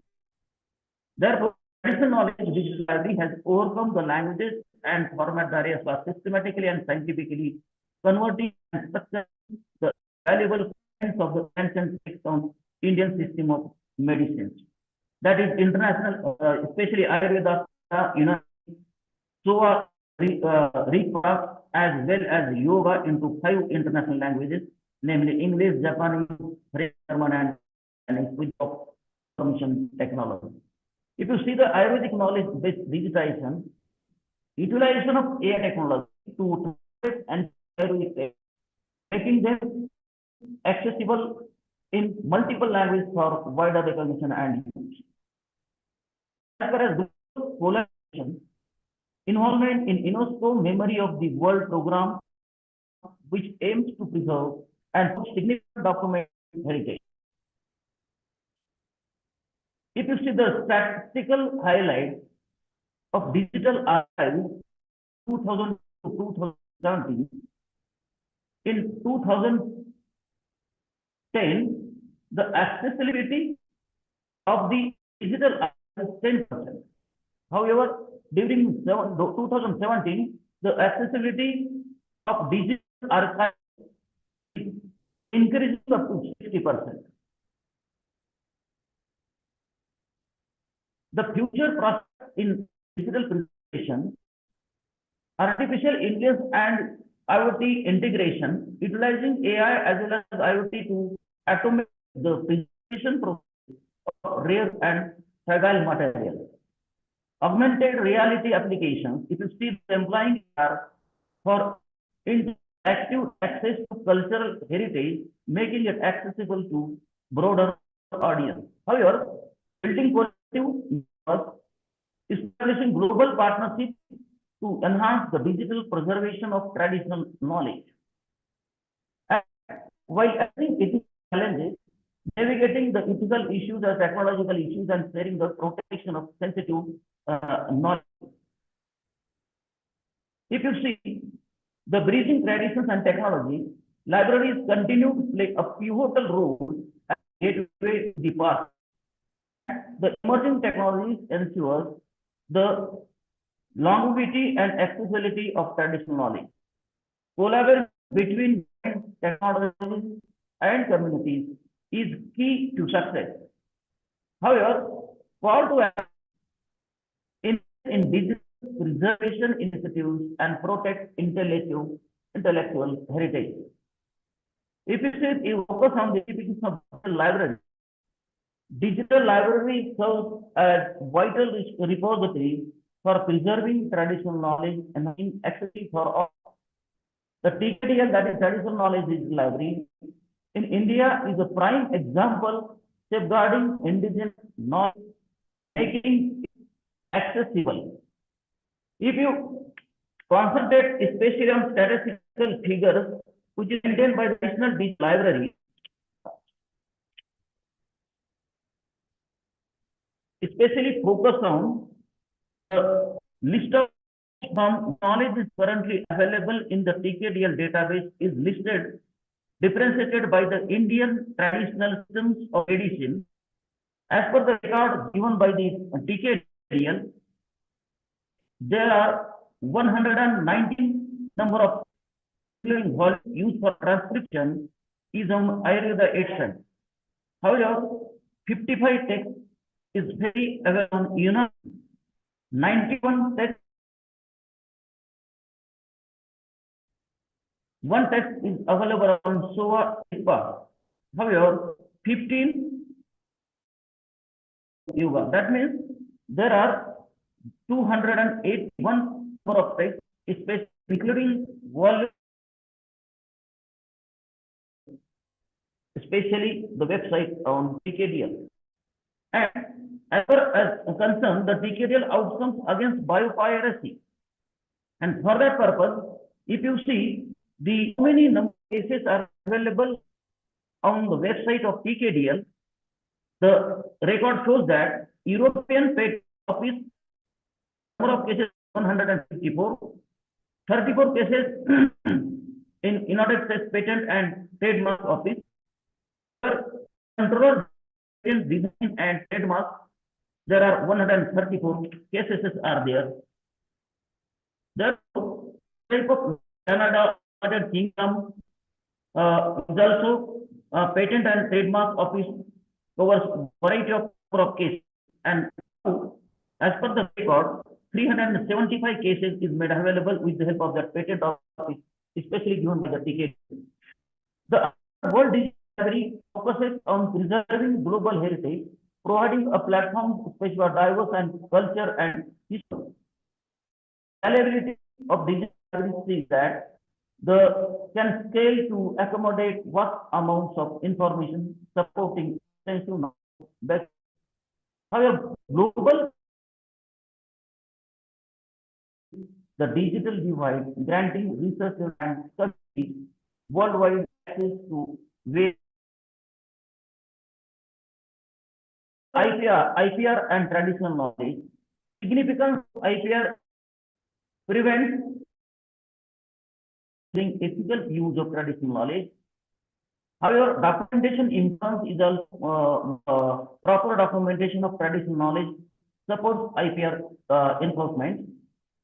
Equitable benefit sharing supports distribution of benefits among indigenous communities. Case studies, especially NIM patent, case studies patent. That means such type of legal disputes over NIM highlights the importance of protecting traditional resources.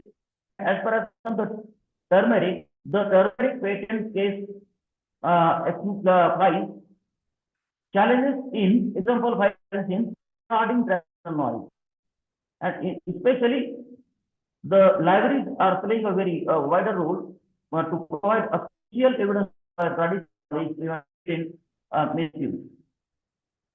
Therefore, if you see the community environment in preservation is also, the role of heritage preservation is more important, especially significance of community engagement, then participate in digitization process, then oral history initiatives, then cultural sensitivity challenge, then equitable representation.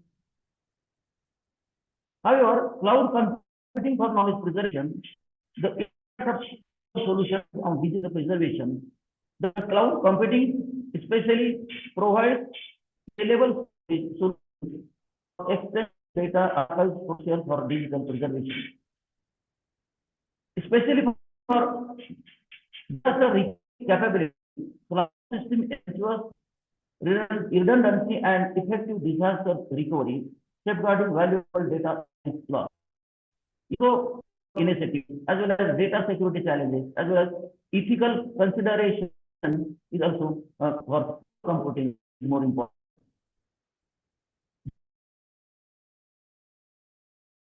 Exploring the impact of big data on culture, because big data enables the analysis and application of the data analytics, preserving the tradition, identifying engagement allows for prioritizing their preservation. And the researcher can cover hidden correlations in cultural practice using big data analytics. And they need to balance cultural sensitivity by maintaining analytical rigor in spatial data analytics. Collaboration. International effort for traditional knowledge, that is the global initiatives aims to protect and preserve traditional knowledge across the UNESCO initiative is also important.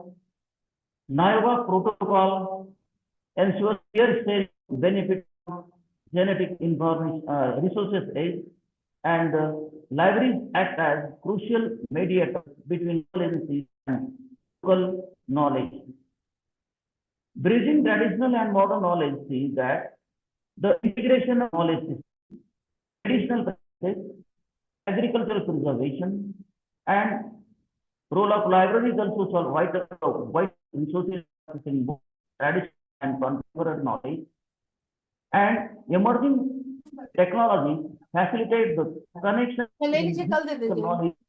मेरे bag में ऐसे pen पड़ा है नीतीश कापुर में, मेरे को तो पता मुझे था। कल दे दीजिएगा। नहीं ना बोले Please कि mute मेरे your mic. पनौती है पेन का, मैं बहुत मेरे पास Milind मेरे sir, खुद के please गायब हो गया mute था। your mic. Milind sir, please mute your mic. Innovative trends in knowledge preservation that the emerging technology experience, as well as IoT for artificial artifact preservation and decentralized knowledge repository. If you see the final insights of knowledge preservation, impact of libraries and technology, emerging technologies offering traditional is preserved and shared. However, collaboration and ethical technology uses are crucial for the success of knowledge preservation initiatives. And it is essential to embrace innovative and respecting heritage. Ongoing discussion and research are vital as the field of continue to grow. That means such a type of variety of techniques, tools and techniques is more important, especially in the field of preservation of knowledge, traditional knowledge. Thanks once again to the organizer who has given me a golden opportunity to share my views, especially on the libraries and emerging technology, especially in digital age, focus on traditional. Thanks. Thank you so much, sir, for your wonderful presentation and your valuable guidance. The session was so much informative. Now I would call upon Professor Aniket Arsule, sir. Hello. Yes, sir, you Yes. can continue now. Yeah. Sorry. Sir, you will have 2 minutes. Yeah, sure. 2 to 3 minutes. Yes, sir. Thank you. Okay, is my screen visible right now? Yes, sir. Okay. Sir, are you sharing the PPT? Yeah, I think so. I've shared the screen, so. But it is not visible here. Okay, it's not visible. Yeah. Just a minute.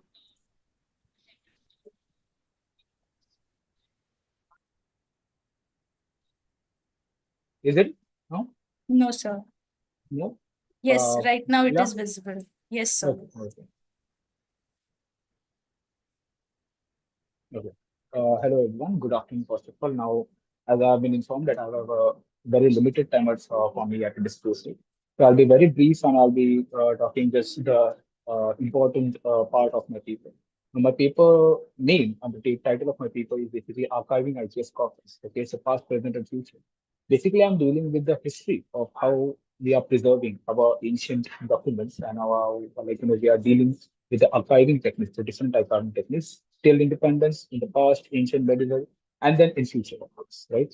Now, moving further, we have uh, basically what is Indian knowledge system. Now, Ebler Mind and DC Pence have written on this and they've talked about what is Indian knowledge system before in this session also, and in the apart from that, many other sessions that have been till now. Right? But basically, a collective wisdom is known as the Indian indigenous knowledge system. Okay, which which helps that particular community to live and which helps that particular community to prosper in that geographical condition is known as Indian knowledge, indigenous knowledge system. Right? It's passed down to generation with a particular characteristics of oral transmission, and it is a collectively owned. No individual soul has a right towards that indigenous knowledge system. Right? Now, it includes many things, right, from philosophy to agriculture to humanities, whether it might be the logical reasoning, whether it might be the mathematical interpretations, or whether it might be what you can say, historical narratives or the treatise on politics. It includes everything. Right? Now, to preserve this, we have why actually we have to preserve IKS, that is the indigenous knowledge system. When it comes to India, it becomes the most concited Indian knowledge system. Right? First of all, it's the material that it has been written on when the writing process started. It's a very fragile material, right? Now, losing this material might also lead to a loss of our cultural identity and our rich preserved cultural form, right? That's why it becomes very important for us to preserve this IKS process, right? Now, moving forward, which I'll just brief you about the journey from past to present. Now, in the ancient method, it was necessarily the IPS corpus was orally transmitted, starting from Vedas to Smrtis to Shrutis, right? Now, when it, therefore, memory became the biggest archival source of one particular IPS corpus or one particular IPS manuscript, right? Now, after when they started writing it down, right? So there were multiple materials that were used. It was stone, palm leaves, copper plates, which were known as the Tamra Pacharas. But the palm leaf manuscripts become the most popular one to write down or to jot down whatever we have been hearing or whatever we have been remembering, right? So therefore, it almost all the manuscripts that of the ancient time period that are available with us are available in the palm leaves manuscript form, right? Now, the preservation method that they were used were like they were exposed to smoke so that all the insects and pests would be not coming towards it or not destroying it. And they would be having bamboo binding, right? Underground storage so just that you have to protect it from any natural calamity. Now, moving towards the medieval time period, though I have not mentioned in the PPT, but we have also multiple Daftar Khanas, and then you have the Mahfaz Khana being introduced by the Persian and the subsequent, what we can say, the Mughal Empire or the Delhi Sultanate that came forward to rule the country. Right now, you have multiple, what we can say, the corpus or what we can say, manuscripts or what papers being preserved by the medieval Indian rulers. Right now, moving towards the colonial era, with the dawn of what we can say the 1757 Battle of Plassey, you have the colonial roots being strengthened in India, right? Now, Sorry to disturb you, sir. So Yeah. can you please conclude because we are having lacking of time. Just Yes, one thank you. minute. Yeah, 1 minute. Okay, thank you. Yeah. Okay. Now, skipping for colonial era, I will just talk about the post-independence era. You have TKDL being mentioned earlier by our resource person also and erstwhile presenters too, right? But the National Mission of Manuscript becomes one of the most important part. Now, just I want to highlight two particular important things. That is, you have this global practice. Now, TKDL and all, and then you have the IPR are being present like through Patents Act and through the multiple acts. But here one example goes that is a trust and technology project that is preserving and prevailing in Australian country. Right now, what they do is that they technically take the consent of the individuals from which they are seeking the knowledge. Right, if he is not ready to give the knowledge, then they won't be publishing the knowledge, or they will even they archive or what can say they even document that. That becomes a major important milestone in Australia's indigenous population, and which we can adopt. Right now, of course, IPR laws are in India very much individual ownership, whereas our IKS corpus is a more collective ownership. So therefore, that becomes a challenge to us. And then you have benefit sharing. Equitable benefit sharing is one of the way out of that particular part, right? Now, to conclude, it's important. IKS is very important, and for preserving IKS is not just about safeguarding the legacy, but also ensuring that the legacy is transferred to the future generation. Okay. So with this, I conclude my presentation. I thank the college and the management and all the persons who are involved in successfully carrying this seminar. Thank you very much. Thank you, ma'am. Thank you so much, sir. Now I would like to call upon CA Rita Biswas, madam. Ma'am, you are having 2 to 3 minutes, and please go through with the abstract and conclusion, ma'am. Yes, ma'am. Yeah, thank you so much.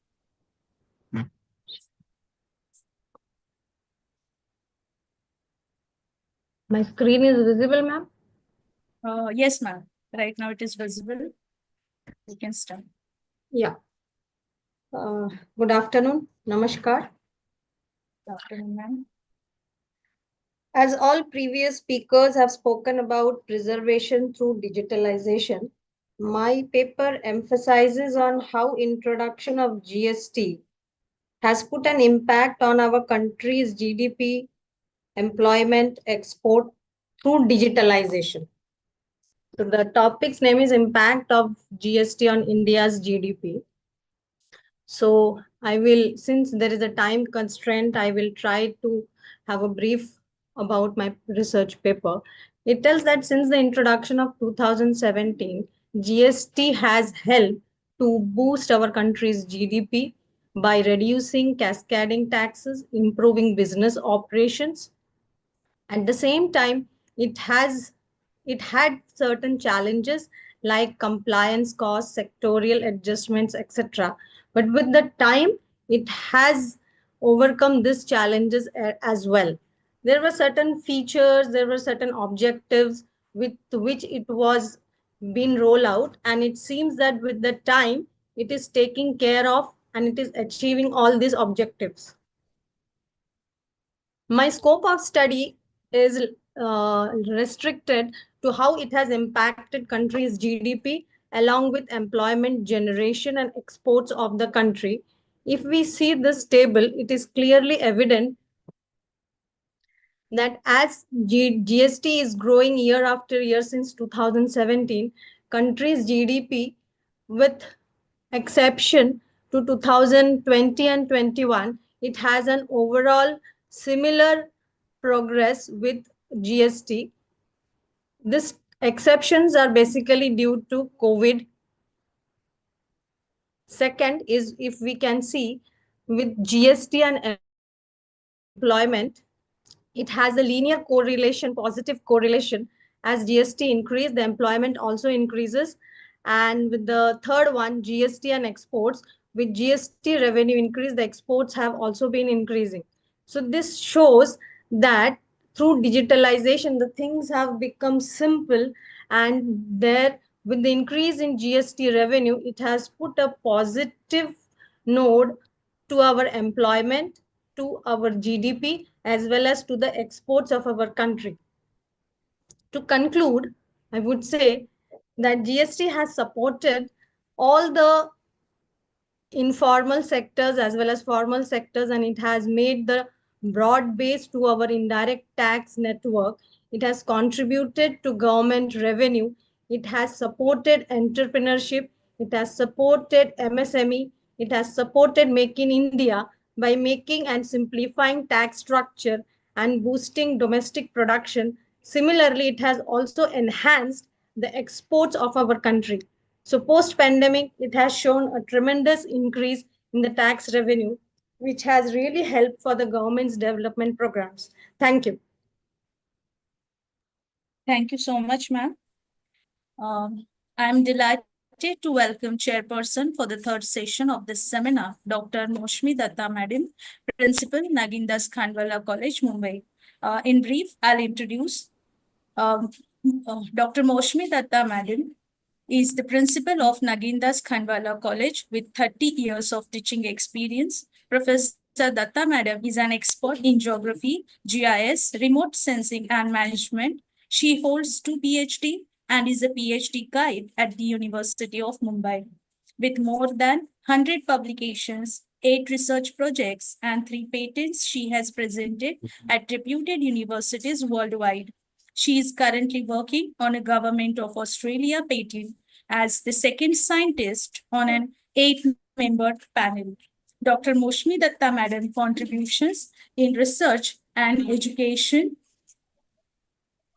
have earned her several awards, including Best Researcher in 2013 and Nation Building Award in 2020. A dedicated administrator, Madam has organized more than 30 academic events and served as the institutional coordinator for RUSA. We are very much honored to have you here, ma'am. Ma'am is very much active in all the committees and in the committees of Mumbai University. Welcome, madam. Now, thank you so much. Now, I would like to invite Dr. Moshmi Datta, ma'am, to say a few words. Ma'am, you are having 10 to 12 minutes. No, so I will wind up before that. I can understand the constraint of time. So, Okay, but okay. at the outset, I'd like to thank the management, the principal, the organizing committee for inviting me as a chairperson for this conference. Now, I was just hearing on the papers which were presented here, definitely they are varied, as Madam just now said that many of which was regarding preservation of IKs, but regarding GST also, how GST has helped for improvement of GDP. So very interesting topics were covered on. But I'd just like to pinpoint, one specific thing about this Indian knowledge system is that the challenges which we face in the digital age, the challenges like the digital piracy, the biopiracy, the lack of formal documentation, which I think the librarian will understand much more better than us, even global accessibility, patent challenges. So these are some of the challenges which we face in the digital age, and it definitely needs to be addressed on. Regarding the role of intellectual property rights, which this seminar is on, I'd like to pinpoint on the geographical indications which we have today, like protecting products associated with specific geographical regions. For example, Darjeeling tea, my women friends in the platform will understand about the Kanchipuram saris, which helps to preserve our traditional crafts and knowledge. Also, the Traditional Knowledge Digital Library, TKDL, which India has already established. It is a database that documents traditional knowledge in multiple languages to prevent granting of erroneous patents. It has also become very, very useful. Similarly, the copyrights, the patents, the protection against biopiracy, which are happening today, that definitely helps us to hold our traditional knowledge. Library, and today's seminar is definitely on a pertinent topic because the role of libraries in preserving the traditional knowledge is very, very useful.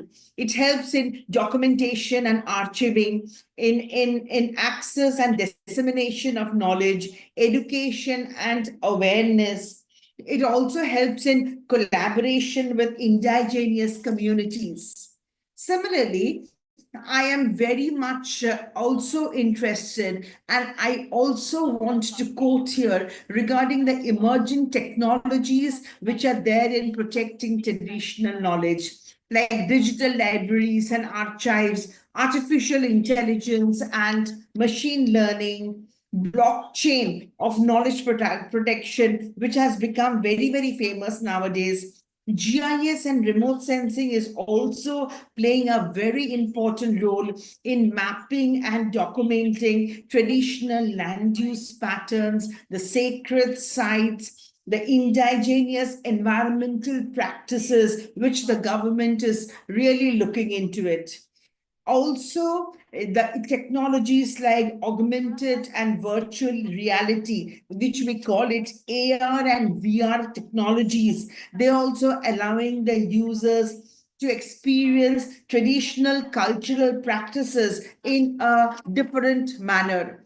Cloud computing and big data is also coming up in a very big way. Although we have got so many developments, but there are definitely several challenges as well in preserving the traditional knowledge. Now, so despite these advancements, preserving traditional knowledge faces several challenges. Main challenge which I feel is the ethical concerns which arises regarding the ownership and control of knowledge. So if these challenges are met, I feel that preservation and protection of Indian knowledge system through intellectual property rights in the digital age will be a success. Again, thank you very much to the organizers, principal, and management. And thank you to my colleagues who are present in the platform. Thank you very much. Thank you so much, Tata ma'am, for your valuable time and this wonderful guidance. Thank you very much, ma'am. Now, I would like to call upon Dr. Vishnu Pawar sir to propose a vote of thanks for this session. Thank you, ma'am. On behalf of Sonubhau Baswant College, I would like to express our heartfelt gratitude to all those who made today's session a great success. First, I would like to extend my sincere thanks to our respected chairperson, Dr. Moshmi Datta, for guiding us through this event. We are truly grateful for your presence.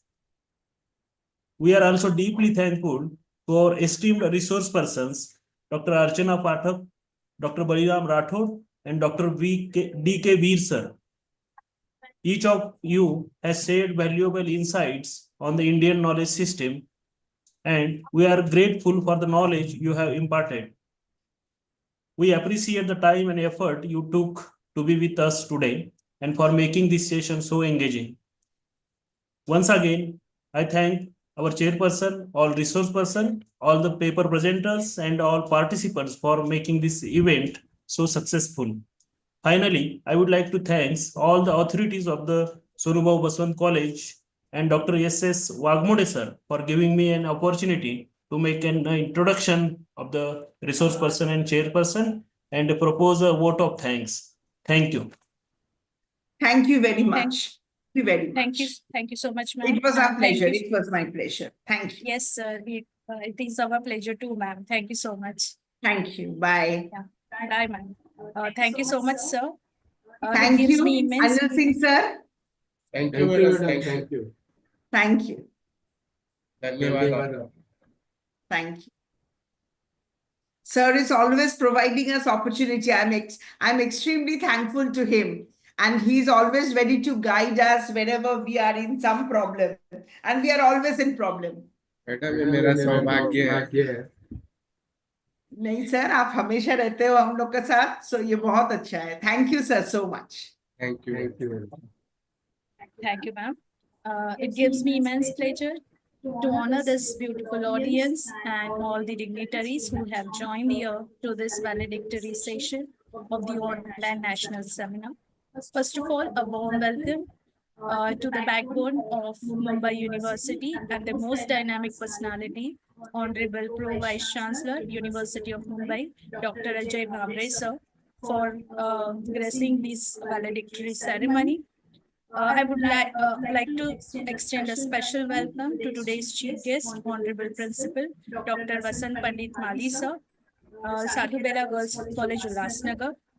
I also want to thank today's chief guest, Professor Arun Kumar Chakravarti sir, Director General of both the National Library of India and Raja Ram Mohan Roy Library Foundation under the Ministry of Culture, Government of India. I am extremely honored to have the chance to welcome today's chief guest, Honorable Vice Chancellor, Birsa Munda Tribal University, Gujarat, Professor Dr. Madhukar Padvi sir. our guest of honor who has taken time out from the busy schedule to grace this valedictory ceremony. Thank you, sir. I'm extremely honored to have a chance to welcome the coordinator of this seminar and another backbone of Mumbai University and our college principal, Honorable Dean, Faculty of Humanities, University of Mumbai, in charge principal of our college, Professor Anil Kumar Singh, sir. A very warm welcome to all faculty members and all the participants from different prestigious colleges and universities who have joined here. A pessimist complains about the wind, an optimist tries to change it, and a leader adjusts the sails. The sails for this particular notion were adjusted by a person who is not only a great motivation to all of us, but a visionary and the person who gave us the belief to bring together this event. He is none other than our respected principal and coordinator of this seminar, an Honorable Dean, Faculty of Humanities, University of Mumbai, Professor Anil Singh, sir.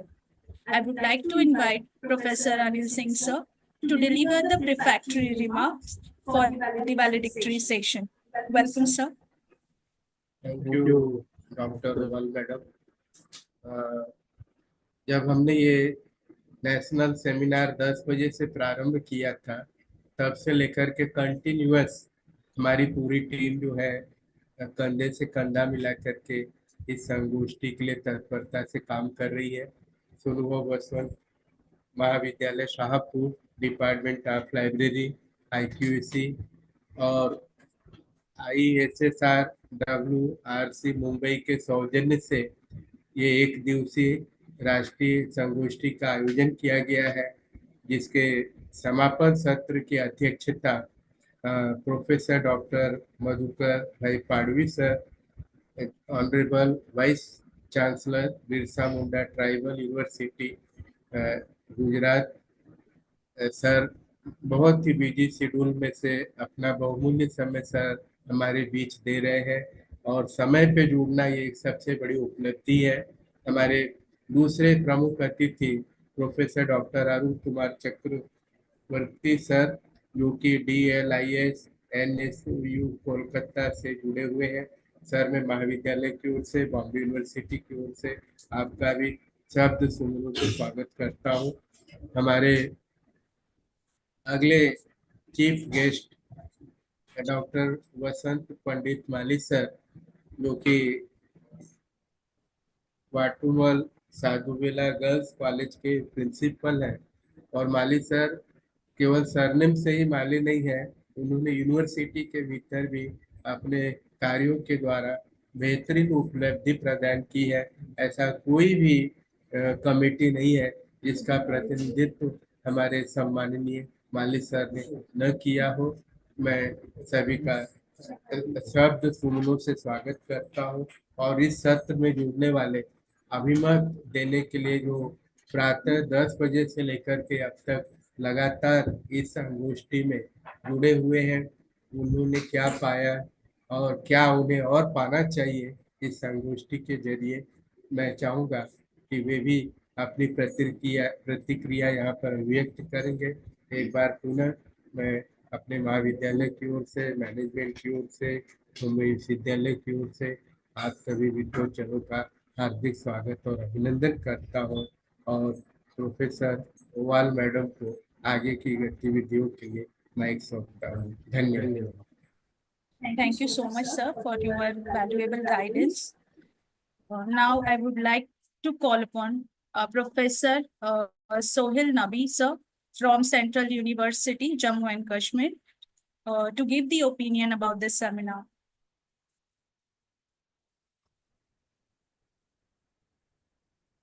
Ma'am, am I audible, ma'am? Yes, sir. Truly honored to present the feedback. Today's online seminar on preservation and protection of Indian knowledge systems through intellectual property rights in the digital age, organized by Department of Library in association with IQAC, Sonubhav Baswant College of Arts and Commerce, Sahapur, sponsored by Indian Council of Social Science Research, Mumbai, was an insightful exploration of how ancient Indian wisdom can be safeguarded in the modern digital landscape. The discussions highlighted the challenges and opportunities of using IPR frameworks, libraries, and other sources to protect traditional knowledge while navigating technological advancements. The resource persons touched on all the major aspects, and the presentations were informative and engaging. All the sessions were comprehensive, covering a wide range of topics, including the role of digital platforms in the dissemination of traditional knowledge, the legal complexities surrounding IPRs, and practical strategies for preserving cultural heritage in the digital era. The inclusion of case studies from India and abroad, like Uzbekistan, added practical value to the discussions. All the speakers were well versed in their respective fields, offering deep insights into how IPR can safeguard Indian knowledge systems. The seminar was well organized with a clear structure and timely transitions between sessions. The inclusion of live streaming on YouTube, interactive Q&A segments allowed for better understanding and deeper engagement with the panelists. The event maintained a good balance between lecture style presentations and collaborative discussions. Overall, the seminar was a valuable learning experience and successfully addressed a critical issue in the preservation of IKS, and the organizing committee deserves all the applaud for managing this seminar flawlessly. It has set a fresh perspective on the evolving role of intellectual property rights in ensuring that our cultural heritage is protected in the digital age. Hope more such seminars are organized in future. Thank you very much. Thank you so much, sir. Now Thank you, I would ma'am. like to call upon Dr. Reena Singh, Madam, Professor in Hindi, RKT College, Ulhasnagar. Welcome, ma'am.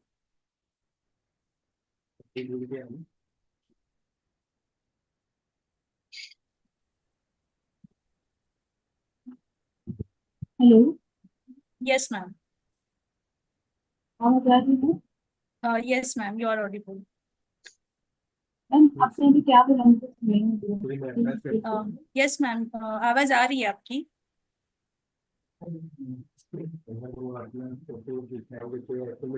Hello या Reena ma'am, madam आपकी आवाज आ रही है. Ma'am मुझे अभी मत कर करना है Yes, ma'am. हेलो या मैम. हेलो हाँ बोलिए आपकी ना, आवाज आ रही है. बोलिए। सर मुझे अभी मत कर करना है जी, तो अभी जी, किस ma'am. लिए जुड़ी है? जी जी सर नहीं सर मैं ये पे थी मेरा ये कनेक्शन हो गया था इसमें सुन रही थी जी दीजिए हाँ। अपना।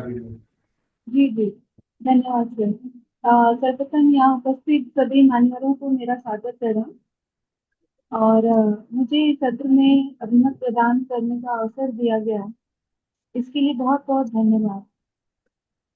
आज का जो विषय है, आज के डिजिटल युग में भारत की ज्ञान संपदा को सुरक्षित और संरक्षित रखना, यह विषय आज बहुत ही जरूरी हो गया है और इस विषय पर आज सोनूभाव बसवंत महाविद्यालय द्वारा आयोजित इस नेशनल सेमिनार का बहुत ही बेहतरीन आयोजन रहा। सभी वक्ताओं ने अपने विषय को बहुत व्यवस्थित तरीके से रखा और ऐसा लगा ही नहीं कि यह ऑनलाइन सेमिनार हो रहा है। मैं प्रारंभ से ही इस सेमिनार में जुड़ी हुई थी और एक पल के लिए भी ये लगा नहीं कि ऑनलाइन हो रहा है। मुझे लगा कि ऐसा लग रहा था जैसे हम आमने सामने ही बैठे हुए हैं और इतने सुंदर आयोजन के लिए मैं सोनूभाव बसवंत महाविद्यालय के मैनेजमेंट, सभी आयोजकों को और प्राचार्य डॉक्टर अनिल सिंह सर को बहुत बहुत बधाई देती हूँ और साथ ही इस भव्य आयोजन के लिए उनका बहुत बहुत अभिनंदन करती हूँ। फिर ऐसे मौके आप हमें देते रहते हैं, इसके लिए आपका बहुत बहुत आभार और सभी का बहुत बहुत धन्यवाद। Thank you. Thank you so much, ma'am. Now I would like to call upon Dr. Badiuzam Aslam, Sibley National College, Azamgarh, UP. Welcome, sir. Yes, ma'am. Thank you. I'm audible? Yes, sir. You are audible. Okay. Hello, everyone. This is Dr. Badiuzam, Assistant Professor of Commerce in Sibley National College, Azamgarh. It is truly an honor to share my reflections on this enlightening seminar on preservation of protection of Indian knowledge system through intellectual property rights in the digital age, organized by Department of Library in association with IQAC of Sanubhav Baswant College of Arts and Commerce, Shahpur. I was also supposed to present my research paper over the sessions, but probably timing issue was arises, then I was not able to do so. Organizing team had informed me about that with regret, but I want to be a part of this seminar anyhow. So I'm fortunate that I'm here to express my thought regarding the seminar. All of you, over the course of this seminar, I have gained invaluable insights into how intellectual property rights serve as a shield for the India's rich and diverse knowledge system, ranging from ancient manuscripts, traditional medicine, and indigenous practices to artistic expression and scientific advancement, along with a lot of suggestions to protect the Indian knowledge system through IPRs. Collectively, and in my opinion, as of in my research paper also, there must be an application through syllabus for initial stage of higher education, and effort in this field must be recognized and awarded with an objective of objective to motivate the citizen and especially the students, which these practices can help the protection of the Indian knowledge system and awareness about the IPRs. And our esteemed speakers have shed light on the critical role of patents, copyrights, trademarks, and geographical indications in safeguarding India's traditional wisdom from exploitations. The discussion highlighted pressing challenges such as biopiracy and the need for policy intervention, while also exploring practical solutions to ensure the rightful recognition and ownership of India's intellectual wealth. The interactive session and thought-provoking discussion have not only deepened our understanding, but also inspired us to contribute actively to this cause. The engagement and dedication from all participants truly made the seminar a success. And finally, a heartfelt thanks to Chairperson Shri Kishore Udo, President of the Trustee Committee, guest of honor Professor Ravindra Kulkarni, Vice Chancellor of University of Mumbai, Chief Guest Professor Dipesh Kataria from Shri Somnath Sanskrit University, Gujarat, Professor Kavita Laghate, Dean Commerce and Management of University of Mumbai, Principal Professor Anil Sir, Convener Professor S.S. Wagmole, Librarian, and Coordinator Professor S.L. Gaikwad, and very tremendous anchor Dr. Ashwini Ohal, and all the distinguished speakers, panelists, and the whole organizing team, along with the person working behind the scene for the time, effort, and dedication. Your skill, efforts, and expertise have enriched us all. I also extend my gratitude to all the participants also for their keen interest and meaningful contribution, making this seminar a fruitful learning. So, in the end, I would like to say, let us all carry forward the insight gained today and work collectively towards preserving and protecting the Indian knowledge system through IPR. Thank you. Thank you so much. Thank you so much, sir, for your valuable opinion. Now, I would like to call upon Dr. Muskan Kalyani, Madam, Preeti Academy Degree College, Kalyan. Welcome, ma'am. Good evening, all. I am audible? Yes, ma'am, you are audible. Yes, thank you. I had the privilege of attending the seminar on Indian knowledge system organized by Sonubhai Basant College, and I must say it was an enriching and insightful experience. The seminar provided a deep understanding of the rich heritage, scientific advancement, and cultural wisdom embedded in ancient Indian knowledge. The speakers delivered their session with exceptional clarity, making complex concepts easy to comprehend. Their approach to connecting traditional knowledge with modern-day application was highly commendable. The event was well organized with seamless coordination between sessions. The interactive QA sessions encourage active participation fostering an engaging learning environment. It was inspiring to see such efforts in promoting awareness of India's profound knowledge system, which are still relevant in contemporary times. I sincerely appreciate Sonubhai Basant College for organizing such an impactful seminar and hope to attend more events like this in the future. This seminar has certainly broadened my perspective on how ancient knowledge can contribute to present and future advancement. Thank you once again for a wonderful learning experience. Thank you so much, ma'am. Now I would like to introduce our guest, today's guest, Dr. Ashok Farde sir from University of Mumbai. Farde sir एक चर्चित रचनाकार है. Sir की 2 books publish हो चुकी है. Sir अच्छे प्रशासक भी है और इसके बावजूद भी वे बहुत निरंतर लिखते पढ़ते रहते हैं. मैं डॉक्टर अशोक फर्डे सर को सादर आमंत्रित करती हूँ कि वे अपने मत व्यक्त करें. धन्यवाद मैडम. भारतीय ज्ञान परंपरा के विषय में सुनभाऊ बसवंत कला एवं वाणिज्य महाविद्यालय शाहपुर द्वारा आयोजित ये preservation and protection of Indian knowledge IKS, इसके बारे में काफी सुचारू रूप से आज 1 दिवसीय सेमिनार का आयोजन किया गया. इस सेमिनार में जो थीम और टॉपिक थे, सुबह 10 बजे से लेकर 4 बजे तक जो वक्ता थे उन्होंने अत्यंत महत्वपूर्ण बातें यहाँ पर विशद की है. सचमुच हमारी जो भारतीय ज्ञान परंपरा है, हमारी जो पौराणिक लेखक है, जो साहित्य है, वो अत्यंत महान है और उसको यहाँ पर उजागर करने का काम और उसके बारे में उसको हम कैसे यहाँ पर डिजिटल प्लेटफॉर्म पर रख सकते हैं, उसमें कौन कौन सी मनुष्य जीवन से संबंधित बातें हैं, उसकी अत्यंत व्यापक रूप से चर्चा हुई. और इसीलिए मैं यहाँ पर आयोजकों में से professor SS Waghmode sir, doctor SL Gaikwad sir, professor Anil Kumar Singh sir जो हमारे गाइड है और जो मुंबई यूनिवर्सिटी के ह्यूमैनिटी शाखा के अधिष्ठाता है, काफी बड़ा लगाव है मेरा उनसे और हमारे महाविद्यालय से.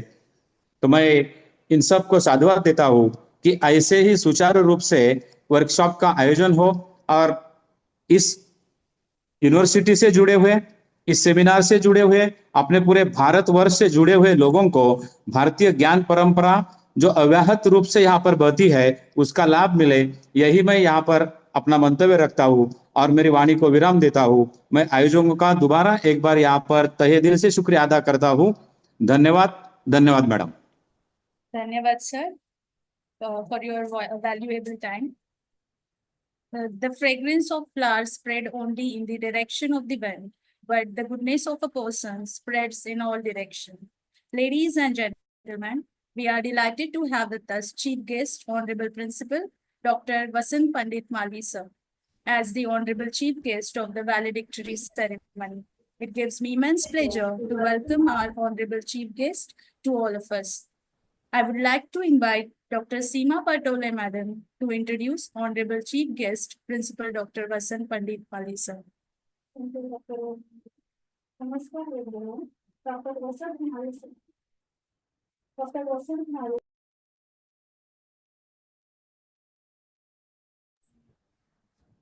Thank you, Dr. Oha Madam. Namaskar everyone. Dr. Vasant Malvi sir is an experienced academician with 24 years of teaching experience and currently working as a principal at Sadhubela Girls College, Ulhasnagar. An expert in taxonomy, mycology, and aerobiology, he has published more than 43 research papers, participated in more than 90 conferences worldwide, and secured multiple research grants. Dr. Malvi sir has guided 3 MPhil and 2 PhD students with 5 doctoral projects ongoing.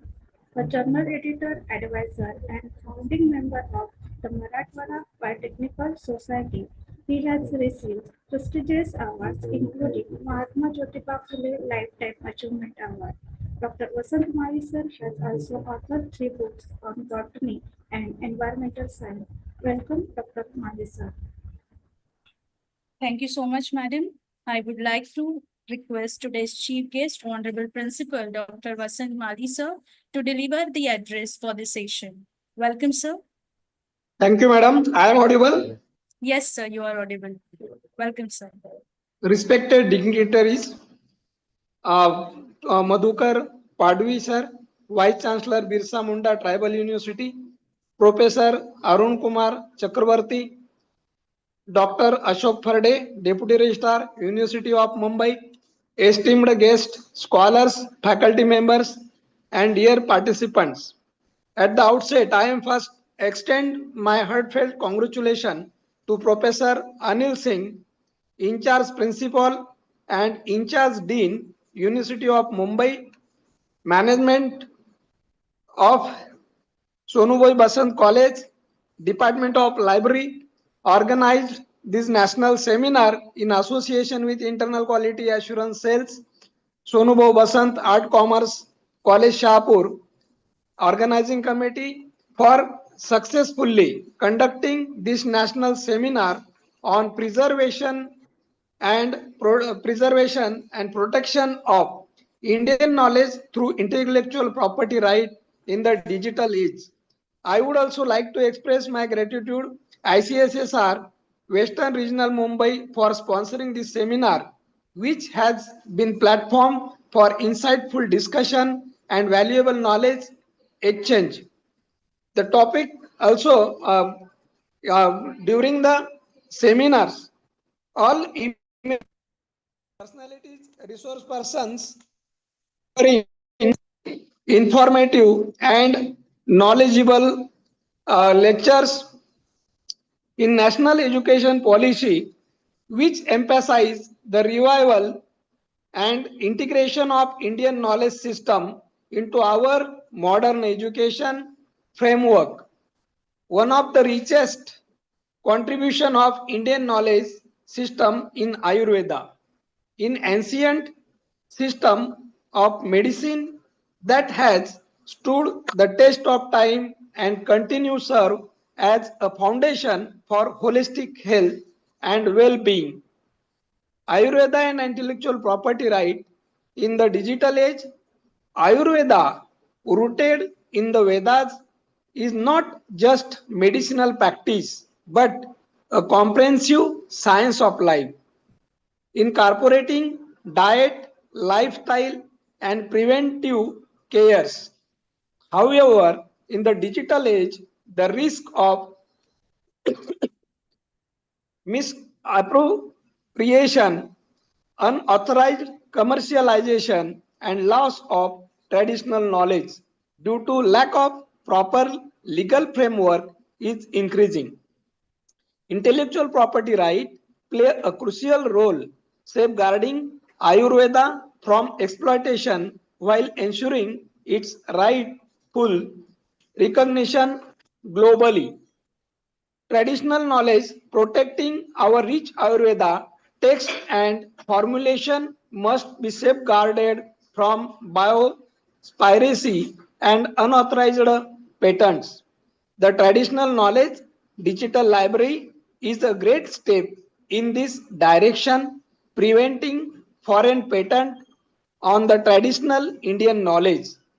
Ayurveda promoting through digital platform, digital documentation, artificial intelligence driven research, and blockchain technology can ensure secure and transparent sharing of Ayurveda wisdom while maintaining its authenticity. Breach of Indian knowledge system in National Education Policy 2020. National Education Policy encouraged the integration of Ayurveda in modern medicinal education and research by promoting interdisciplinary studies and evidence-based research. We can make Ayurveda more accessible and globally recognized. Encouraging innovation and entrepreneurship, Ayurvedic products, formulations, and therapies should be promoted through startup, ensuring that India benefit with both economically and scientifically. This seminar has also provided us with deep insight into how we can protect and promote our traditional knowledge in the digital age. It is now our responsibility to take forward the knowledge gain and implement strategies that will preserve Ayurveda and other Indian knowledge systems while ensuring their rightful place in the global healthcare and wellness industry. In University of Bombay, also in NEP, 2 credit subject will start in in second year on Ayurveda or IKS in generic subject in botany, zoology, chemistry, physics, etc. Let us pledge of work collectively toward revitalizing our heritage, promoting Ayurveda and strengthening intellectual property right to protect India invaluable contributing toward the world. Let's today discussion with the beginning of stronger movement towards safeguarding our traditional wisdom. Once again, I extend my sincere appreciation to organizing committee, all resource person and participant for making this seminar grand success. I am again congratulation to Honorable Anil Singh sir, organized successfully national seminar. Thank you. Thank you so much, sir, for your influential message. We are honored by your valuable presence. Thank you, sir. Ladies and gentlemen, we are delighted to have with us Chief Guest Professor Arun Kumar Chakravarti, sir, as the Honorable Chief Guest of the valedictory ceremony. It gives me immense pleasure to welcome Honorable Chief Guest. Professor Dr. Arun Kumar Chakravarti, sir, is a renowned library and information science expert with extensive experience in academic and research institution. He has served as librarian at Bose Institute and IIM in Indore, and as Director General of both the National Library of India and Raja Ram Mohan Roy Library Foundation under the Ministry of Culture, Government of India. A Fulbright scholar, he holds a PhD in Library and Information Science. Professor Dr. Chakravarti sir has guided PhD scholars, developed MOOC courses, and delivered more than 300 academic talks. With over 60 research publications, he specializes in library automation, digitization, open source software, and public library networks. Professor Dr. Chakravarti sir has represented India in international collaborations, including BRICS and British Library MOUs. Welcome, sir. Now I would like to invite today's chief guest, Professor Arun Kumar Chakravarti, sir, to deliver the address for this session. Namaskar. Good afternoon. Namaskar, sir. Namaskar. Good afternoon. Respected Chairman, Dr. A.K. Singh, Anil Kumar Singh, sir, in charge Principal and in charge Dean of Humanities, University of Mumbai, then respected Dr. Basant Pandit Mali, sir, Principal J. College, Girls College, and then Professor Dr. Madhukar Bhai, sir, Pallavi, Honorable Vice Chancellor, Birsa Munda Tribal College, and other dignitaries of the dais who are there in the sessions. I'm really grateful to this organizer for organizing such a seminar I'm congratulating this Department of Library Information Science in association with Internal Quality Control Assurance Cells for this online seminar on the preservation and protection of Indian knowledge systems through the intellectual property right in the digital age, which is sponsored by ICSSR Western Region Mumbai. And this goes credit to this Department of Library and Information Science of this Sonubhai Basant College of Arts and Commerce, Sonubhai. And then I also thankful to this Dr. Gaikwad and then Barmuge and other members who have really working hard to organize this seminar since a long time. And that already I have heard of so many people lecture that what is the contribution of the IKS as is requirement. I think whole day the people have deliberated on the issues of IKS, Indian knowledge systems, because Indian knowledge systems is becoming for us very, very important to know That is, it was there for since a long time, but NEP in the national education policy, it has given us a stride that's yes what we can do in the Indian knowledge systems. And already shown that there are so many we have also started one book chapter on this Indian knowledge systems with myself with another our co-authors, because we were thought that in the NEP 2020 to 2020 accordingly, that is the MDC course or IDC course. This MDC IDC course, the people can introduce this Indian knowledge systems, because in every subject, what I feel that in our chapter book we have tried to get authors from all the subjects, because you will cite in each and every subjects in India, physics, chemistry, Bengali, English, all history, geography. In every subject we have Indian knowledge systems, because we know that all the subjects has got a deep root of Indian knowledge systems. And in that scenario, we have to find out, and then we need to design the different courses on this ICAS of different subjects, so that the students, current students, they should be able to know that how our Indian knowledge systems has deep rooted in our things and what we have done in these things. Because you will see that we have a huge number of medicinal plants. The huge number of medicinal plants already have many people have spoken. The principal have spoken about the Ayurveda, and we know that how much the Ayurveda is becoming important for us. Not only that Ayurveda, Sanskrit. We find that in every aspects of the knowledge systems, Indian knowledge systems are there in every and what in these aspects also you all tried to discuss on that digital on the IPR issues on this Indian knowledge systems, how libraries can preserve and procure one. That is also very important, because why the library is important. The library, what they can do, that they can only preserve, and then why the role of library is very important in the aspects of the IPR systems, because the library has to disseminate information to the users, and once they want to use the dissemination of information, if that is the intellectual property rights based, because you know that we should give the credit to the creators.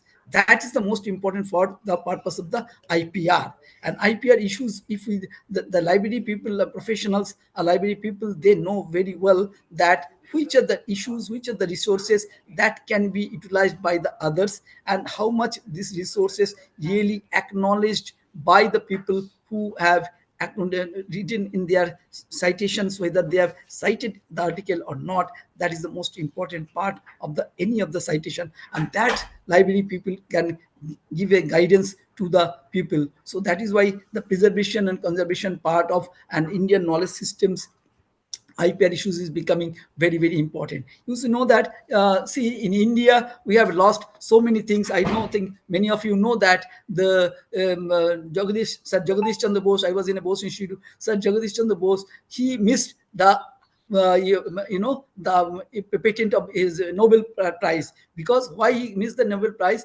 Because he was very much reluctant to make anything on IPR. So he used to know that he used to for the free flow of information. So that is why then the Marconi or somebody else, they have discovered his articles, and then they made it first, show people, and they got the prize. So that's what you know, that why IPR issues are very much required. In India, we have a huge number of kind of things. Even there are we need to protect our different basmati rice, this on that, all these things, how we should able to protect this becomes very, very challenges for us. And these challenges, why the government of India has taken a very initiative, and the NEP has given a guidance of why our Indian knowledge system is required to know everyone, because it is a mostly strengthened knowledge systems and in the world, and the world people understood that what is the Indian knowledge systems. Even the yoga and these things, people know that how much yoga is helping us to develop our body, develop body systems, the entire medical systems. You can see that if the people can do the yoga, something around 40 to 50% of the medicine may not be required. Yeah, and Ayurvedic also something. So we need not to depend upon more dependency on the medical systems should be reduced, because then only the country will grow. So automatic systems should be there. So if we want to develop of these systems, then we need to inculcate to the students. So that is why the government of India in NEP 2020, they brought this IKS systems, and we should propagate that in each subject we have a IKS, and then people should know about it. And then the students, if the new generation, they know very well of this IKS and they develop in the Indian knowledge systems, we will be in a Viksit Bharat 2047. We will be really challenging, and we'll make India as a Viksit Bharat, no doubt of it. That's what my point. Thank you for giving me opportunity to be part of your program. It's an excellent program I could see, and I'm grateful to all of you, all the organizing committee, and other people. Thank you very much. Namaskar.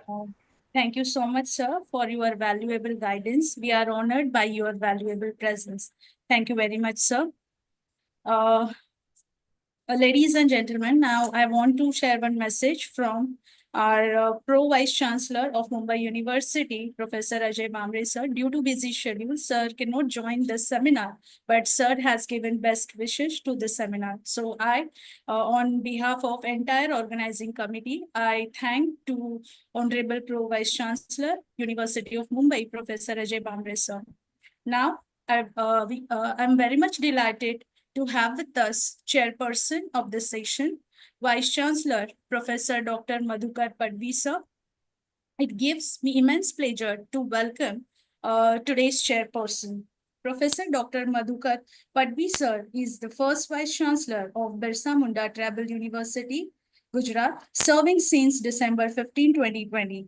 With a distinguished academic career spanning over 3 decades, he has held key positions including principal of MTB Arts College, Surat, and lecturer in Hindi at the same institution. A renowned academician and researcher, Dr. Padvi sir has published 13 books, 52 articles, and presented 44 research papers. He has actively contributed to curriculum development, examination reforms, and university administration. Under his leadership, Birsa Munda Tribal University has implemented CBCS, revised syllabus, and expanded infrastructure. Recognized for his contributions, Dr. Padvi sir has received honors such as Sahitya Bhushan and Sahitya Sarthi Samman. He is also an advisor to the National Book Trust, a speaker at national and international forums, and a member of ICSSR New Delhi. His dedication to education and travel development continues to make a lasting impact. Now, I would like to call upon today's chairperson, Dr. Madhukar Padvi, sir, to deliver the session. Welcome, sir. धन्यवाद madam, आपका बहुत बहुत धन्यवाद. Thank you, sir.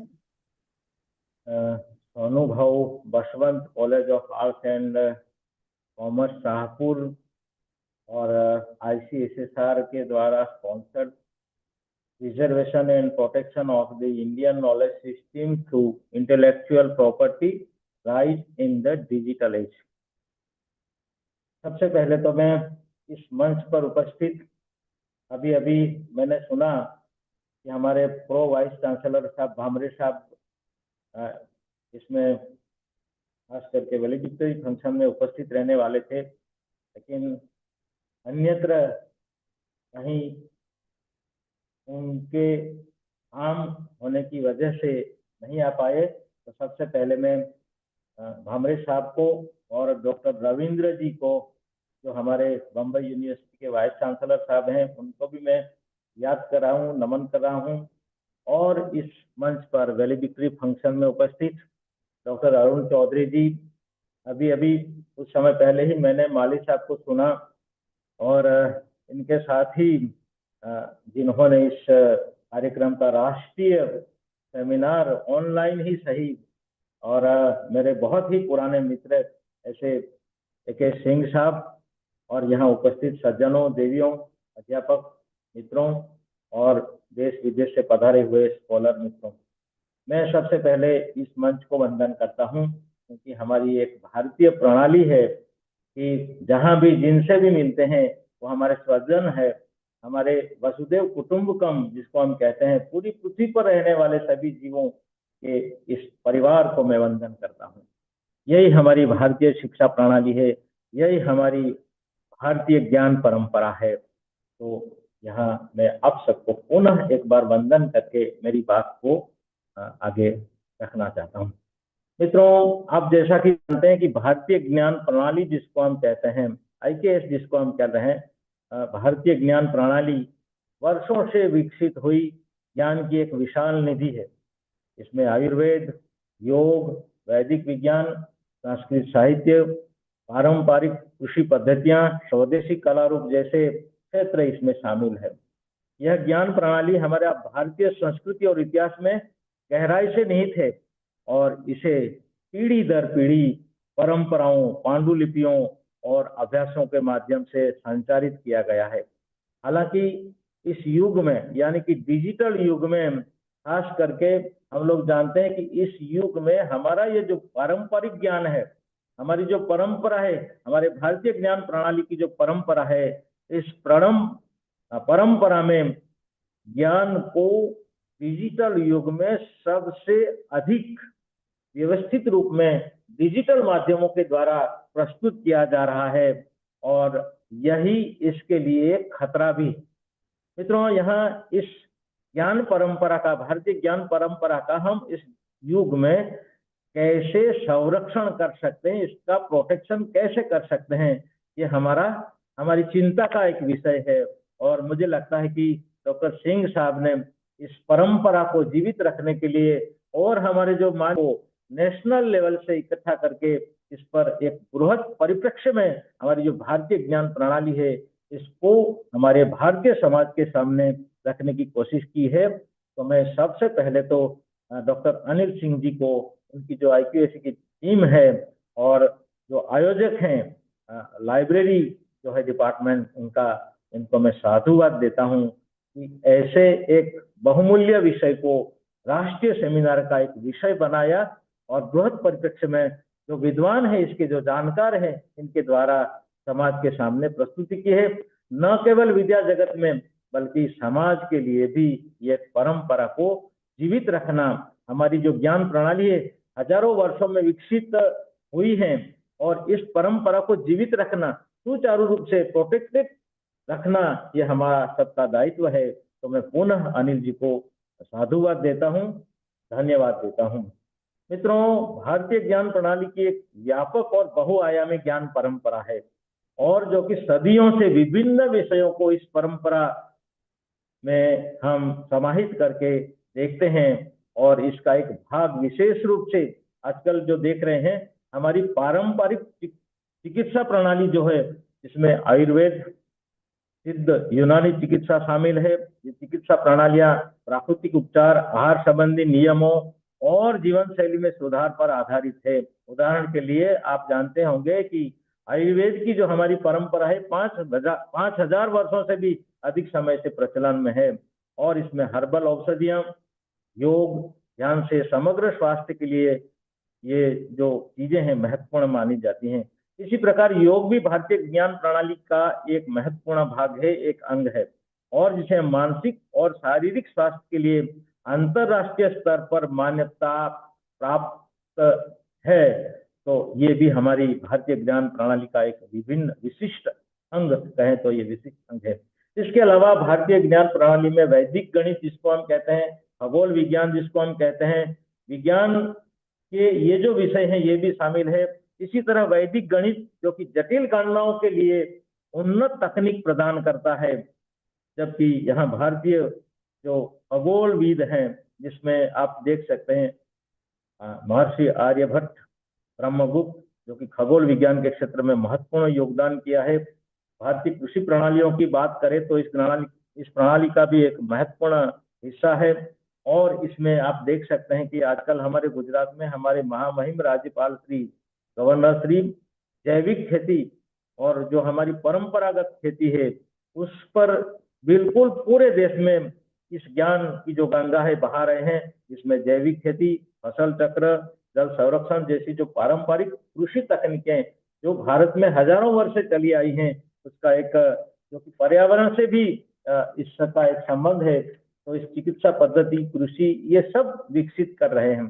भारतीय कला में आप जानते हैं कि पारंपरिक जो कलाएं हैं इसमें शिल्प, संगीत, नृत्य रूपों की समृद्ध विरासत है और कई कलात्मक परंपराएं। अभी मैं कुछ समय पहले शायद तीसरी जो सेशन है उसमें विभिन्न विद्वानों को सुन रहा था, तो इसमें देश देशावर यानी कि विदेश जिसको हम कहते हैं, आज अब अफगानिस्तान का क्षेत्र है, एशिया का जो क्षेत्र है, पूरे जो छोटे मोटे देश है इसमें भी भारतीय ज्ञान प्रणाली का एक विकास, प्राचीन जो परंपरा है वहाँ दिखाई देती है। इसमें विभिन्न क्षेत्रों के समुदायों के विशिष्ट कलात्मक अथवा कला के जो रूप है वो भी आ जाते हैं।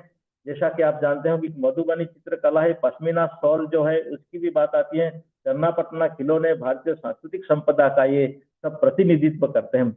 इसी तरह भरतनाट्यम, कथक और ओडिसी नृत्य जिसको हम कहते हैं, ये शास्त्रीय नृत्य भी पीढ़ियों से संरक्षित हो रही हैं, इसको भी हमें आगे ले चलना है।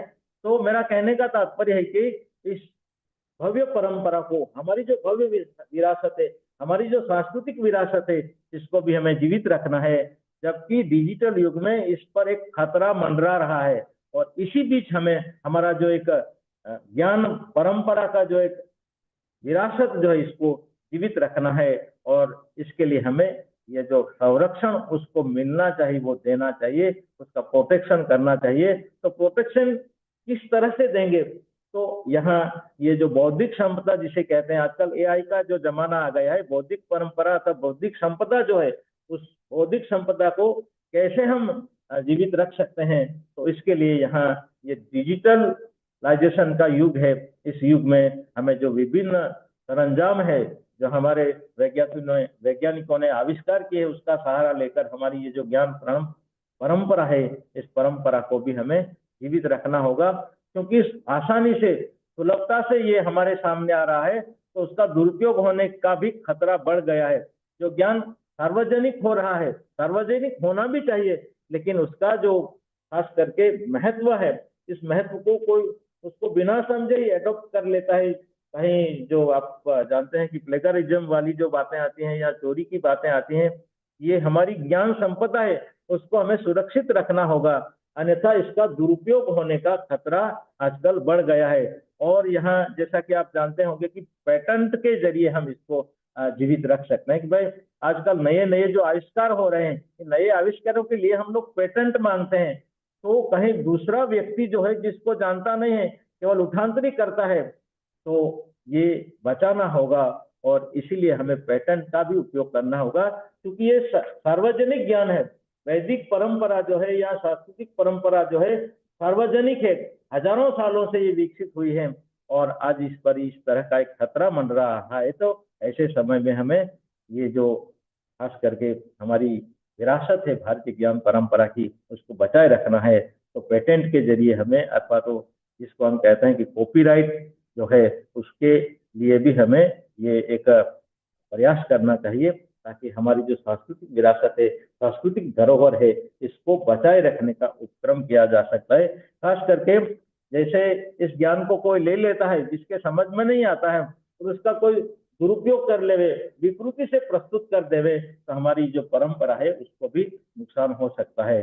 तो इसमें मेरा कहने का तात्पर्य कि भारतीय ज्ञान परंपरा है, इसमें बौद्धिक संपदा के अधिकारों की एक महत्वपूर्ण भूमिका होगी और उस भूमिका को हमें यहाँ उपयोग में लाना चाहिए। तो हमारा ये जो ज्ञान है, ज्ञान प्रणाली है, भारतीय ज्ञान प्रणाली, इसको हम जीवित रख सकते हैं। जैसा कि मैंने कहा, पेटेंट है, भौगोलिक संकेत है, पारंपरिक ज्ञान, जो अभी लाइब्रेरी की चक्रवर्ती साहब लाइब्रेरी और लाइब्रेरी साइंस जो है उसके भी एक विशिष्ट ज्ञाता है, इनको सुना, तो मुझे लगता है कि ये जो लाइब्रेरी है, डिजिटल लाइब्रेरी, आजकल भारत सरकार भी प्रयत्न कर रही है, इसके माध्यम से हमारा ये जो ज्ञान है, इस ज्ञान को हम बचाए रखेंगे और उसके लिए हम पेटेंट वाली जो बात है उसको उसकी सुरक्षा करें और हमारा ये सबका दायित्व बनता है कि हमारी जो विद्या है, हमारा जो ज्ञान है, इस ज्ञान को हम बचाए रखते हैं।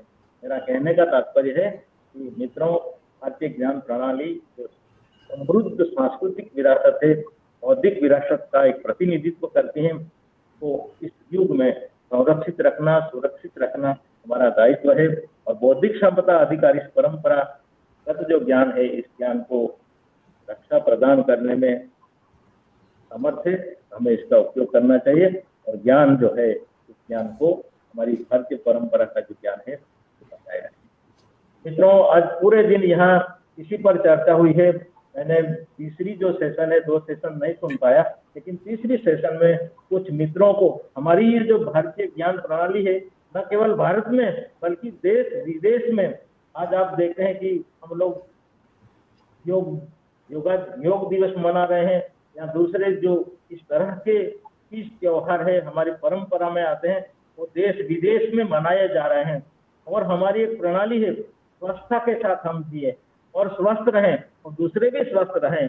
तो इसीलिए ये जरूरी है कि हमारी जो परंपरा है, ज्ञान की जो परंपरा है, जो ज्ञान की विरासत है, हमारी जो शास्त्रीय विरासत है, हमारी जो वैज्ञानिक विरासत है, वो हमें बचाए रखना चाहिए। कि हम सब भारतवासियों का दायित्व बनता है। और इसीलिए नई शिक्षा नीति जो है 2020 में, इसको एक जगह मिली है। भले ही 2 क्रेडिट हो, लेकिन इसको पढ़ना है।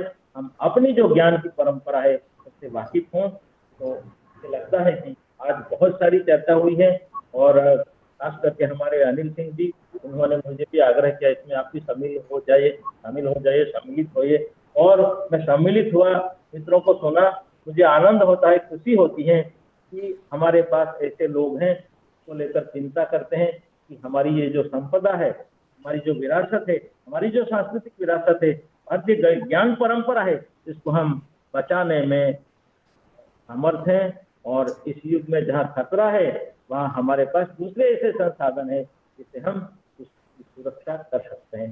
तो मैं पुनः एक बार आप सबका अभिनंदन करता हूँ। मुझे भी यहाँ बोलने के लिए थोड़ा समय दिया गया, जल्दबाजी ही सही, लेकिन मैं आपके बीच उपस्थित हूँ।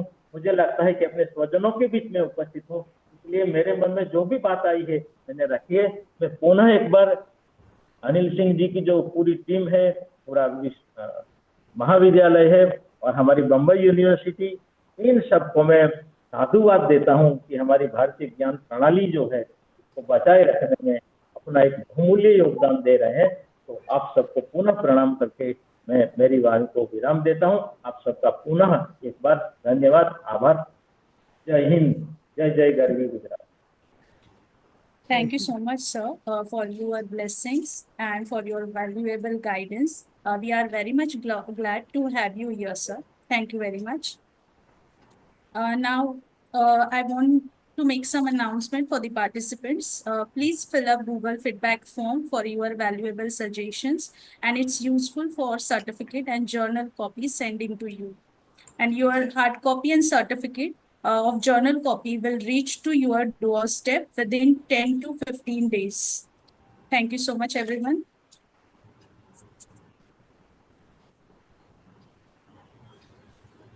Gratitude is the fairest blossom which springs from the soul. Every celebration is an experience. The external fades away and the internal lingers and echoes in the most depth of our heart.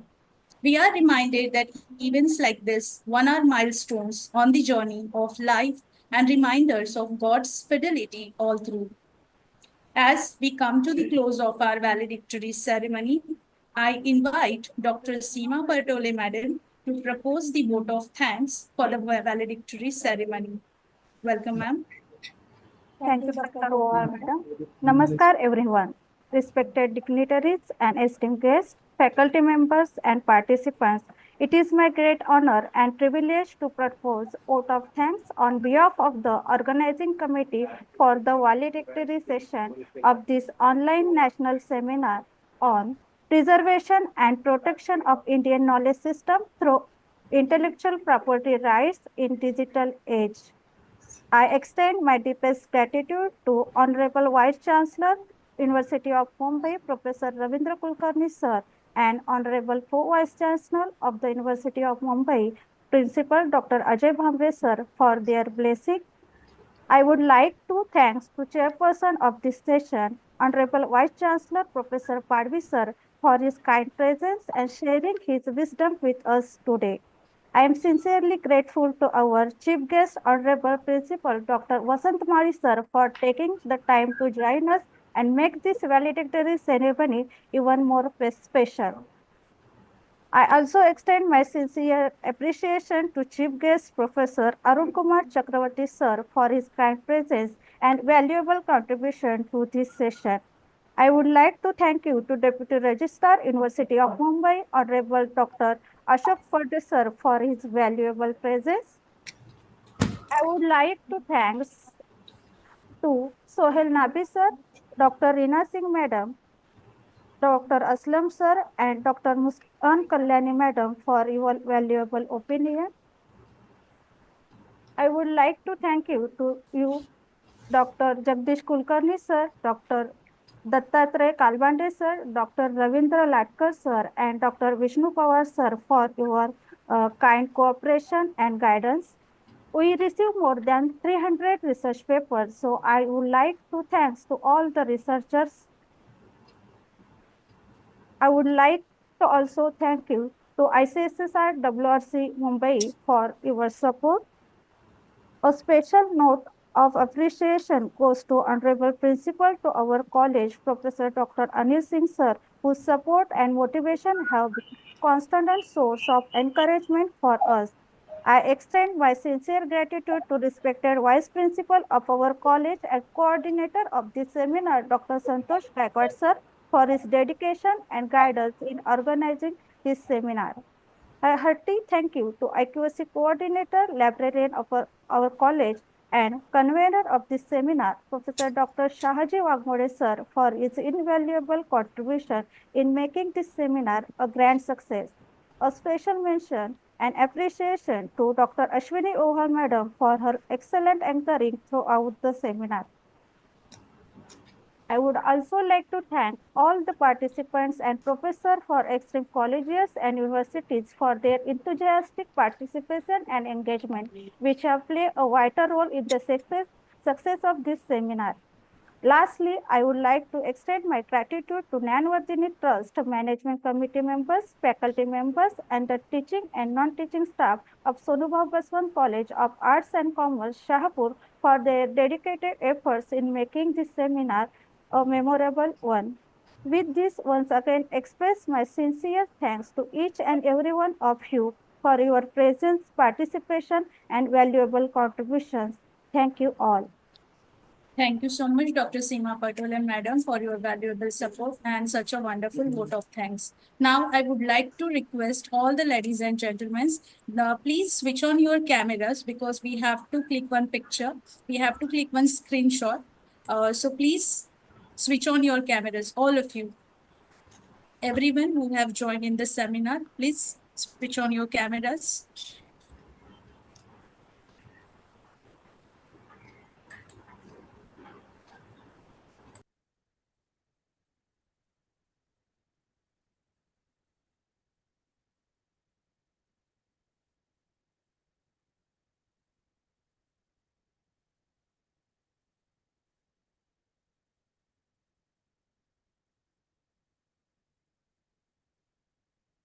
धन्यवाद sir. मैं Madhukar Padvi sir का, Arun Kumar sir का और वसंत मालिक sir, Ashok फरडे sir, आप सभी का मैं महाविद्यालय की ओर से, ICSR की ओर से, मैनेजमेंट की ओर से आप सबका विशेष आभार प्रकट करता हूँ और कामना करता हूँ कि भविष्य में भी इसी तरह से आप सबका सहयोग, स्नेह, प्रेम और आशीर्वाद हमें निश्चित ही मिलता रहेगा। एक बार पुनः हृदय से मैं आप सभी लोगों का हृदय से आभार प्रकट करता हूँ। धन्यवाद। Thank you sir. Thank you sir, thank you. एकदम बराबर 5:05 अरे 5 बजे अपना सेमिनार खत्म हुआ है। 1 आवर में बराबर खत्म। Congratulation Thank you, Aditya. To Sir, college thank आहे पहा, कॅम्पस जे जॉईन झालेले आहेत आमचं कॅम्पस आहे, प्रत्यक्ष पहा. मी लाईव्ह दाखवतोय. प्रोफेसर अंकुश मोरे, सोनोबा बसवंत कॉलेज शहापूर, हे आमचं कॅम्पस आहे.